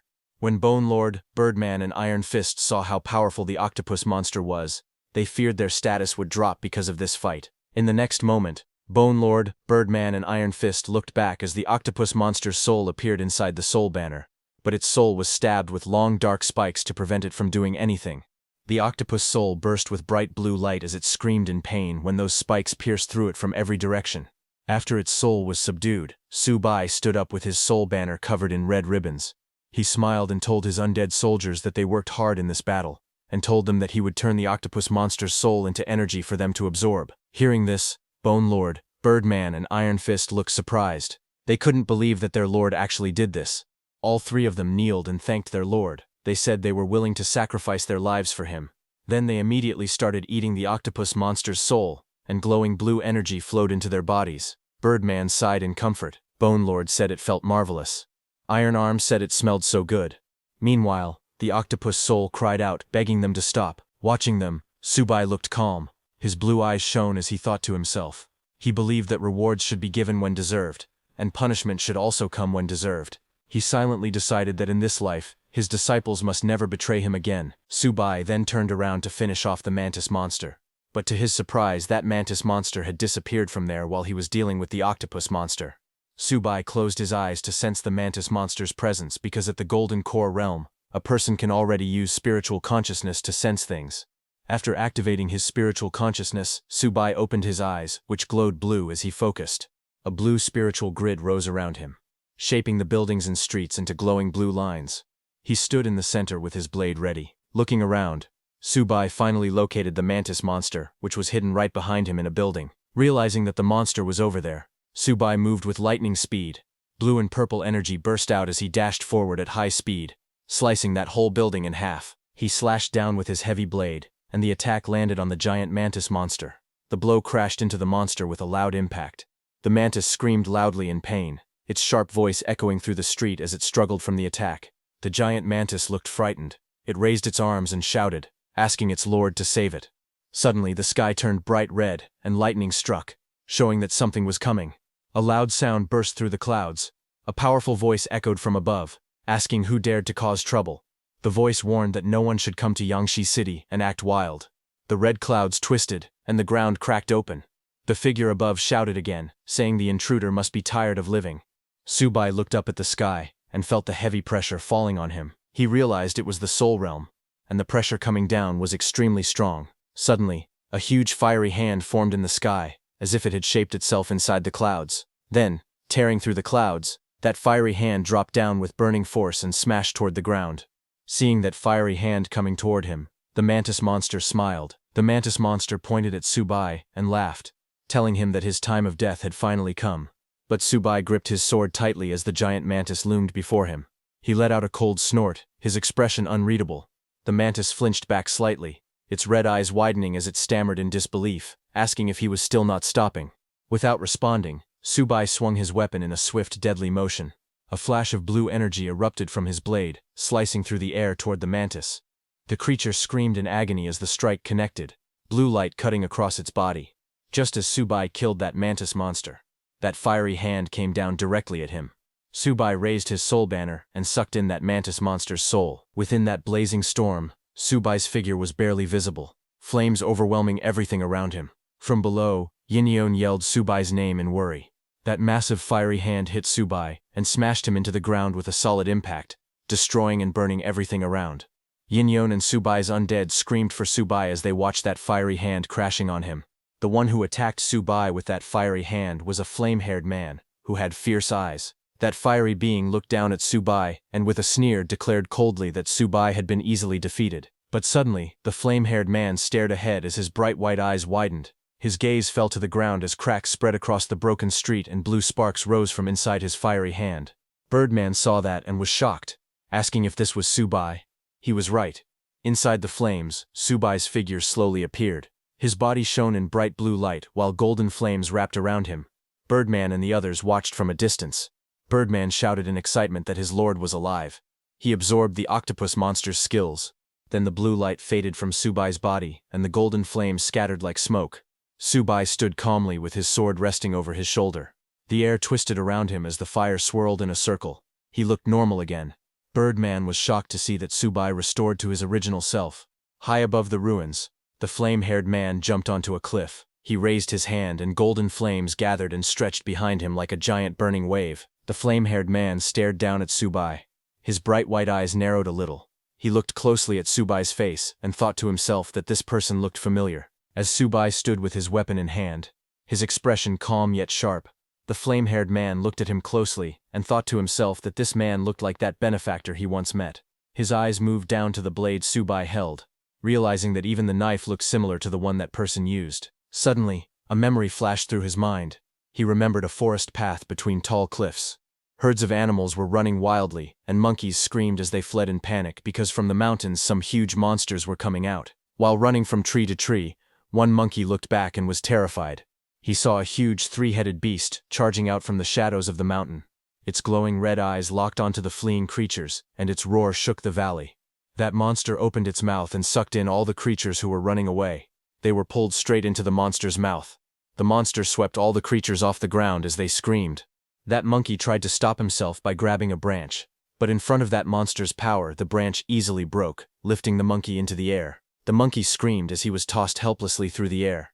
Just then, with a blinding flash of light, a dark silhouette appeared through the beam. In front of the giant beast that had been attacking the forest creatures, a figure descended from the sky holding a massive sword. That shadowy warrior landed with grace, his long robe flowing in the wind. The man's silver hair shimmered under the sunlight as he raised his weapon high into the air. His sharp blue eyes glared at the beasts, and in a cold, commanding voice, he called out to the monster. Lightning streaked across the sky, and power gathered around that man's sword, surrounding it with blue arcs. With a furious roar, he leapt forward and slashed down with all his strength, yelling at the monster to die. This man was none other than Subai, in his previous life. His blade cut through the air like a thunderbolt, aimed straight at the monsters below. The creature roared as Subai came down with a bright blue slash bursting across, cutting through the creature with overwhelming force. Just as the monster was cut in two, its body exploded with a massive blast, releasing all the energy it had consumed into the surroundings. The impact threw dust and trees upward. Lightning surged as Subai's figure stood firm in the center of the explosion, his sword held tightly in his hand. That firehead man remembered that his benefactor, even while in the Golden Core realm, had defeated people from the Divine realm. But after the battle, he had fallen near death. His body lay on the ground in a desolate place. Strange-looking beasts wandered around him, but none of them dared to come close. They only watched from afar. Only one small monkey, which was that firehead guy in his past life, approached. It carried a fruit in its hands and placed it gently beside the fallen Subai. Firehead guy remembered that before leaving, the benefactor had given him a technique called the Heavenly Spirit Technique. The flame-haired man, in his monkey form, held that thick wooden scroll in his hands as Subai explained to him that with this technique, one only needed to eat fruits that absorbed the essence of heaven and earth to cultivate and grow. Firehair Guy remembered Subai's last words, who told him that their fated encounter ended there, and how far the monkey could go from now on would depend on his own destiny. Now in the present, the flame-haired man looked at Subai on the ground, who reminded him of his benefactor. On the ground, Subai was also looking at the flame-haired guy, ready to fight back. The fire-haired man glared down and said that Subai below resembled his benefactor. He called that crime 1. He added that Subai's blade looked like his benefactor's blade. That's crime 2. Then he pointed out that Subai had killed his subordinates. That's crime 3. The fire-haired man raised his glowing hand and said that being able to absorb the octopus monster's abilities proved that Subai grew too fast and was a great threat. He called that crime 4. He then declared that because of all those crimes, Subai must die here today, saying that the flame-haired guy unleashed his attack, striking Subai and his undead with an energy slash. His attack came crashing down like a storm, its power twisting the air. The energy beam struck downward with overwhelming force. The impact wrapped around the area, the force launching Subai and his undead below into the air, slamming them through the rubble. His strike was so powerful that buildings broke apart and scattered across the ground as the energy ripped through them. A massive blue shockwave exploded across the city, tearing through buildings and lifting them into the air. The entire skyline twisted as the blast rushed outward. Amid the destruction, Subai and his summons were thrown backward. Yiniyun, an iron fist behind him, also stumbled as the ground shattered beneath their feet. Subai held his soul banner tightly and stopped himself from falling. Bone Lord behind Subai explained that the octopus and mantis monsters were already commander level, so a disaster level creature was to be expected. Birdman, who hovered in the air, asked his master Subai if they should run, offering to fly and carry him away quickly. Subai looked at the flying monster approaching from the distance. Blue energy circled around the area. He shook his head slowly and told his undeads that against a creature of this realm, escaping was impossible. He explained that they had just absorbed 2 beings beyond commander level. Now that a disaster-level threat had appeared, not fighting would be too demoralizing. So a small smile formed on Subai's lips as he raised his head and declared that they should fight. Saying that, he raised his soul banner and summoned the large mosquito monster. The mosquito monster answered loudly, saying yes, and immediately charged. The giant mosquito monster rushed forward at high speed. As it moved, it shouted loudly that it wanted to make an achievement and become an official servant. Not far away, Iron Fist stood with a serious expression. He looked up at the monster and said that wherever a disaster-level monster appeared, disaster always followed. He admitted that if he were still alive as a normal human, he would definitely turn around and run away. Iron Fist then lifted his head with a sharp gaze. He said that now Master had given him life again. Because of that gift, he declared that he, Iron Fist, would absolutely follow Master's orders. Saying that, with a loud cry, Iron Fist jumped forward with full force. At the same time, Bone Lord also raised its weapon and shouted that their lives were all given by Master, and there was nothing to hesitate about. Birdman followed, and all of them charged ahead together, ready to fight. A bright blue energy wave spread across the whole battlefield as Subai's undead rushed at the flame-haired guy. But the flame-haired guy stood calmly on the ground as blue energy circled around him. He raised his hand, and a huge burst of blue light wrapped around it. Then he shot that energy outward with an explosion. The shockwave pushed everything away and covered the monsters in thick blue ice. Birdman and Bone Lord were frozen mid-air. Yin-Yun and Iron Fist were also trapped inside the spreading ice. The flame-haired man looked forward with a cold smile and told them to get lost. The frozen Bone Lord, Birdman, Iron Fist, and Yin-Yun were thrown back violently, falling from that tall building. Ice shattered everywhere as they hit the ground. Bone Lord let out a painful sound while falling with the others, all covered in broken ice. That flame-haired guy floated above the ruined street with lightning swirling around his body. Subai stood below him holding his weapon, while his summons struggled on the ground. Then the flame-haired guy came down on the ground with crackling blue energy running around him. The air shook from the pressure he released. Nearby, Yin-Yun and Bone Lord sat on the ground, looking at him with fear. Iron Fist stared up in shock. His face was pale, sweat rolling down his cheeks. He asked with a trembling voice if this power was really disaster level. Bone Lord on the ground growled that if he had regained his full strength, he could defeat the flame-haired guy with a single strike. But Birdman beside him told him to be quiet, saying they were far too behind to catch up right now. But suddenly Yin-Yun's green eyes widened when she saw Subai step forward. Subai walked toward the flame-haired guy, while debris cracked under his feet. Seeing that, Yin-Yun called Subai's name. But Subai continued walking, his steps heavy and firm. Dark red energy rose behind him like a shadow. Seeing that, Yin-Yun asked loudly what Subai was doing and if he had gone mad. But Subai kept walking, holding two weapons, his eyes glowing red in the darkness. Yin-Yun shouted at Subai, asking what he was doing and accusing him of having gone mad. Iron Arms warned Subai, telling him not to act rashly because the difference in strength was too great. Bone Lord desperately added that they still had a chance if they ran now. The flame-haired man watched them all with a faint smile. He remarked that their sovereign was determined, but the heavens were not on his side. Seeing that no one moved, he laughed quietly and said that it was interesting they were still not running. Subai met his gaze without flinching. The flame-haired man smirked and declared that since Subai refused to retreat, he would play along. He said he wanted to see just how much strength someone at the Golden Core stage could truly unleash. Subai tightened his grip around his weapon. The metal creaked softly under the force of his hand as power surged through him. In the next instant, Subai burst forward. Blue trails tore through the air as he closed the distance in a flash, striking with terrifying speed. The flame-haired man tilted his head slightly and scoffed, mocking him for being too slow. Multiple afterimages appeared around him as he shifted position, his figure splitting into several forms as the attacks narrowly missed. Subai then attacked straight on, and the flame-haired man backed down a little. He laughed loudly and mocked Subai, saying that someone like him could never hurt him. But just as Subai's soul banner appeared above the flame-haired man's face, its eyes glowing with blue light, shock flashed across his expression. The soul banner glowed with cold light, and waves of wind and energy began to spin violently around it, forming a huge vortex. Seeing this, the flame-haired man sneered again, asking what kind of magic tool that was. He mocked it, saying it was just drinking in the wind and nothing more, calling it a bluff. He raised his hand and gathered energy in his palm. With full power, he swung his hand to attack Subai, but the flame-haired man suddenly froze as his eyes widened in disbelief. He shouted in shock, unable to understand what had just happened. He stared at his hand and questioned himself, wondering how his skill could have missed. For the first time, doubt appeared on his face, as the battlefield fell silent. Yin-Yun and Iron Arms watched from below as the raging storm of cyan wind filled the sky.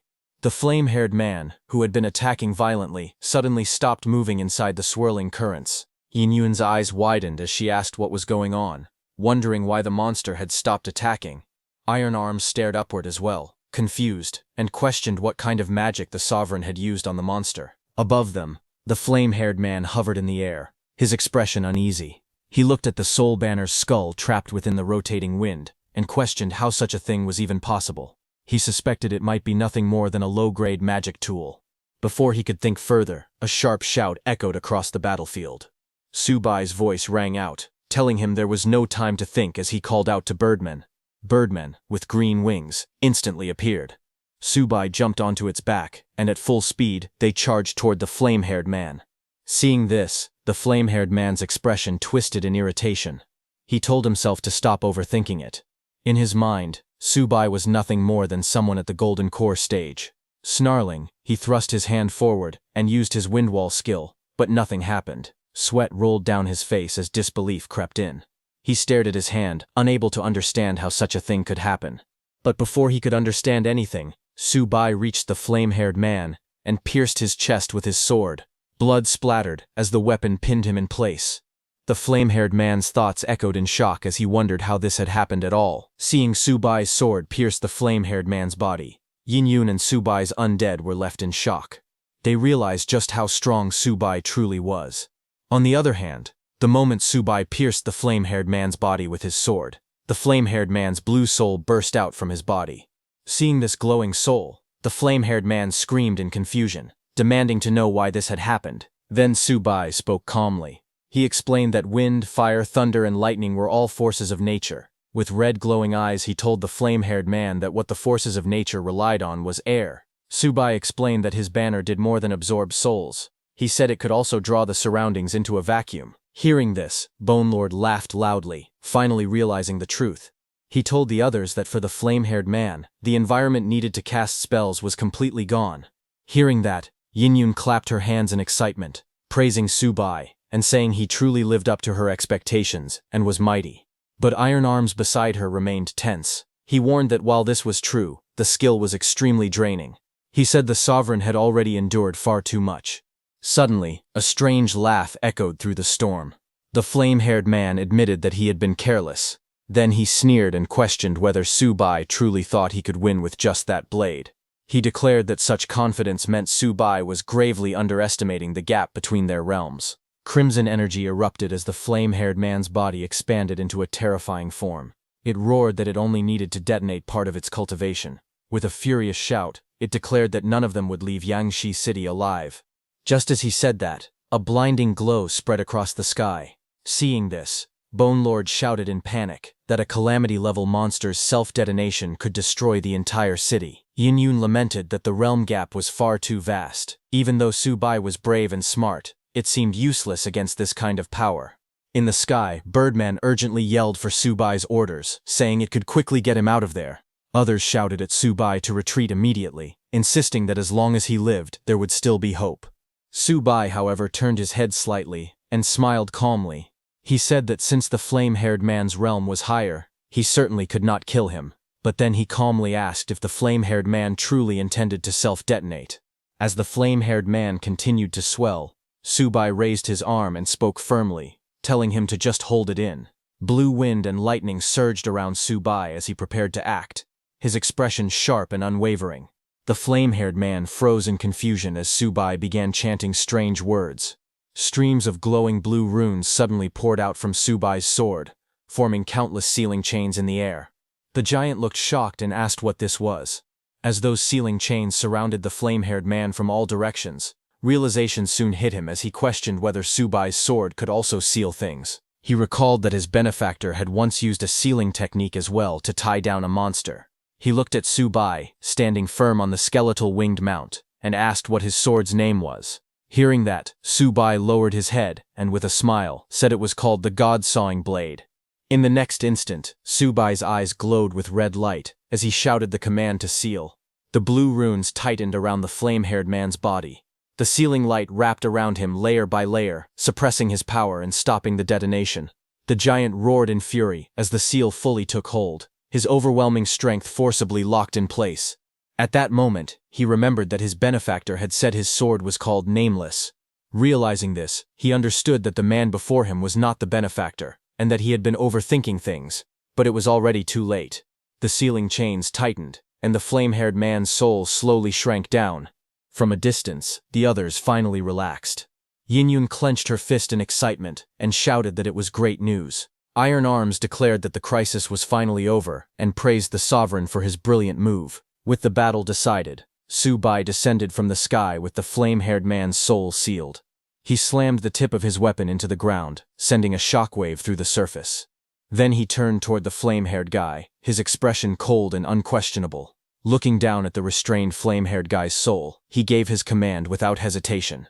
He ordered it to submit and declared that from this moment on, it would serve him as his slave. Subai extended his sword toward the bound flame-haired man's spirit and calmly commanded it to become his slave.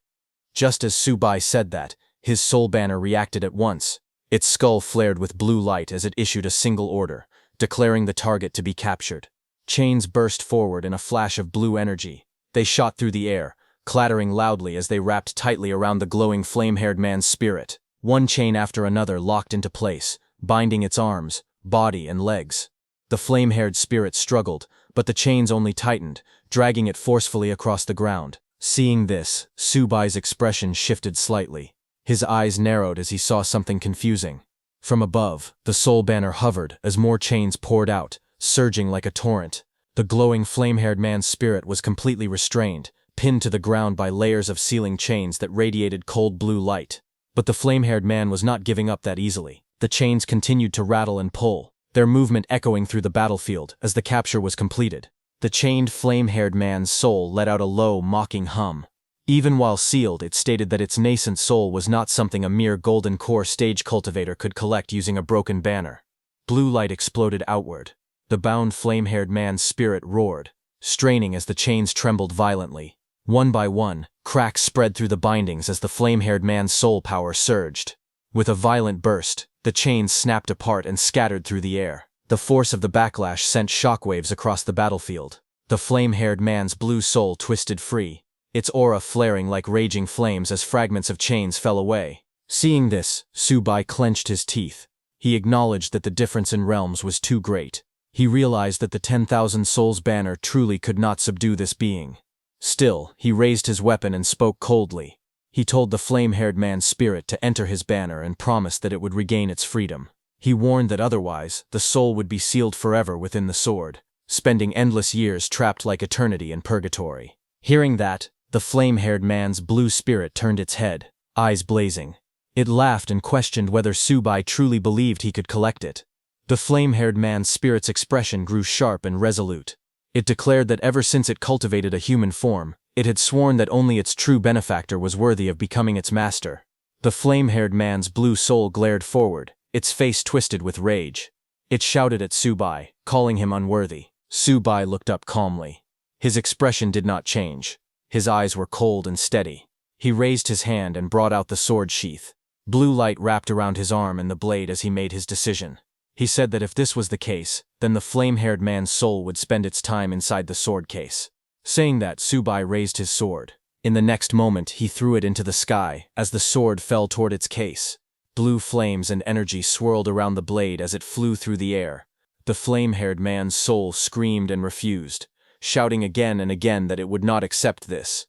Blue energy streams rushed forward, pulling at the struggling soul. The flame-haired man's soul roared in fear and desperation. It shouted that it did not want to be sealed and begged loudly as its form shook violently. But it was already too late. Subai's sword returned to its case. The sword seal trembled as its core glowed red, releasing a sharp pulse of power. Blue energy surged outward, cutting through the air as the sealing force fully activated. On the battlefield, Subai stood firm with one hand on the sword. Blue currents spiraled around him as the blade formed a complete seal. At a distance, Yinyun watched closely.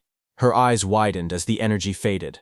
Iron arms behind her stared in disbelief and asked if it was really done.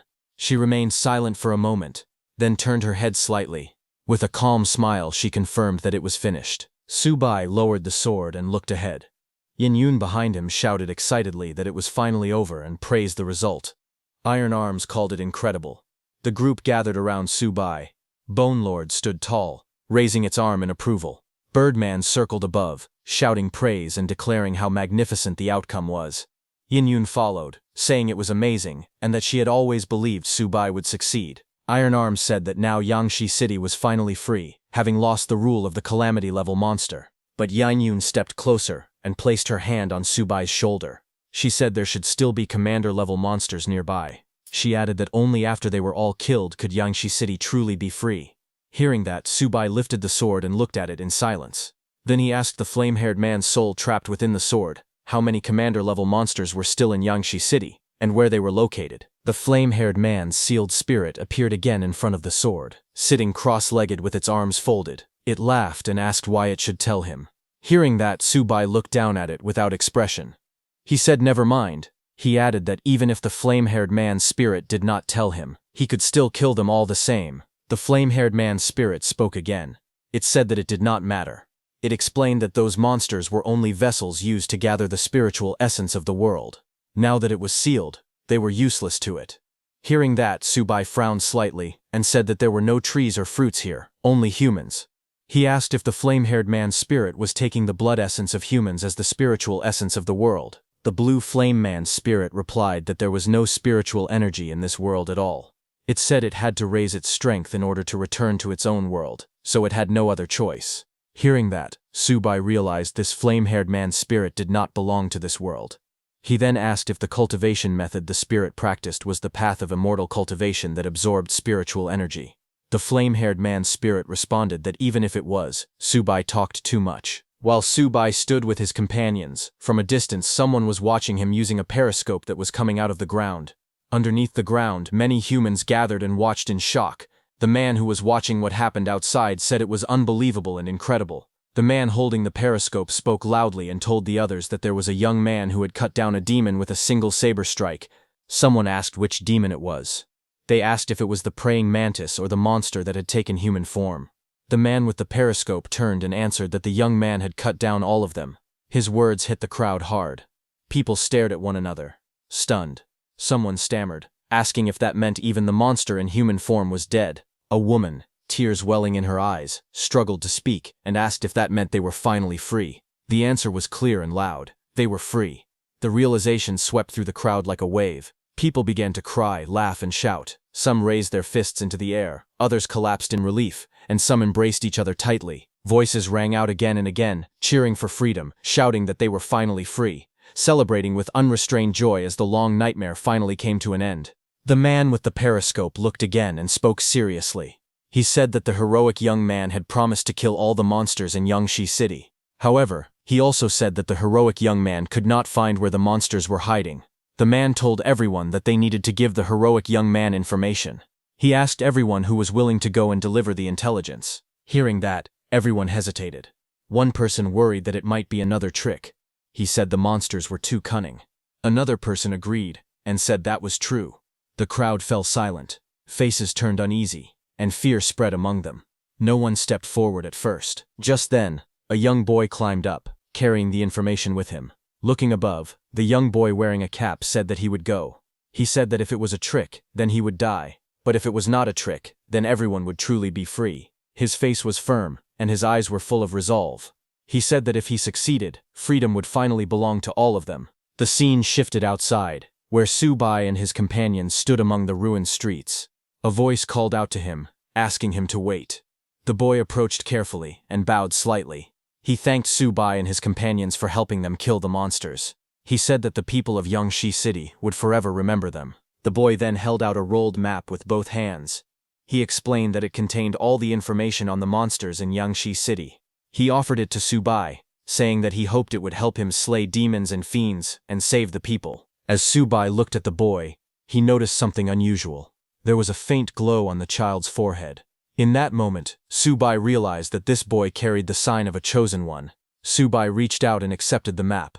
Then he gently placed his hand on the boy's head. The boy looked up in surprise, his eyes wide, as light reflected softly around them. Subai stood calmly, as golden flames curled around his arm and shoulder. Looking down at the boy, he said that he could see the boy was fated, and that he would give him a fated opportunity. The golden light continued to swirl as his hand rested gently on the boy's head. At that moment, the flame-haired guy's soul suddenly appeared, clinging to Subai's shoulder. Its form flickered with energy as it stared closely. It let out a low sound, sensing something strange. It reacted in shock, feeling something familiar. It said that the sensation reminded it of the past, just like when its benefactor had taught it before. The boy looked up with wide eyes, surprised by the glowing energy close to him.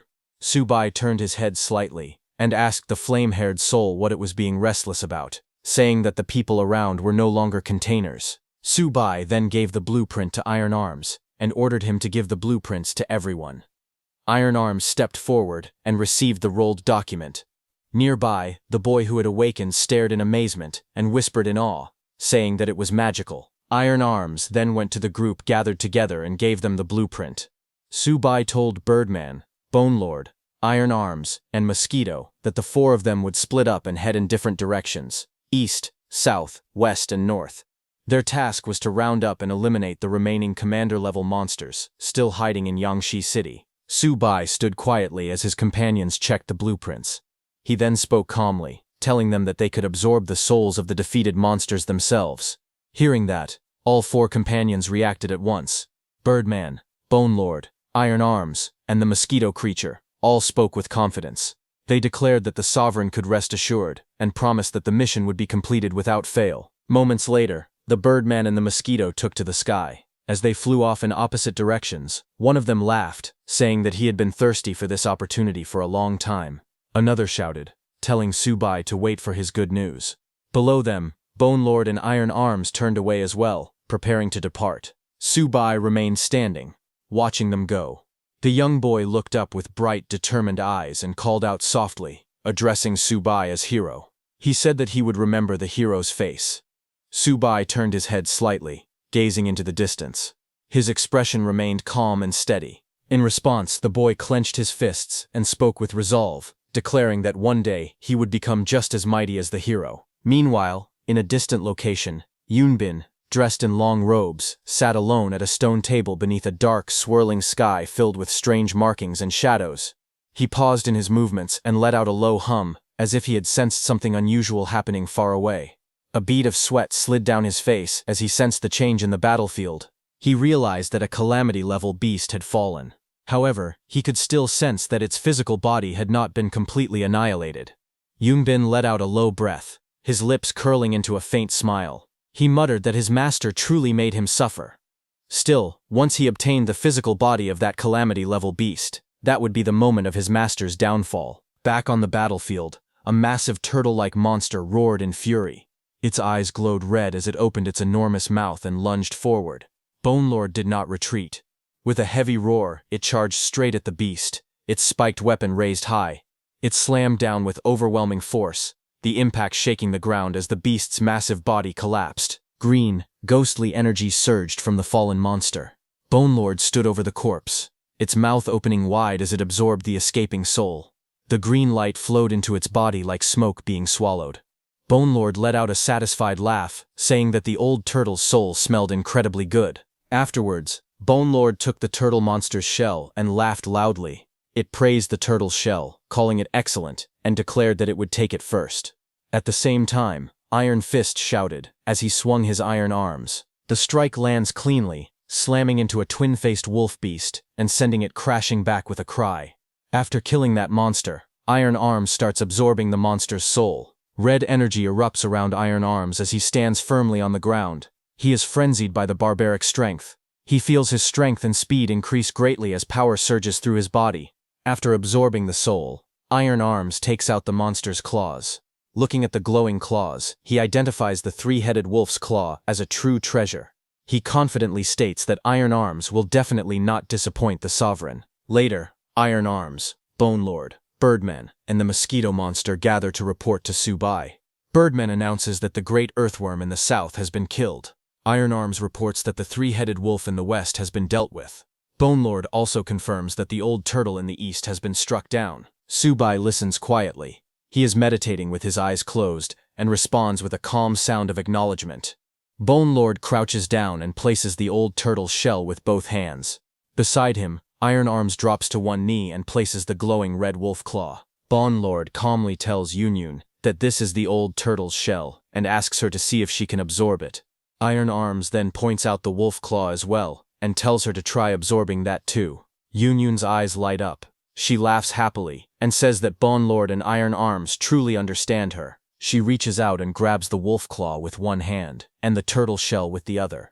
Golden light begins to fall around her body. She slowly presses the shell against herself, closing her eyes as she lets out soft sounds. Her breathing grows unsteady as energy flows into her.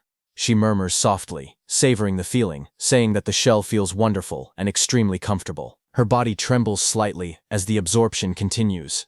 She tilts her head back, one hand touching her lips, and whispers that it feels amazing. After a moment, she slowly calms down.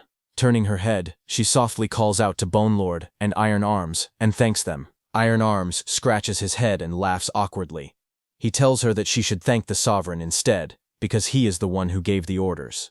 Birdman nods in agreement and adds that everything was done according to the sovereign's instructions. Su-bai stands quietly nearby, watching the scene without saying much. He simply gives a small response, acknowledging their words as the situation settles down. Yun looks at him, her cheeks faintly flushed as she looks away. In her heart she judges him quietly. She thinks that although he appears cold on the surface, he is actually quite warm-hearted. To her he is also a little handsome. Not far away, the flame-haired man's spirit hovers behind Su-bai's back, observing the scene in silence. The spirit notes that the subordinates around Su-bai are utterly devoted, their loyalty unquestionable. From this alone it can tell that Su-bai possesses real ability. The spirit then sighs inwardly, thinking that it is a pity about its former benefactor. It had heard that all of his disciples had betrayed him. Wondering how that benefactor is doing now, the spirit lingers in thought. Su-bai suddenly raises his hand and brushes the blue spirit aside, glancing back with an annoyed expression. He asks what it is muttering about. The spirit scoffs and replies that it is nothing important, questioning why it should matter to him. After that brief exchange, Su-bai looks around at everyone present and speaks calmly. He says that they will rest there for the day and instructs everyone to properly digest and stabilize their spiritual power. The group responds in agreement. The scene then shifts to the ruined city. Survivors gather in the streets between tall, damaged buildings. One person speaks with relief, saying that they can finally go home. Another follows, saying that thanks to that hero, peace has finally returned to them. The crowd continues talking. Someone suggests that they should build a memorial stone for the hero and worship it for generations. Another person suddenly realizes that they do not even know the hero's name and asks what it is. While this is happening, dark blue energy flows across a narrow back alleyway. Yunbin appears from that dark blue energy. A body lies on the ground in front of him. It is the flame-haired man's body. Yunbin places his hand on the body, and light bursts out at the point of contact. Yunbin smiles and looks down, saying that it is unbelievable that these body fragments are gathering together again. He then wonders which great expert in this world possesses the power known as Blade Annihilation. Yunbin lifts his head slightly and smiles. He says that although many things are unclear, he has managed to gain an unexpected benefit from this situation. Yunbin raises his sword with both hands. His grip tightens as the blade is pulled free, and cold energy gathers around him. He stands straight, holding the sword upright in front of his face. Dark power spreads outward like smoke. He speaks calmly, saying that by his blood, he will revive the body. He activates the covenant of the craved blood. Dark energy surges violently. His robe flutters as the power answers his call. He then places the sword above his hand and speaks again, announcing the alliance of the Golden Fortress. His eyes are cold and firm. He warns that if his will is defied, heaven and earth will not tolerate it. As he speaks, the blade slashes down. Blood sprays through his hand as the attack descends with overwhelming force. Yin sat quietly on the grass, wearing her thigh-high boots. Her eyes were closed as she meditated, and a faint spiritual aura flickered around her body. Her expression slowly sharpened. She opened her green eyes with a focused look, sensing something in the distance. A moment later, she stood up and pointed her wooden stick at Su-bai, who was sitting cross-legged under a tree and cultivating peacefully. She called out loudly, telling Su-bai that she wanted to challenge him to a battle. Su-bai raised his head slightly, but didn't stand up. Yin leaned forward with a confident smile. She told him that last night she had absorbed the artifact spirits of the turtle shell and the wolf claws. Her smile widened as she said she could now feel the result of that power. Her eyes lit up with excitement as she shouted that her new power was terrifyingly strong. In the next moment, she rushed towards Su-bai at full speed, her aura bursting around her. With a fierce grin, she swung her stick forward and shouted, asking Su-bai to come on and exchange a few moves with her. Yin leapt high into the air with a loud cry. Her silhouette cut across the sky as she swung her weapon downward towards Su-bai. At that moment, Su-bai calmly reached out and grabbed his sword, and using it, he blocked Yin attack. A violent explosion burst across the ground the moment her attack landed. The earth split open, debris flying in every direction as shockwaves rippled outward. Bone Lord, Birdman, and Iron Arms nearby were blasted back by the force. One shouted in pain, while another let out a startled cry as they tumbled away. Bone Lord and Iron Arms stared ahead in shock. Iron Arms exclaimed that the strike was incredibly powerful, while Bone Lord wondered anxiously whether their sovereign was still all right. Standing among the settling dust, Yin froze. Her eyes widened, and a look of disbelief spread across her face as she stared ahead, stunned by what she saw. Frozen in shock, she looked down at Subai, who sat calmly with his sword raised, blocking her wooden stick. Yin shouted, "What?" in disbelief. Seeing her reaction, Subai smiled slightly, letting out a quiet, confident "Heh." In the next moment, he swung his sword, and just as it touched Yin body, a glowing purple spirit figure of Yin own form was suddenly pulled out of her body. Yin eyes widened as she fell backward in surprise. From behind, Bone Lord, Birdman, and Iron Arms all stared with their mouths open. They all shouted in shock. As the purple spirit of Yin floated in the air, Bone Lord trembled and asked if the sovereign had really pulled out Miss Yin's nascent soul. Yin's spirit form also stared at herself in panic, wondering what was happening. She looked at Subai's hand gripping her spirit and whispered, "My nascent soul." Subai quietly walked up and pinched Yin's spirit cheeks. Shocked, Yin stared back at him. Subai stood in front of Yin's glowing purple soul figure and smiled. He thanked her, saying it was a good morning pick-me-up. He gently poked her cheek and said that her nascent soul was surprisingly soft and bouncy. Then he swung back his sword and returned Yin's soul to her body. Yin's real body stepped back in shock as she felt the strange sensation through her soul. She tried to regain her balance, but her legs shook. She stumbled forward, losing control, and Subai casually caught her in his arms. She pressed against his chest, her face red and confused.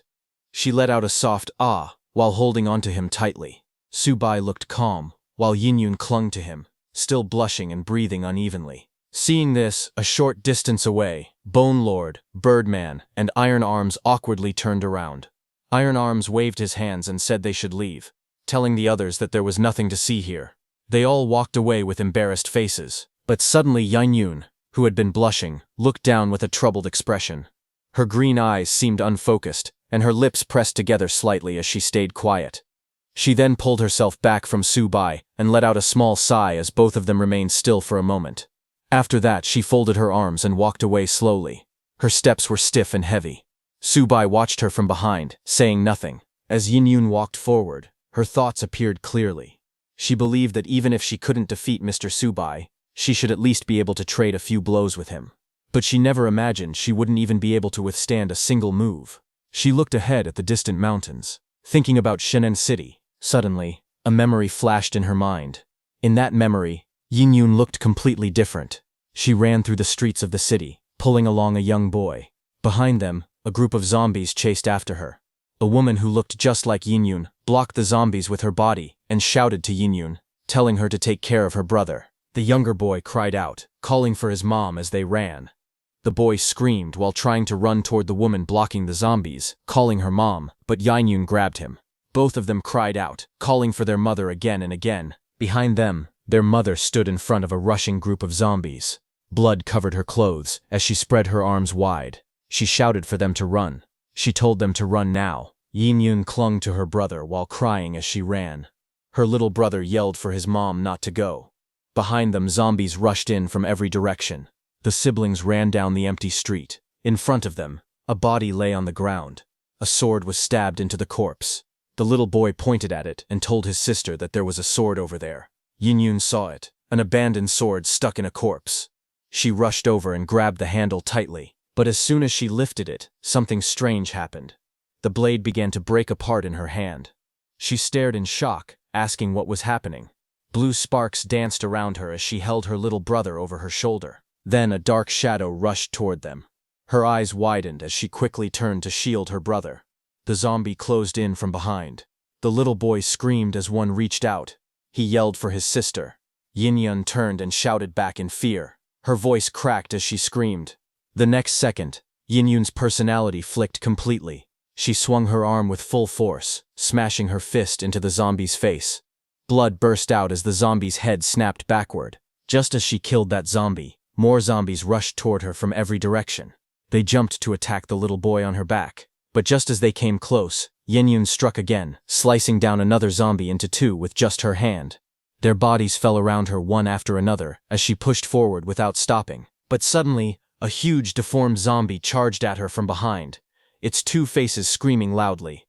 Yin kept fighting the other zombies, not running away. The two-headed monster charged toward them, roaring furiously. Yin stood firmly with the little boy on her back. not backing away, even as the giant creature lunged at them. Golden slashes flashed through the darkness. The light streaked across the air, cutting through the monster's body again and again. Yinyuan struck the giant zombie, her attacks tearing through its flesh. The monster let out a trembling sound, its glowing eyes widening. A loud gulp came from the zombie as it stared at her in shock. The next second, the creature's massive body shattered, breaking into pieces as blood scattered everywhere. Yinyun rushed forward through the falling debris, with the little boy still clinging to her back. Yinyun stood still amid the drifting body parts of the zombie, her posture steady as dark fragments fell around her. Her brother clung tightly to her back, his arms wrapped around her neck. Her face was calm, but her eyes were fixed forward. Her brother weakly called out to her, but Yinyun slowly raised her hand and looked at it. At that moment she realized something important. She had gained an ability, the power to absorb weaponry. However, when she lifted her head and stared at the colossal face looming in the sky, her heart sank. The massive presence filled the heavens, its eyes glowing with overwhelming pressure. She understood instantly that she was nowhere near strong enough to stand against it, and so, she made a decision. Carrying her brother on her back, she turned away from the ruined streets and fled Xinging City. The city faded behind them as smoke and destruction lingered in the air. Later, the two of them stood outside a fortified city surrounded by walls and mountains. Yinyun held her brother's hand as they looked ahead together. She settled him in Fenzhou. With the National Army garrison there, his safety was guaranteed. After that, she wandered alone through desolate lands. She searched the earth, scouring every place she passed for weapons she could absorb.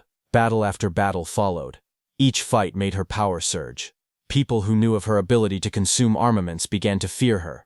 They gave her a title, the Artifact King. She stood as the undisputed apex among the rogue wanderers. Fallen enemies lay scattered behind her as she walked forward with a weapon in her hand. Yet even then, she knew the truth. Compared to the colossal face that once hovered over Jining City, an unbridgeable chasm of power still separated them. In the present, she crossed her arms tightly as unease filled her expression. Just then, Subai's calm voice echoed from behind, telling her to put aside those heavy thoughts for now. He told her to go to the spiritual cave and become stronger. Only then would she have the capacity to pursue the answers she sought. Hearing that, Yinyun's green eyes sharpened with resolve. She turned her head and spoke with determination, saying that Subai was right. He was stronger, and she needed to become stronger too. But just as she turned, she saw that Subai was already leaving. She raised her arm and shouted after him, calling out his name and telling him to wait for her. Then, sometime later, the jagged mountain spires known as Blade's Edge Rift rose sharply into the sky, their stone surfaces glowing faintly under the pink light of dusk. Along the narrow cliff path, Subai and Yinyun walked carefully, their footsteps echoing against the steep walls. The air around them trembled with faint ringing sounds as loose stones shifted beneath their feet. From the Soul Banner, Iron Arms and Birdman observed the towering formation. Iron Arms raised a hand to his forehead, shading his eyes as he stared upward. He said that north of Yangshi, the enormous Blade's Edge Rift truly lived up to its reputation. Beside him, Bone Lord responded. He explained that in his own world, a place like this would be perfect for secluded meditation. But Birdman disagreed, muttering that the land looked completely barren, with not a single spiritual artifact anywhere. He scoffed at the idea of meditation. Back on the cliff path, Subai tapped the ground lightly with his soul banner. The moment the tip struck the stone, a sharp sound rang out. Instantly, light surged across the entire rift as Subai opened his spiritual mind. The world around them shifted into a glowing blue outline. Countless crystal-like peaks rose in perfect rings, surrounding a circular basin. At the center of that illuminated formation, Subai stood alone, bathed in blue light as ripples of energy expanded outward from beneath his feet. Subai studied the glowing map in his mind. According to the markings, the spiritual cave was somewhere within a 5-kilometer radius. His eyes narrowed with slight frustration. His cultivation realm was still too low. He couldn't sense the cave's exact position. Beside him, memories of Lin Wanchu surfaced. Without her guidance, finding the cave had become extremely difficult. He admitted silently that he had no way of knowing whether she was still alive or already dead. Then, a cold thought crossed his mind. For a disciple who had betrayed him, perhaps an early death was only what she deserved. Just then, a sudden cry echoed through the towering cliffs of the Blade's Edge Rift. Both Subai and Yinyun lifted their heads. High above, a massive bird streaked past the sharp stone pillars, Birdman reacted first. He shouted that the creature was a golden-winged eagle. He explained that the bird's golden feathers shone with a metallic glow as it stretched its enormous wings. It was a raptor over a meter long, strong enough to tear a mountain tiger apart, but iron arms, standing behind them, corrected that assumption. He told them that a normal eagle would never have such a deafening cry. This one was clearly a mutated golden-winged eagle. Judging by the aura washing over the cliffside, its strength was comparable to the Golden Core stage. The eagle released another powerful cry, the sound ripping through the air. The next second, the eagle charged at them. The golden-winged eagle shot downward from the sky like a falling spear. Its sharp beak cut through the air as streaks of green light followed behind it. The eagle crashed onto the ground with tremendous force. Rocks exploded under its claws as Subai and Yinyun jumped and dodged its attack. Yinyun then leapt high into the air and raised her wooden stick to attack the eagle. She countered with a powerful strike. A flash of yellow energy erupted beneath her as she struck down, landing directly on top of the eagle. Her attack sent feathers and fragments scattering everywhere. When the eagle pulled back and fled upward, Yinyun stood on the cliff, watching it rise. She smirked and lifted her chin slightly. She said that she might not be able to beat Subai, but a small bird like this was nothing to her. Below, Subai raised his soul banner and shouted for the Mosquito King to chase after the fleeing eagle. He explained that the eagle carried the scent of spiritual energy and the scent of humans. The giant mosquito spread its wings wide and shot forward at high speed, following the creature through the air. A fiery shockwave tore across the towering stone cliffs as the mutated golden-winged eagle darted through the narrow rift. High above, the Mosquito King rushed after it. The Mosquito King spoke to itself proudly, saying that after absorbing the mantis's power, its stealth ability had grown stronger again. One day, it believed, it would earn recognition as a full member. The eagle continued circling through the rising peaks.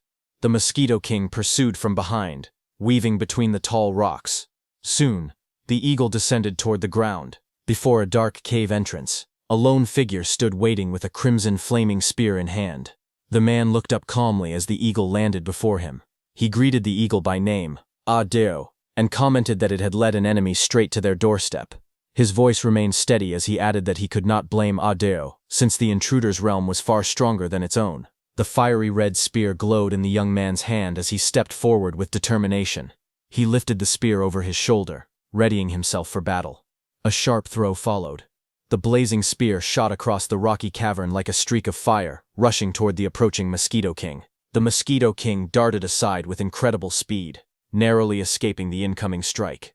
It boasted loudly, claiming it had survived countless battles. It said that under its sovereign, its power had only grown stronger. It mocked the attack, asking if the man truly believed such a simple throw could harm it. But before the Mosquito King could finish, the spear suddenly erupted in a violent explosion. Flames burst outward with a deafening blast. The Mosquito King jerked back in shock, letting out a startled cry. The explosion sent it crashing into the rocky ground. Its body tumbled through debris as it groaned in pain, barely able to move. Then the young man stepped forward again, with the eagle perched proudly at his side. He learned from the eagle that every one of the newcomers was above the level 3 mutant realm. Finding the situation amusing, he smirked slightly. He then turned to the eagle and said it was time for them to make their introduction, but the young man suddenly stopped and narrowed his eyes. He sensed something and turned his head. In the distance, he saw Subai and Yinyun standing on top of Birdman. The young man frowned slightly, watching them from afar. His red-eyed eagle stood beside him, also staring towards Subai's group. Behind them, spiritual energy was flowing out of the cave. Seeing that, Yinyun leaned closer to Subai and pointed forward. She asked if the place ahead was the spiritual cave. Subai smiled calmly. He said he had searched everywhere for it and never expected it to be right here all along. Hearing that, the pink-haired man lifted his flaming spear and swung it sideways, pointing it towards Subai. His aura grew fierce.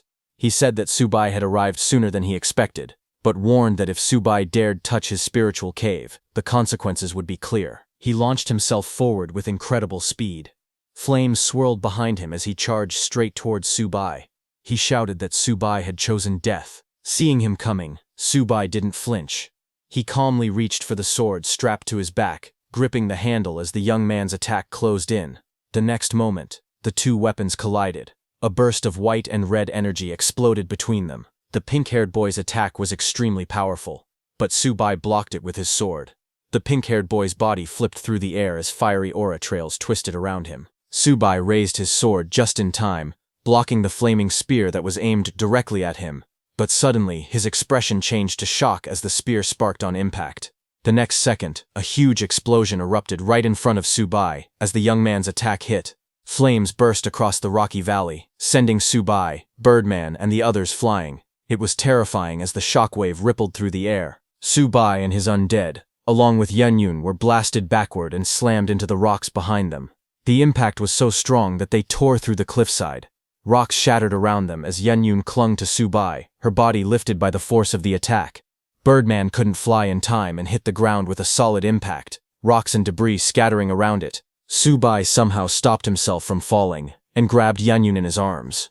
His movements were quick and steady as he put distance between himself and the young man. That young man jumped and landed lightly on a rock, looking down at them with a smirk.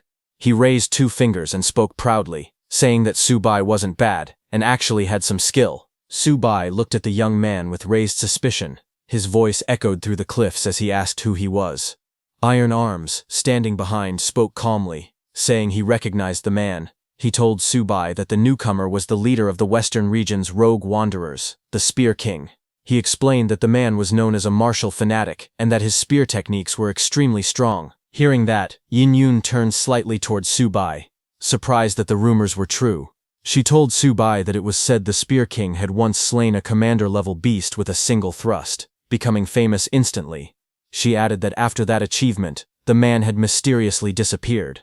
She also commented that the Spear King was known to have a foul temper. Across the cliff, the Spear King remained standing confidently on the tall stone pillar. He pointed his weapon at the group, studying them one by one. His eyes shifted first to Yenjun, and he stated that a woman holding a staff must be the Artifact King. He then looked at Iron Arms and noted the cords wrapped around his arms, identifying him as Iron Arms even though his body now appeared faint and incomplete. The Spear King remarked that only Iron Arms' nascent soul seemed to remain. His gaze finally moved to Subai, and he referred to him as the one in the middle. The Spear King bluntly announced that Subai looked like a demon who had taken on a human form. Hearing that, Yenyun's anger rose immediately. She stepped closer to Subai and shouted back at the Spear King, demanding to know if he was blind for accusing Subai of being a demon. She added that the Spear King himself looked more like one. Iron Arms stepped beside them, also displeased. He snapped at the Spear King, saying his mouth smelled worse than his temper. Hearing that, the Spear King standing on the high peak glared down at the shadowed figure. He pointed his weapon forward and shouted that Subai before him was a demon. He claimed that demon Subai wielded a banner that collected nothing but souls. In his eyes, anyone carrying such a vile artifact could only be a demon. He continued speaking proudly. He said it seemed the others had been deceived, unable to distinguish right from wrong. He added that it was not surprising since their cultivation realms were far too low to see the truth. Then, with a sudden burst of motion, he lunged forward through the air. He shouted to the Artifact King and Iron Arms, telling them not to fear, claiming he was coming to save them. Seeing him coming, Iron Arms immediately shouted back in anger. He demanded to know who had asked the spear wielder to save them. His voice echoed with frustration as he asked if the Spear King had lost his mind. As the Spear King descended, Iron Arms leaped upward to clash with him. Their weapons and power collided mid-air, sending a burst of energy through the sky. Iron Arms blocked the flaming spear with crossed arms. The impact pushed him back, but he gritted his teeth and glared at the Spear King. The Spear King was shocked to see this.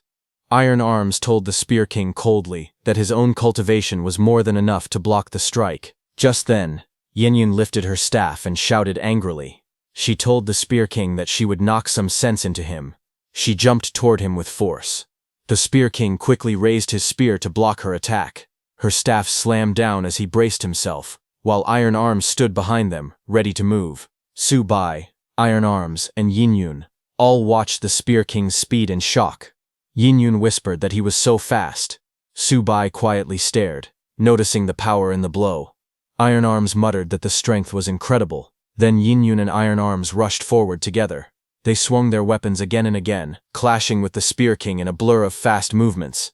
Sparks and shockwaves burst with every strike. Iron Arms used his 1,000 punches skill to attack him, but the Spear King swung his spear at incredible speed and blocked their attacks. The fight grew even faster. The Spear King kept blocking their attacks. Then both Weinyuan and Iron Arms charged at him together from two directions, trying to overwhelm him. Both of their bodies blurred as they pushed toward him with all their strength. Seeing them coming from two directions, the Spear King smirked, showing his confidence. A strong blue energy burst out around him as he moved with lightning speed. He attacked Weinyuan in front and Iron Arms in the back at the same time, and both of their bodies were pushed back by the force of the impact. Both Iron Arms and Yun crashed to the ground. Iron Arms cried out in pain, while Yun gasped as she tried to get up. Before Yun could stand up again, she was shocked when she saw the Spear King's glowing spear tip pointed right at her face. Fear appeared in her green eyes. The Spear King pointed his burning spear at her and shouted loudly. He said he was trying to save the Artifact King, yet they kept fighting him. He warned that if they tried to stop him again, he would show no mercy. Hearing that, Yun shouted back, calling him crazy. She said that Subai used a banner, yes, but that didn't make him a demon. Iron Arms agreed. He told the Spear King that he was the one unable to tell right from wrong. Hearing this, the Spear King's eyes widened with anger. He shouted, "Nonsense," and claimed that even if Subai wasn't a demon, he was still an evil cultivator. He added that since ancient times, good and evil could never live together. While the Spear King was saying that, Bone Lord rushed toward him from behind. He shouted angrily, telling the Spear King not to harm the Artifact King. Bone Lord swung his huge mace at the Spear King's back. The blow landed with a loud impact, but the Spear King remained standing without moving. Bone Lord looked at his broken mace in shock. He shouted, asking what had happened to it. Nearby, Subai watched the scene. He thought to himself that he had believed the Spear King was only good at attacking, but now he realized that the Spear King's defense was also extremely strong. On the other hand, after getting hit by Bone Lord, the Spear King lowered his head slightly, his eyes glowing with a sharp light. He called Bone Lord sneaky for using a surprise attack. He then rushed forward with incredible force and attacked Bone Lord, shouting that Bone Lord still dared to claim Subai wasn't walking an evil path. Bone Lord screamed as the powerful strike hit him. Bone Lord was sent flying as one of his hands was cut off. His body shook as he fell backward, shouting in pain. Subai watched calmly. In his thoughts, he admired the Spear King. He noted that if Bone Lord didn't have his strong armor protecting him, that single strike would have killed him. He also noticed the explosion that came with the attack and understood that it came from spiritual power. Subai thought it was rare to see a young man with such talent. He believed that with just a little guidance, the Spear King could grow even stronger. While Subai was thinking this, the Spear King dashed forward, shouting at Bone Lord to surrender his life. Seeing that, Birdman yelled, warning Ming to watch out. Birdman swooped down from above with great speed to save Bone Lord. He used his screaming skill and was about to scream loudly to stop the Spear King, but suddenly something grabbed Birdman's neck with its sharp claws, stopping him from screaming. Birdman let out a weak sound as he was thrown to the ground. The one who attacked him was the Spear King's mutant, which suddenly flew down from above, heading straight toward Birdman. Birdman looked up in shock as the mutant eagle attacked. On the other hand, the Spear King rushed forward with his spear. Just then, Subai appeared right in front of Bone Lord. Bone Lord behind him was surprised to see that his sovereign had come to save him. Subai called out to the Spear King, saying they weren't villains, and asked why he couldn't turn this fight into friendship. But the Spear King didn't believe him, and swung his weapon down, yelling and asking who would believe his lies. Seeing that, Subai also raised his soul banner, and blocked the Spear King's spear mid-air. Seeing this, the Spear King gritted his teeth and shouted, "Taste my spear!" He charged forward, and a powerful explosion burst between them. Yin covered her face as a powerful shockwave was released from the explosion, making the ground shake. Iron Arms beside her covered his eyes and shouted that the Spear King was using that move again. But as the dust settled, the Spear King saw energy surging around his arm. He gasped, shocked by what was happening.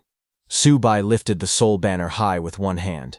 Blue energy wrapped around him as the soul banner released powerful waves. He calmly told the Spear King that he was circulating his chi too wildly. He warned that if he didn't control his breathing soon, he would suffer chi deviation. Hearing that, Spear King smirked in the shadows. A sharp light flashed in his eyes as he said it was ridiculous of Subai to claim that he would suffer chi deviation. In the next moment, he shouted angrily and rushed forward. He yelled that he would show everyone who the real demon was. He swung his spear with full force. He attacked from the left side.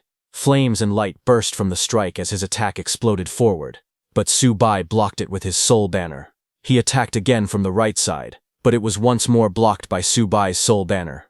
Spear King continued attacking again and again, pushing forward without stopping. The ground lit up with bright red and purple energy as the battle grew more intense. He jumped high, twisting his body, and swung down with another powerful strike. His voice echoed as he shouted for Subai to die while attacking. Spear King's attack landed on the ground with tremendous force. Purple energy burst around him, and broken rocks flew across the area. A massive explosion erupted from the ground, creating a fire mushroom. Bone Lord, Iron Arms, and Yunyun were thrown away by the blast as flames spread everywhere. Birdman screamed loudly as it tried to escape the shockwave. The explosion grew even bigger, rising like a giant fireball in the sky. Birdman caught Yunyun and Iron Arms falling from the sky just in time. One of them grunted in pain as they landed on its back. It also grabbed Bone Lord with its claws. Yunyun and Iron Arms, seated on Birdman, called out to Subai. Bone Lord also yelled for his sovereign. They looked toward the battlefield in worry as Birdman flew forward. Smoke drifted slowly through the pink sky. Just then, from inside the thick cloud, Subai's face appeared. He smiled calmly from within the smoke. Spear King, who had attacked with full power and even destroyed the nearby ground, was shocked. He stared at Subai in disbelief and shouted, asking how that was possible. Then he suddenly looked down and noticed something wrong. His eyes widened as he realized that his spear was stuck. Before he could free it, sudden pain rushed through his body. His face turned red, and he clenched his teeth. Before he could recover, the pain increased 100 times. The spear fell from Spear King's hand as he felt like millions of needles were piercing his body. His mutant eagle came to his rescue. Spear King lost his balance and stumbled back, coughing again and again. He stared at Subai in disbelief and muttered that he was sure he had hit him earlier, so how could he be injured? Subai walked forward calmly, while the others also came down to the ground. Spear King had dropped to one knee, breathing heavily. Subai looked at him and spoke slowly. He said that Spear King's anger and desire for revenge were indeed giving him strength, but at the same time, that same hatred was blocking his growth. Seeing Subai approaching, Spear King stepped back while holding his broken spear. His face was tense and angry as he shouted for Subai to stay away. He warned Subai not to come closer or try to take his soul. His mutant eagle also raised its wings, ready to attack. Seeing this, Yintran yelled in anger, telling Spear King that Subai was only trying to help him. She said he shouldn't attack the person who was saving him. Iron Arms called him unreasonable. Spear King slowly stood up, but he was still trembling. Subai stood silently in front of him, his expression calm and serious. Yunyun looked at him from behind. Spear King slowly looked up at the mutant eagle and whispered its name, Golden Eagle. His voice was weak. He placed one hand on the bird's wing and told it to go. He said that from today onward it was free. Shocked, the Golden Eagle turned back toward him. Spear King shouted again, telling it to forget about him and run. His voice shook as he explained that his meridians were severely damaged and in complete chaos. He said he could no longer escape and wanted the Golden Eagle to save itself. Spear King coughed and spoke with difficulty. He said he had spent a whole year in bitter cultivation and finally gained an understanding of the spiritual chi method. He said he managed to comprehend the spiritual chi shield and even create the spiritual spear. He explained that he believed these powers would allow him to liberate Yangshi City. Hearing that Spear King wanted to liberate Yangshi City, Birdman reacted in surprise. It laughed and was about to say something, but before it could finish, Spear King snapped in anger. He threw a rock at Birdman and called him a bastard. He demanded to know if freeing Yangshi City was a joke to them. He screamed that everything was the fault of undead monsters like them. He said his family and friends were suffering in dark cellars because of them. Spear King then turned to the large golden eagle beside him and shouted for it to escape. He coughed heavily but still told the eagle to run away as fast as possible. He clenched his fist as red energy rose around him. He groaned and said that even if he had to burn his own life force today, he would still fight. He shouted with rage. His face twisted as he yelled that he would slaughter every single one of them. Hearing him, Subai stepped forward calmly. He explained that a restless heart and unstable emotions were the worst mistakes when using spiritual chi. He warned Spear King to calm down immediately, or his meridians would burst and he would die. Subai then asked the Golden Eagle to talk sense into him. The injured Spear King coughed again and again. Behind him, the Golden Eagle looked worried and tried to support him with its wing. Subai observed quietly. He felt that awakened people in this world had an extreme obsession with spiritual chi, but they lacked the knowledge to control it. This made them dangerously unstable. Spear King leaned weakly against the eagle. The Golden Eagle trembled. its eyes full of tears. Seeing that, Spear King let out a tired sigh and lowered his head. He whispered that he understood. He finally accepted it. He slowly sat down on the ground. The golden eagle stayed close beside him, spreading its wing to shield him as he slumped forward, exhausted. Spear King sat on the ground, trembling with anger. He clenched his fists tightly. Subai looked at him and thought to himself that Spear King was extremely competitive and valued his pride more than anything. Forcing him to admit defeat was a fate even worse than death for him. Then Subai tore a ribbon from his soul banner and wrote some glowing words on it. He offered it to Spear King. Subai explained that the ribbon carried a mantra that calmed the heart. He said Spear King must silently recite it for 6 hours without moving at all. Whether he survived or not depended on his own destiny. Hearing that, Yin Yun looked at Subai and asked why he would still help Spear King after how badly he had treated him. Subai didn't answer her question directly. He simply turned and told everyone to follow him into the cave. He reminded them not to forget the true purpose of their journey. Spear King sat on the ground with his head lowered. In a weak voice, he asked Subai if Subai would save his family in case he died. Subai looked at him quietly and did not answer right away. He turned and began walking toward the cave. He told Spear King to recover well. As for saving his family, Subai said that saving them was his mission. Hearing that, Spear King lifted his head in surprise, his eyes shaking, not knowing what to say. Sweat rolled down his face as he struggled to stay still. Subai continued walking forward with a calm expression. In his thoughts, he said that throughout his life, he had always valued talent and admired those with great potential. But in this life, he no longer valued only martial strength. What mattered more was something his former traitorous disciples never had. He looked back slightly and hoped that Spear King could survive the 6 hours of meditation. While Spear King was meditating, suddenly a distant voice rang out, shouting, "Uncle Hao! Uncle Hao!" Hearing that, both Spear King and the Golden Eagle were surprised. Spear King turned his head quickly and wondered if that voice belonged to Xiao Jun. He couldn't believe it. Xiao Jun had actually made it out of Yangshi City alive. Spear King sat weakly on the ground, still recovering. When he saw the small boy running toward him, his eyes widened in disbelief. He grabbed the boy by the shoulders and said in a shaking voice that he couldn't believe Xiao Jun was alive. He quickly asked about the others and whether they were safe. Xiao Jun smiled happily and told him that everyone had survived. He said the monsters were all gone and that Yangshi City had been saved. Hearing this, Spear King stared at him in shock. He shouted and asked Xiao Jun to repeat it. He could hardly believe that the city was truly liberated. Xiao Jun then proudly told his uncle that the hero who saved Yangshi City had given him a special book. He told his uncle that the hero said once he learned what was inside, he would be able to travel anywhere in the world. Spear King's hands trembled as he took the book. Xiao Jun said that since his uncle was the genius of the Hao family, he should be able to read the strange ancient writing. He asked his uncle to learn it and then teach him as well. Xiao Jun said that together they could become heroes who protected ordinary people. Spear King slowly opened the book. As he stared at the glowing characters, his eyes widened. Strange glowing symbols filled the air, as he realized it was an advanced cultivation technique.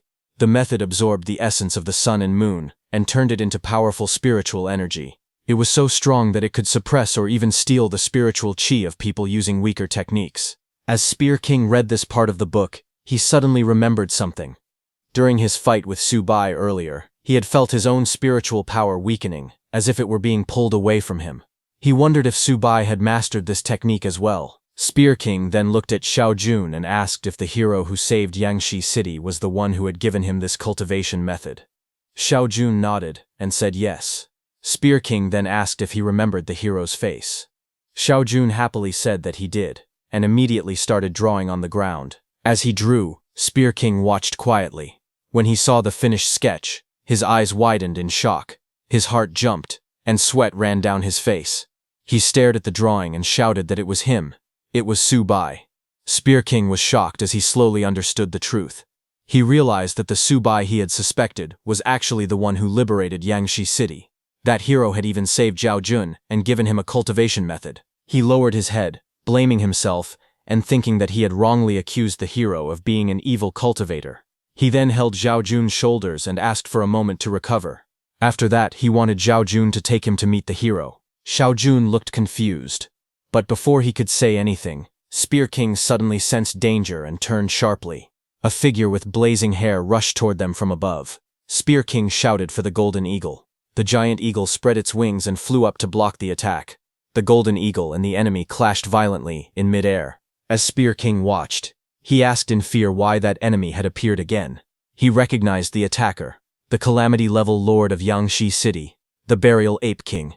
He stared at him in shock, realizing the monster was still alive. On the other hand, a team finally reached the edge of the ruined city. Broken buildings stood in the distance, and the sky was clear. One of the men looked ahead and said they had arrived.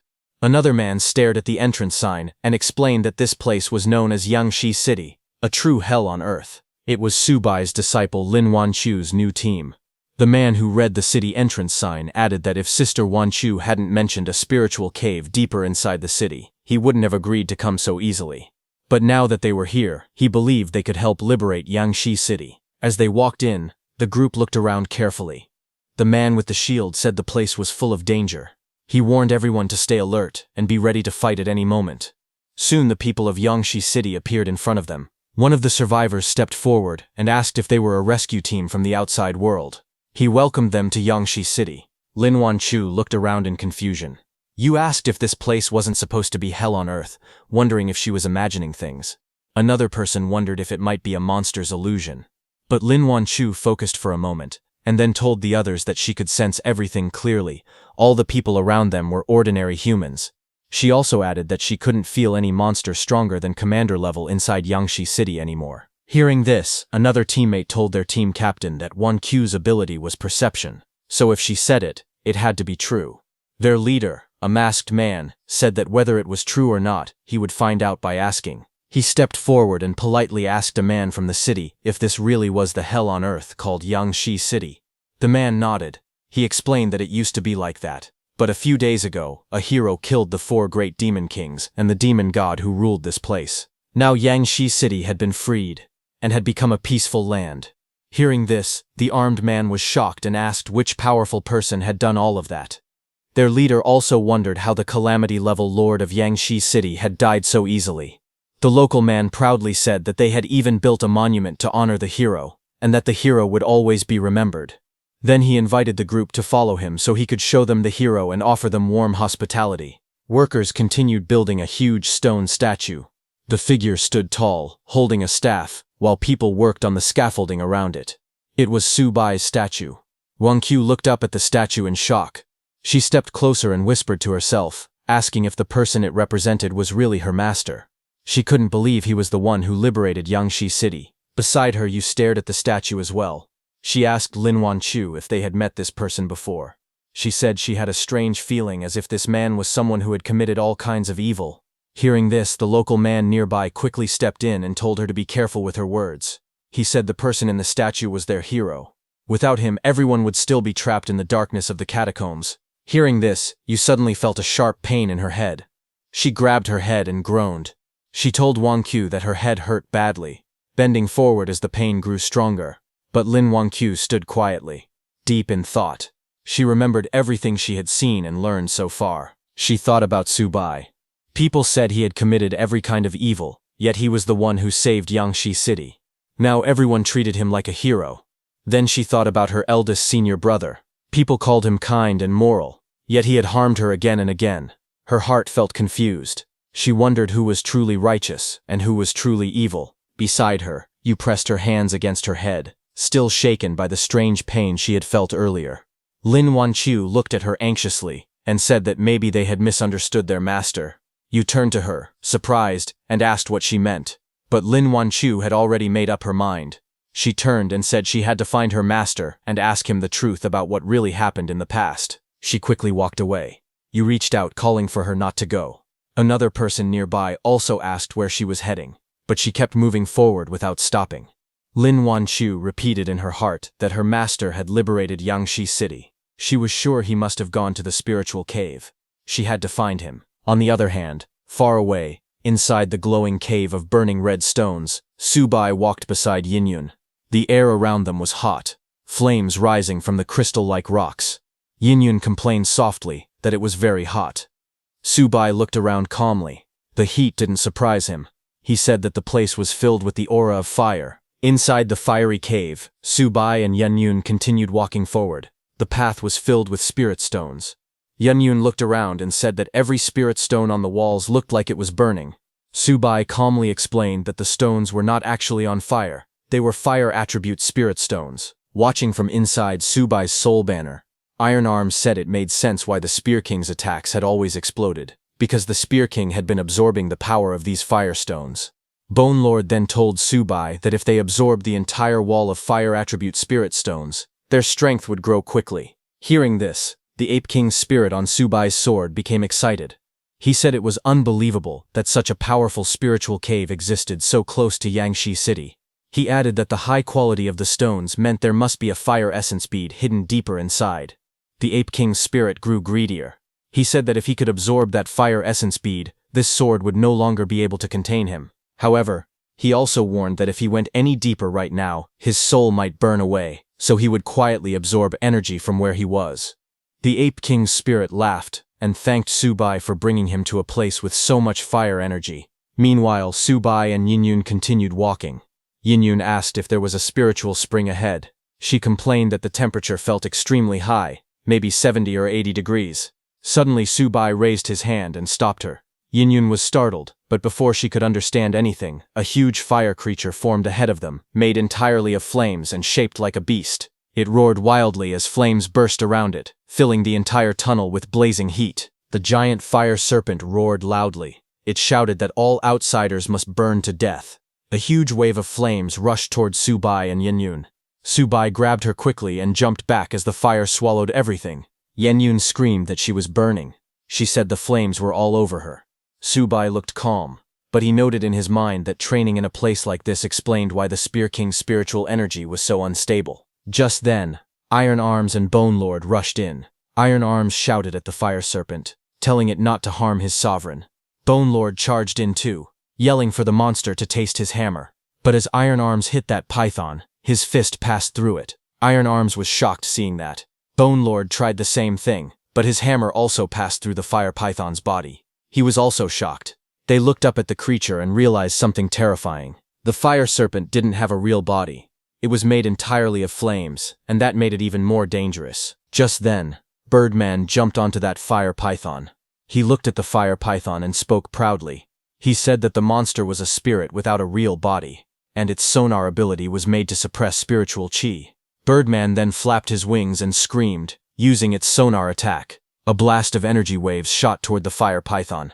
This attack angered the fire python, and it roared in anger. It said the noise was annoying, and released even stronger flames, shaking the whole cave. Just as Birdman's sonar attacks got disturbed, the fire python attacked Birdman with its tail. It also hit Bone Lord and Iron Arms, sending them flying away. Subai watched from afar and realized something. He thought that this demon was not a normal spirit. The sonar attack had slowed it for a moment, but the rebound only made the flames burn hotter. He concluded that the demon must have a core. Since that was the case, Subai decided to test a move. He placed his hand on his sword and prepared himself. From behind, Yunduan stared at him in shock. She wondered if Subai planned to use the god-sawing blade to rip out the fire python's soul directly. Just then, the Ape King's soul floating behind Subai clicked his tongue and spoke. He asked Subai if he was blind. He explained that the fire python had no life force at all. It was not a living creature, so it could not possibly have a nascent soul. The Ape King then suggested another idea. He asked Subai why he didn't undo a part of his seal. He said that with his freezing techniques, he could counter the fire snake perfectly. He added that this was better than both of them dying here. In his mind, he thought that if he got even one chance, he might be able to break free. Subai looked at the fire python and spoke calmly. He said that something that wasn't alive was exactly what he wanted. Hearing that, Ape King paused and let out a confused sound. Seeing Subai coming, the fire python became enraged. It shouted that Subai was eager to die, so it would grant his wish. Flames exploded around the battlefield as the fire snake attacked wildly. The ground shook as multiple flaming heads lunged towards Subai from all directions. Subai jumped back, but the fire python kept firing flames again and again, filling the entire area with burning heat. The attacks grew stronger and faster as the beast tried to overwhelm him completely. Then Subai rushed forward with his sword, cutting through the flames. The fire python roared as he closed in. A huge blast of fire exploded.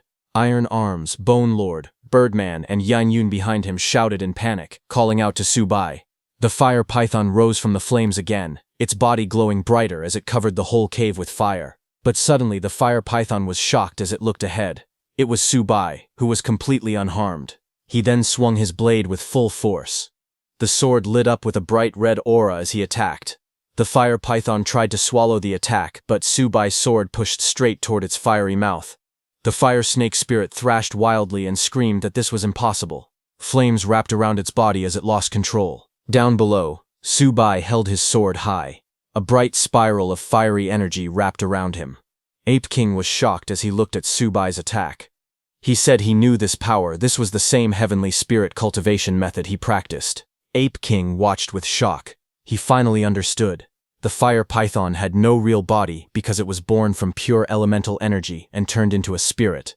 The heavenly spirit cultivation method, which absorbed the spiritual chi of heaven and earth, was the perfect counter to such a creature. But Ape King was confused and wondered how Subai even had this technique, since it was something his own benefactor had once given to him. Suddenly, the fire python's body shattered into flames. A red bead dropped to the ground. Ape King looked down as it rolled to a stop. It was a fire essence orb. Ape King stared in disbelief. He realized the fire python originally came from this orb, and because the orb was so close to him, he thought the heavens were helping him. But before he could take that orb, Subai bent down and picked it up. Ape King panicked and shouted in his heart, realizing he was about to lose his chance at freedom. Subai held the bead in his hand and asked the spirit if he wanted it too. The spirit forced a laugh and said it was worthless and not rare at all, but inside he cursed, frustrated that he had been so close to escaping. Subai held the glowing fire orb in his hand. Purple energy swirled around him, while golden flames wrapped around his sword. Ape King beside him watched nervously. A moment later, the fire orb floated above his blade. The sword absorbed the orb completely, and flames burst out, spreading across the weapon. Subai stood still as the fiery power flowed through him. He let out a calm breath. After absorbing the fire essence orb, his strength instantly rose to the peak of the golden core stage. He smiled slightly, pleased with the result. It was a great harvest for him. Then he looked ahead at his undead companions, the Bone Lord, Iron Arms, Birdman, and Yin Yun. He said softly that they were next. He took out his soul banner, which floated behind him, wrapped in green and orange spiritual flames. The skull on the soul banner glowed as a notice appeared, saying, "Enhancement mode, activated." Subai told them that he would help refine their powers.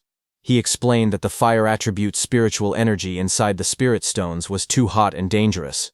They couldn't absorb it in that state. Only after he cooled and neutralized it with the banner could they safely use it. The green flames moved in circles around the group as the enhancement began. After absorbing the energy, Bone Lord laughed loudly, saying he was fully healed and felt like he was back in his prime. Beside him, Birdman flapped its new wings, shouting that it had grown brand new feathers. Iron Arms clenched his fists excitedly, saying he felt endless strength rushing through his whole body. All three of them knelt in front of Subai and thanked him. Not far away, the mosquito creature became emotional.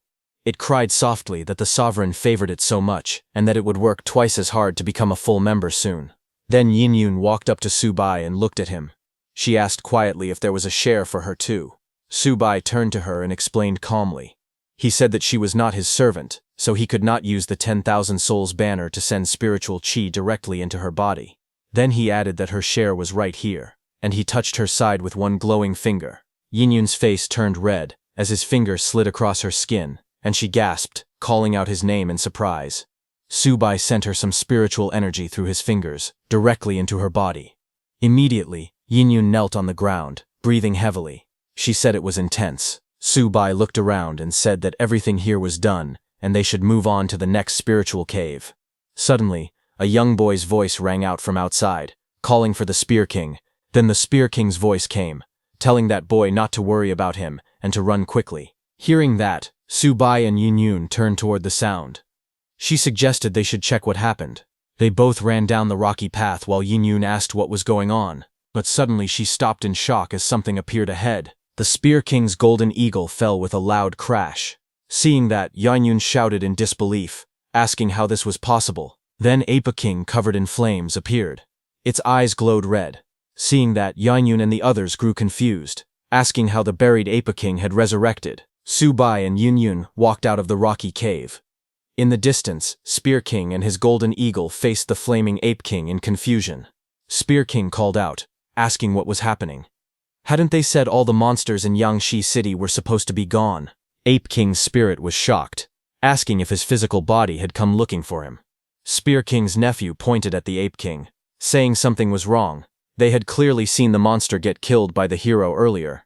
Hearing that, Spear King asked why it was alive again. Just then, Su Bai stepped forward and answered calmly that Spear King was dead. When Spear King's nephew saw Su Bai, he immediately called him Uncle Hero in relief.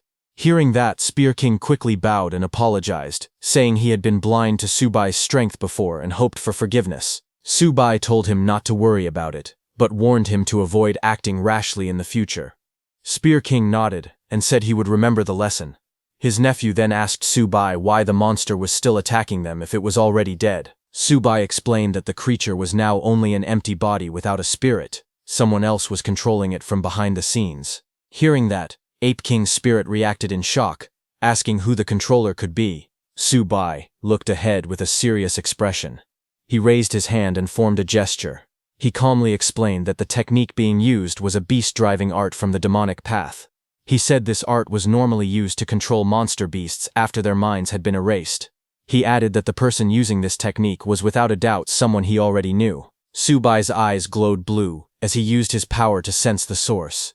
A powerful ripple of energy spread out across the rocky area, and Su Bai's presence seemed to be everywhere in view.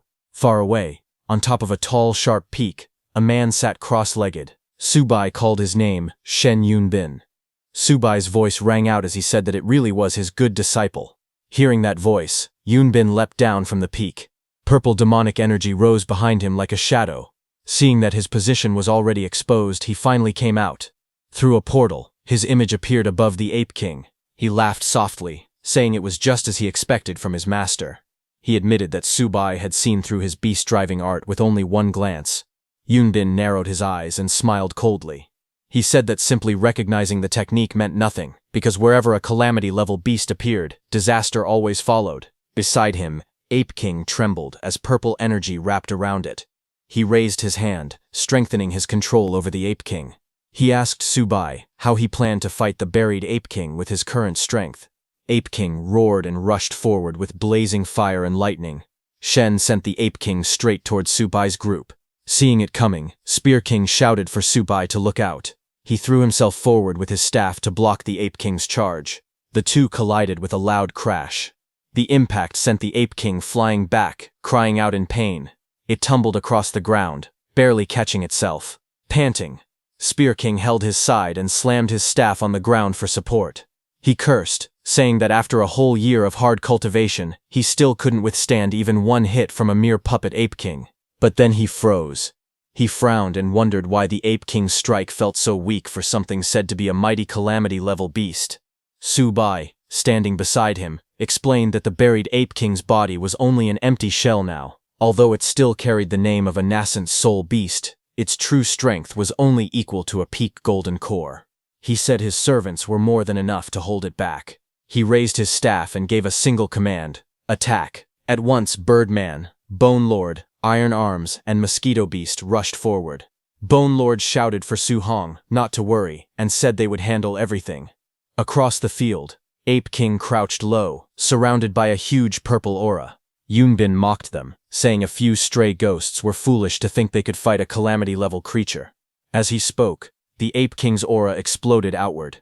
It roared the word kill again and again as countless blue energy blades shot out in every direction. Su Bai's undead charged straight into the attack. Birdman, who used its clone skill, squawked back, telling the Ape King not to look down on them because they were far stronger than before. Bone Lord came running, taking the hits without flinching.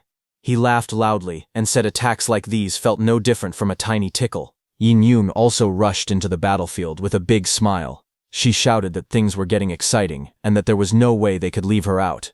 The battle around her grew even fiercer. Su Bai's undead clashed with the buried Ape King's attacks, filling the area with flashes of light and explosions. From above, Yunbin stared in disbelief. He said it was impossible that just a few of them could fight the buried Ape King to a standstill. He looked at Su Bai's undead and gasped, wondering how their cultivation could have improved so much in only a few days. Just then, Subai suddenly appeared in front of the Ape King, riding the Birdman. Ape King was shocked upon seeing him.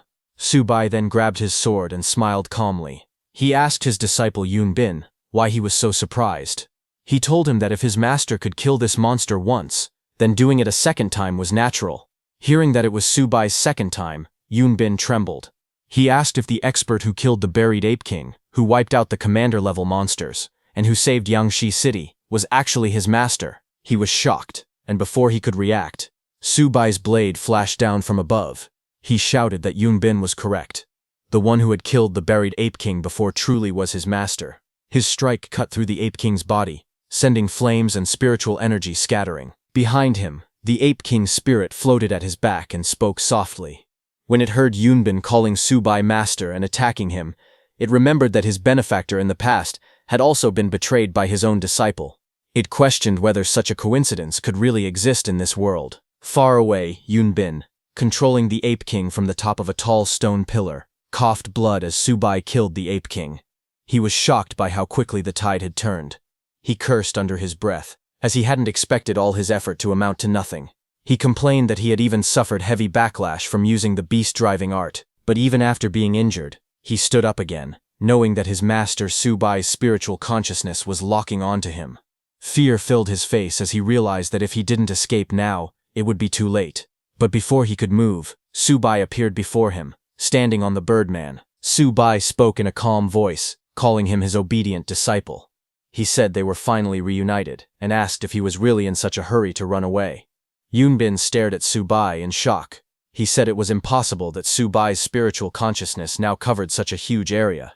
He realized that Subai was almost at the level of a nascent soul cultivator. He couldn't believe that in just a dozen days, in a world lacking spiritual energy, Subai had grown this strong. Subai looked at him calmly and asked if he really wanted to know the answer. Then Subai lifted his soul banner and said it was simple. He explained that his 10,000 souls banner still had one empty spot. He raised his glowing red blade and suggested that Yun Bin move in. Subai said that after that, he would slowly explain everything to him. Saying that, he launched a powerful attack from the sky, aiming the huge red strike down at Yun Bin. Yun Bin tried to block it with his sword, but the force was overwhelming.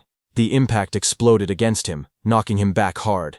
Yun Bin screamed as a deep slash tore across his chest. His body shook from the shock, and the attack sent him stumbling back. But the next second, his body exploded with a huge blast on top of the rocky pillar. Birdman, carrying Subai, circled as flames and debris scattered through the air. Yun Bin reappeared on the cliff behind, breathing hard. He cursed, saying Subai had forced him to use spirit manifestation again. He said he no longer had any choice. Dark energy covered his arms as he gripped his sword and slashed his palm. Blood dripped down his hand and soaked into the ground. He knelt and spoke solemnly. "With my blood, restore your body." The blood on the cliff spread like cracks of red lightning. He declared the covenant of the craved blood and the alliance of the Golden Fortress. He warned that if anyone defied his will, heaven and earth would not tolerate it. As he said that, the sky tore open with thunder and large spirit guardians appeared behind him. Yun Bin laughed loudly and looked at Subai. He mocked Subai, asking if he really thought the buried Ape King was the only corpse he had prepared. Below, Subai remained calm, standing on the Birdman with his weapon in hand, staring down at him. Subai watched from above as his disciple summoned 3 commander-level monsters. He asked calmly if Yun Bin really thought 3 monsters were enough to stop his own master. Yun Bin only smirked and said they would find out soon.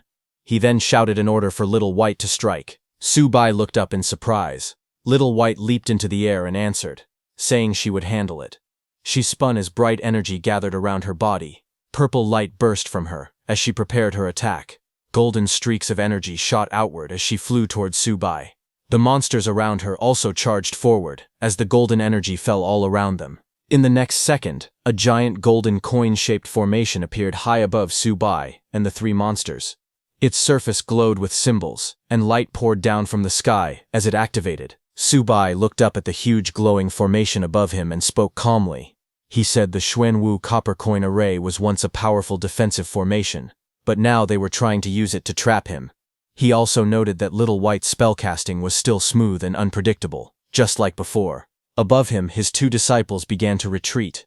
They shouted that they would meet him again. Little White waved playfully and said goodbye to him as they all flew away. Immediately, the three commander-level monsters charged toward Subai. A bright blue burst appeared as Subai and his skeletal bird rushed forward to face them. Subai took out his sword, glowing like fire. In the next moment, he moved so fast that two of the monsters were instantly cut down. Their bodies fell as flames and red light scattered across the battlefield. From the Soul Banner, the Bone Lord praised Subai, saying that Subai had instantly killed two of them and that the Sovereign was truly strong. But Subai narrowed his eyes. He thought it was strange. Monsters of this level could not stall him for long. He wondered what Yunbin was really planning behind the scenes. The Birdman then charged at the horned monster while laughing loudly. He told Subai to rest, saying he should leave the last enemy to him. As they got near the horned monster, Subai suddenly noticed the glowing stone on its staff. He realized something was strange about that spirit stone. The horned monster lifted its spear high, and bright blue lightning burst from the point. The lightning spread across the sky, shaking the entire formation. Subai jumped aside while the Birdman got hit by the lightning and cried out. Lightning filled the air with a powerful shock. The Birdman coughed and said something was wrong with the lightning. Looking at the horned monster, the Birdman told Subai that the lightning was far stronger than normal commander-level power. Subai watched the scene and understood. He realized the monster was using a top-grade spirit stone to increase its magic. He thought that if the array depended on that power source, then destroying the monster was the only way to break free. He raised his soul banner and ordered the Birdman to return and heal. The bird thanked him and warned him to be extremely careful as it flew back into the soul banner. Subai then watched the horned monster wrapped in lightning. He knew that the longer the array was fed with spiritual energy, the stronger the barrier would become. If he waited too long, he might not be able to break out at all. He decided he needed to finish the fight quickly, but the monster was surrounded by thick lightning. Subai understood that rushing in would be dangerous, so he needed to attack from far away. He lifted his blade and made up his mind. He said this was the perfect time to test the power of the Fire Essence Orb. He also believed the God-sawing blade in his hand could recreate the Wind Chime Sword's techniques. From inside the Soul Banner, Subai's undead watched everything. The Bone Lord was confused, and wondered if Subai was about to use a large area attack. Iron Arms was worried that if the attack exploded inside the shield, the shockwave might hurt Subai too. Hearing that, the Birdman begged him not to act rashly. But Subai stayed calm. He closed his eyes slightly, and prepared the technique. He whispered the name, God-sawing blade, 4th form. In the next moment, blazing red flames burst out from his sword. He struck immediately, and his attack flew downward like a roaring firestorm, filling the sky with burning light. The horned monster responded by gathering all its lightning. Blue electricity wrapped around its body as it tried to block the incoming flames. The horned monster shot a burst of blue lightning. At the same time, Subai attacked from the other side, his strike wrapped in bright red flames. Both of their attacks flew toward each other in the sky, their powers stretching behind them like burning trails. Their attacks collided in mid-air. Blue lightning and red flames smashed together, creating a huge explosion of light. The shockwave spread out instantly, shaking the entire area. A second explosion followed, even stronger than before. The ground cracked apart, and massive chunks of rock were thrown into the air. Lightning sparked across the falling debris while flames burst around them. Another blast erupted as the fire spread outward. The rocks shattered again, breaking into even smaller pieces. Each explosion sent more heat and force rolling through the battlefield. Flames and shockwaves filled the sky as the clash kept growing stronger, lighting up everything around them. Smoke filled the air after the huge explosion. Subai's undead looked around nervously, trying to find Subai. They shouted, asking where the Sovereign was, and if he was still alive. A moment later, Subai stepped out of the smoke. His clothes were torn, but he stood firmly with his staff and sword. He told them calmly that he was fine. Just then, the Ape King's spirit appeared beside Subai with its arms crossed. It complained and said that if the octopus monster's vitality hadn't protected Subai, he would have been blown apart. It warned Subai that the ability had limits, and told him not to gamble with his life so recklessly again, especially not in a way that dragged the spirit into danger. As the Ape King's spirit watched Subai, it remembered something. It said that Subai's stance just now felt just like its benefactor long ago, a man who killed a powerful expert even while only at the Golden Core stage. The memory shocked the spirit. Su Bai crouched down and picked up the spirit stone left on the ground.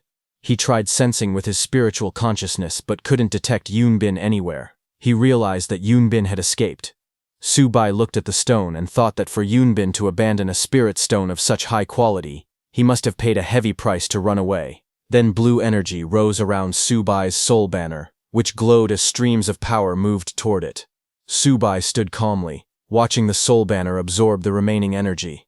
A blue system screen appeared in front of Su Bai. It showed that the 10,000 Souls banner had leveled up to level 8. A new ability was unlocked, allowing the host to borrow one skill from a servant for 5 minutes, once per day. The screen also showed his current realm, nascent soul, early stage, and how many undead he could control. Su Bai looked at the glowing screen and smiled. He said that the spirit stone really was top grade. It helped him break through his cultivation realm, and even unlocked a new system function, but his smile slowly faded. He told himself that this still wasn't enough. He needed to grow stronger, faster. He said that the next time he met that traitorous disciple, he would kill him himself. Later, Su Bai walked back through a rocky passage. Yinyun and the Spear King's nephew ran toward him, happily shouting his name. Su Bai held out the staff and told Yinyun it was for her. Yinyun lit up with excitement and said he was the best, happy that he brought her a present. Su Bai turned away and said it was just some junk he found on the way. She got angry and yelled at him, asking why he couldn't say something nice for once. But just as she grabbed the staff, it suddenly lit up with a bright blue glow, surprising her. Yinyun held the staff as a bright purple light surrounded her. Her body trembled, and she let out a loud sound. She said the staff's flavor was pure and intoxicating. Her face turned red as she gasped. She said she couldn't believe she managed to absorb so much energy. While she was still panting beside them, the Spear King asked Su Bai about the scoundrel from earlier. Su Bai answered that the man had escaped. The Spear King nodded and said he understood. Su Bai noticed the Spear King's expression and asked why he was so concerned. He asked if the Spear King recognized the scoundrel. The Spear King replied that he didn't, not exactly. He explained that a few days ago, an injured mutant passed through the area. He said he noticed a faint black aura around her wounds, similar to the power used by the scoundrel. Su Bai asked if the mutant could be connected to Yunbin. He then asked what the woman's name was and what she looked like. The Spear King said he didn't know her full name, only that her surname was Ye. He described her as a tall woman with purplish hair, wearing a tight bodysuit and carrying a long blade at her waist. Hearing that, Su Bai's eyes widened. He said the description matched his fifth disciple, Ye Qingxuan. A scene flashed in Su Bai's eyes. It was in the northern Divine region, in White Emperor City, on the eve of the Ascension ceremony. Under the night sky, Su Bai stood facing Qingxuan. He told her that tomorrow would be the day of his grand ascension. He said he had already arranged for her senior sisters to guard the ritual. He continued, saying that Qingxuan had always been careful and thoughtful in her actions. Because of that, he decided to entrust her with the security of White Emperor City. Qingxuan lowered her head respectfully. She assured him that she would not fail her mission. Su Bai told her to go back and rest, as there were still many preparations to be made for tomorrow. She quietly replied that she understood. As he turned to leave, Qingxuan stood still, looking troubled. Su Bai noticed and asked if something else was on her mind. Qingxuan hesitated. Then she softly called out to him. She asked him if, after his ascension, he would ever return. Hearing that, Su Bai turned his head slightly and smiled. He suddenly laughed, realizing what his disciple had been worried about all this time. He told Qingxuan to put her heart at ease. He said that those rules were only the laws of heaven and earth. As long as he wished, there was no force in existence that could stop him from returning. Hearing this, Qingxuan relaxed. A soft smile appeared on her face as she agreed with him. In her heart she believed that her master was the strongest. Now back to reality. Su Bai thought back to his earlier arrangements. He remembered that Ye Qingxuan had been stationed inside the city on the day of the Grand Ascension ceremony. However, things did not go as expected. Not only did she fail to appear during the assassination, but it seemed she was even wounded by Shen Yunbin. Thinking about it carefully, he began to doubt his earlier conclusion. It now seemed possible that she had never betrayed him at all. If that was true, then she should be able to explain exactly what happened that night. He then looked at Spear King in front of him and asked if he knew where she had gone. Spear King explained what had happened. He told Su Bai that after seeing the fire attribute spirit stones, Ye Qingxuan said that fire spiritual power did not suit her cultivation method. After that, she left and headed toward Fengzhou City. he told Su-bai that it seemed she had gone there to search for a spiritual cave. Hearing this, Su-bai looked at the map. He quietly repeated the name Fengzhou City while thinking. After studying the map, he realized something strange. That direction only led to deep mountains, and there should not be any known spiritual caves there. He then asked his undead if anyone knew about a spiritual cave in that direction. From the Soul Banner, Iron Arms replied that every known spiritual cave was already marked on the map. If it was not on the map, then it had to be an undiscovered one. At that moment, Yin Yun suddenly spoke up with a smile. She suggested that Su-bai should ask her instead. Su-bai turned slightly and asked if she knew something. Yin Yun confidently explained that in the past, when she had gone to Fengzhou City, she had passed through that mountain forest. Back then she had sensed a place filled with strong spiritual energy. Because of that, she believed that the spiritual cave must be somewhere around that area. Hearing her explanation, Su-bai told her that he would have to trouble her to lead the way. Yin Yun smiled proudly and agreed immediately. She told everyone to relax and leave everything to her. Hearing their conversation, Spear King's nephew turned to Su-bai and asked if he was leaving already. Su-bai calmly replied that it was time to set off. The boy then hesitated and asked what they should do about the monster. Su-bai paused, asking what monster. The boy quickly pointed behind and explained that the monkey monster had returned to its original state. Everyone turned to look. The Ape King lay on the ground unmoving, but something felt strange. Spear King shouted worriedly, asking if it was coming back to life. Su-bai stepped closer and observed the body carefully. After a moment, he realized that the monster's physical body was not decaying. It seemed almost indestructible. He said that it was interesting because the monster had cultivated a powerful heavenly spirit method to a very high level. Because of that, it was no ordinary creature. It was actually a rare and promising existence. At that moment, the Ape King's spirit appeared. The spirit laughed and mocked him, asking if he was scared. It then declared that no matter how long it took, once it broke the seal, it would return to its physical body, and when that day came, it would kill him. Hearing this, Su-bai remained calm. He said that if that was the case, he would seal the monster's physical body inside his own consciousness for now. This way, no one else, including Shen Yunbin, would be able to take it or use it. Hearing this, the Ape King's spirit cried out in pain, begging Su-bai to stop. Ignoring it, Su-bai pressed his hand down, and a blue energy surged forward. The power wrapped around the Ape King's body, sealing it completely. Su-bai then stood up calmly and said that it was done. He then asked Spear King what his plans were next, and whether he would continue cultivating. Spear King replied that he would return to Yangshi City with his nephew Xiao Jun. He said he would clear the monsters in the suburbs, save more people, and become a true hero. He smiled slightly, and said that he had not been home in a long time either. Su-bai remained silent for a moment, his expression calm and thoughtful. After that he turned around and said they would part ways here. Spear King told him goodbye and said they would meet again.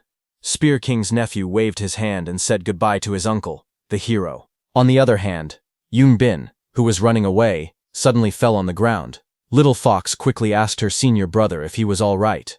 Yunbin knelt on the ground, holding his chest, but he calmly said he was fine. He explained that it was only a side effect of the beast-driving art, and that he would recover after some time. Little Fox sighed and said it was a pity. They had gone through so much trouble to find a top-grade spirit stone, only for it to fall into their master's hands. Hearing this, Yunbin replied calmly that as long as they stayed alive, nothing else mattered. He said that as long as the green hills remained, there would always be firewood, so losing one spirit stone was nothing. Just then, some footsteps echoed in the distance.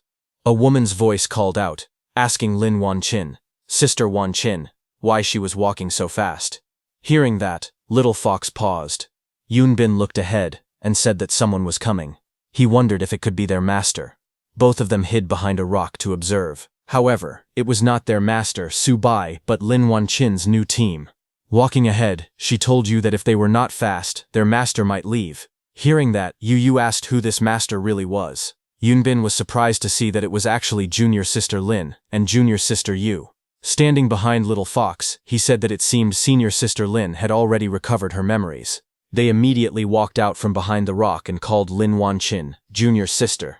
Lin Wanqin responded in surprise upon seeing her senior brother there. Hearing that this man was the senior brother that Sister Wanqin had mentioned, Yu became a little scared and hid behind Lin Wanqin. She felt confused, because even though she had never met them before, she strangely felt a sense of familiarity. Yunbin stepped forward with a smile and said it was great. He was happy that she had remembered everything and asked if she was going to find their master. Lin Wanqin answered calmly that he was correct. Yunbin then spoke seriously. He admitted that they had just fought with their master. He warned her that with her current strength, she could not defeat him.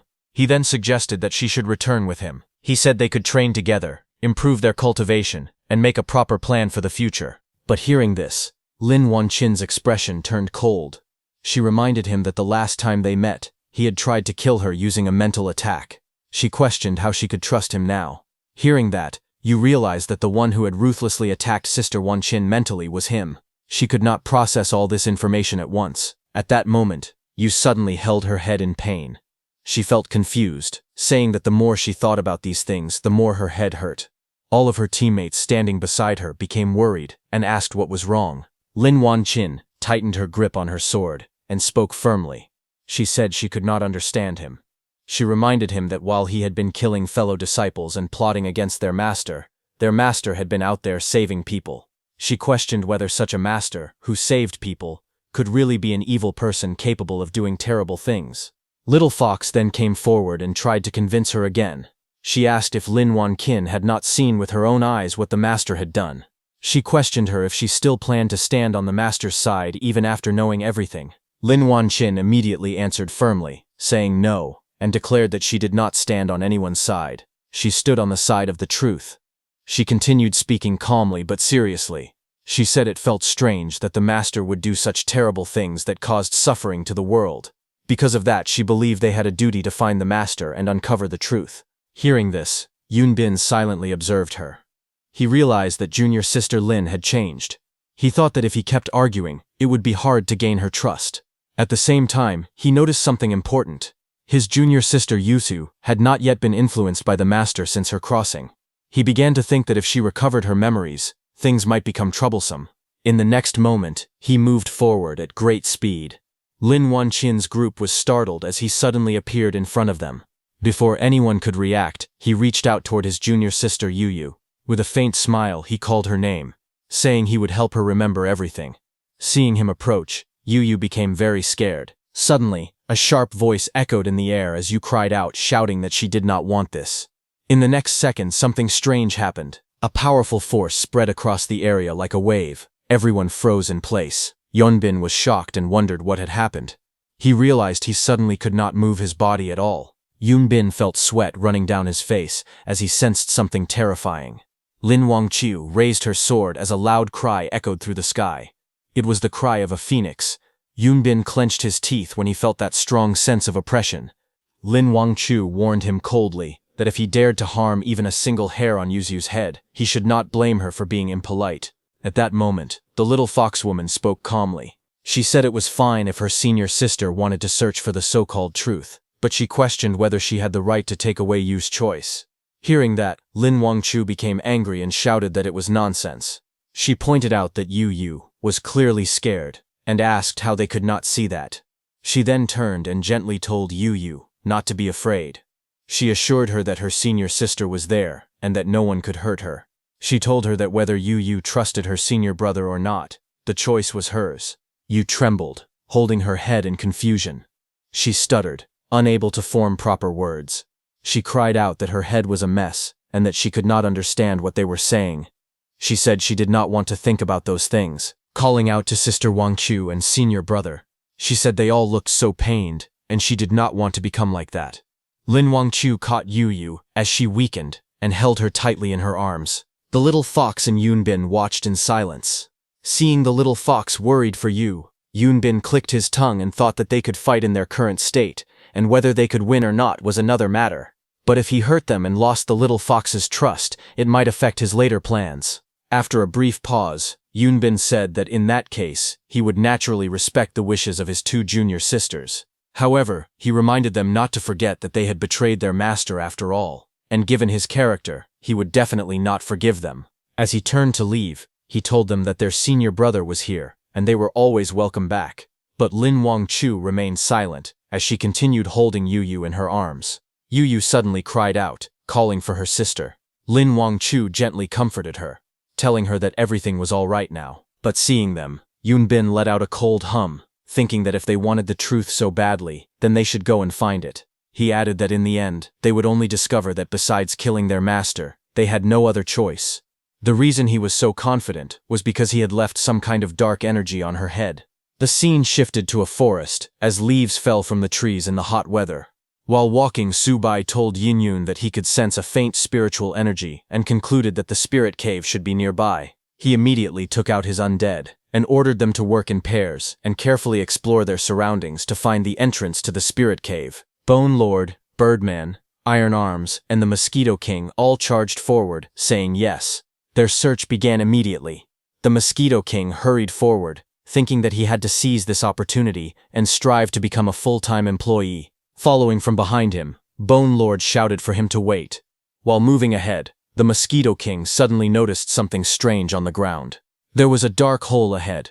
He stared at it in confusion, wondering what it was. He called Bone Lord excitedly, telling him to come quickly because it looked like a cave entrance. Looking inside, Bone Lord calmly said that it did seem like the entrance to a spirit cave. However, he added that it was best to confirm first. He then ordered the Mosquito King to go inside and check so that the Lord would not make a wasted trip. The Mosquito King hesitated, asking if he should go. He turned to Bone Lord and complained, wondering why he was the only one going inside. He asked Bone Lord if he was afraid of eerie environments. Shocked, Bone Lord immediately replied that such a thing was impossible. He laughed and told the Mosquito King that he was only giving him more opportunities to shine. He added that working harder was a blessing. He continued proudly, saying that in the past he had fought against birdmen and slain blood zombies for his lord. Only after enduring hardship had he achieved what he had today. He advised the Mosquito King that if he wanted to be promoted, he needed to broaden his horizons and have a spirit of dedication. Hearing this, the Mosquito King immediately agreed, declaring that everything Bone Lord said was absolutely right. He confidently added that as long as they kept working hard, better days were yet to come. Filled with determination, the Mosquito King announced that he would explore the area ahead. He told Bone Lord to wait for his triumphant return. As he entered, Bone Lord called out for him to be careful. Inside the cave, the Mosquito King flew deeper into the darkness. He muttered that it was very dark inside. Although he did not see any spirit stones, he noticed that the spiritual energy there was indeed denser than outside. Suddenly, he heard something. He wondered what that sound was, feeling that something seemed to be nearby. In the next moment, several pairs of glowing red eyes appeared in the darkness, surrounding him from all sides. While Bone Lord was waiting outside, suddenly the Mosquito King ran out in panic. It screamed in fear, crying out for Bone Lord to save him. From inside the cave, several giant mice with glowing red eyes came out, attacking the Mosquito King. Seeing that, Bone Lord stepped forward, saying they were just a few mice, and telling the Mosquito King to leave them to him. He raised his weapon and attacked without hesitation, but one of the mice bit his hammer with its sharp teeth. Bone Lord was shocked. Before he could react, another giant mouse lunged forward and slammed Bone Lord into the ground. Bone Lord groaned in pain as the heavy mouse crashed into him. Just then, Yinyun, Birdman, and Iron Arms came flying over, telling Bone Lord and the Mosquito King not to be afraid because they had come to help. In the next instant, the battlefield exploded into chaos. Iron Arms punched one giant rat, sending it flying. Yinyun and Birdman were not far behind. They struck the other rats, sending them flying in different directions as the fight intensified. But those three giant rats stood up again with glowing red eyes, completely unharmed. Bone Lord asked in shock what had happened. He pointed out that those monsters were at most commander level, yet they had not been injured at all after being attacked. Subai also appeared there. He asked about the origins of the monsters. Iron Arms respectfully explained that the creature was called a zombie rat. It was a rat that had mutated after being infected by the zombie virus. He added that their skeletons were extremely hard, and their claws and teeth were incredibly sharp. Because of this, they were rare materials often used for forging weapons. Hearing this, Yinyun remarked that it was no wonder the creatures were so durable. Bone Lord said that although they were at a higher level, they could not deliver a fatal blow, relying only on physical attacks. Hearing that the rats had zombie attributes, Birdman realized that his sonar attacks were not very effective either. At that moment, Subai raised his sword and calmly told them not to be discouraged. He said their skills were simply not suitable for dealing with these monsters, which did not mean anything. He declared that he would handle it himself. Subai started gathering energy in his sword, thinking that since these demonic rats had lived inside the spirit cave for a long time, they must be very familiar with the terrain. If he could subdue them, it would be a great help in exploring the spirit cave further. While he was thinking, suddenly those 3 giant zombie rats leapt into the air, their red eyes glowing fiercely as they charged at Subai. But Subai stood firm and raised his sword. Blue energy burst from the blade, spreading outward in a sharp wave, and cut down one rat from the middle. After killing it, Subai took out his binding robe and threw it at the other 2 rats. His binding robe caught those 2 rats and bound them together. Both of the rats were shocked. Before they could understand anything, Subai's sword strike came, taking out the souls of all 3 rats from their bodies. Subai immediately took out his soul banner and raised it high. He activated his soul banner and shouted, "Capture souls!" Immediately, the rats' souls began getting sucked into the soul banner, but suddenly, a loud voice shouted, telling him to stop. Subai looked back and saw that on a nearby tree branch, several cloaked figures were seated. One of them angrily demanded to know who Subai was, daring to steal his prey. He warned that anyone who knew what was good for them should get lost. His face twisted with fury. With anger in his eyes, he threatened them to leave, otherwise he would wipe them all out too. Hearing that, Iron Arms shouted angrily, telling the other side to watch their mouth and clean up the way they talked. He accused them of being filthy punks and questioned which band of thugs they belonged to, daring to rob and kill in broad daylight like that. Yin-Yun observed their clothing carefully and wondered if they might be from the Azure God sect. Iron Arms repeated the name in surprise, asking about the Azure God sect. Yin-Yun explained that the Azure God sect was a powerful force that had risen quickly after the apocalypse began.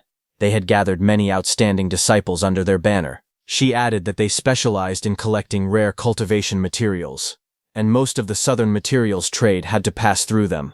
It could be said that they were the leading force in the southern materials market. Hearing this, one of the Azure God sect members smirked and told Yin-Yun that at least she had good eyesight. Since she recognized them, she should understand how powerful their sect was. But another disciple urged his senior brother to stop wasting words with them.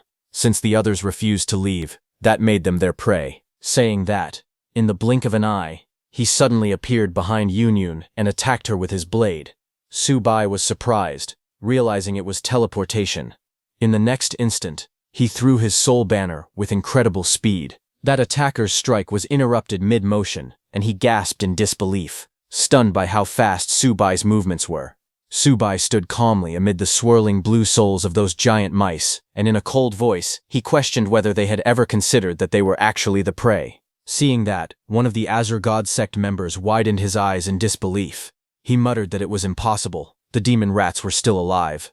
Subai looked at them steadily and pointed out that disciples of a great power like them, instead of saving people, were slaughtering their own kind.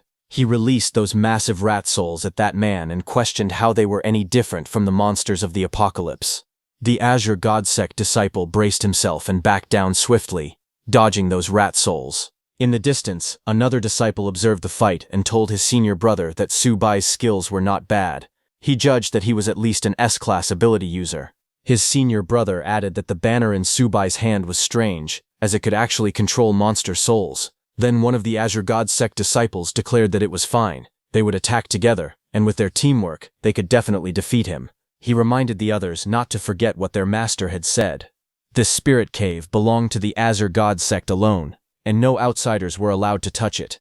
With killing intent in his eyes, he proclaimed that anyone who knew about this place must die. The 3 disciples charged forward at the same time, flames blazing around their fists as they closed the distance.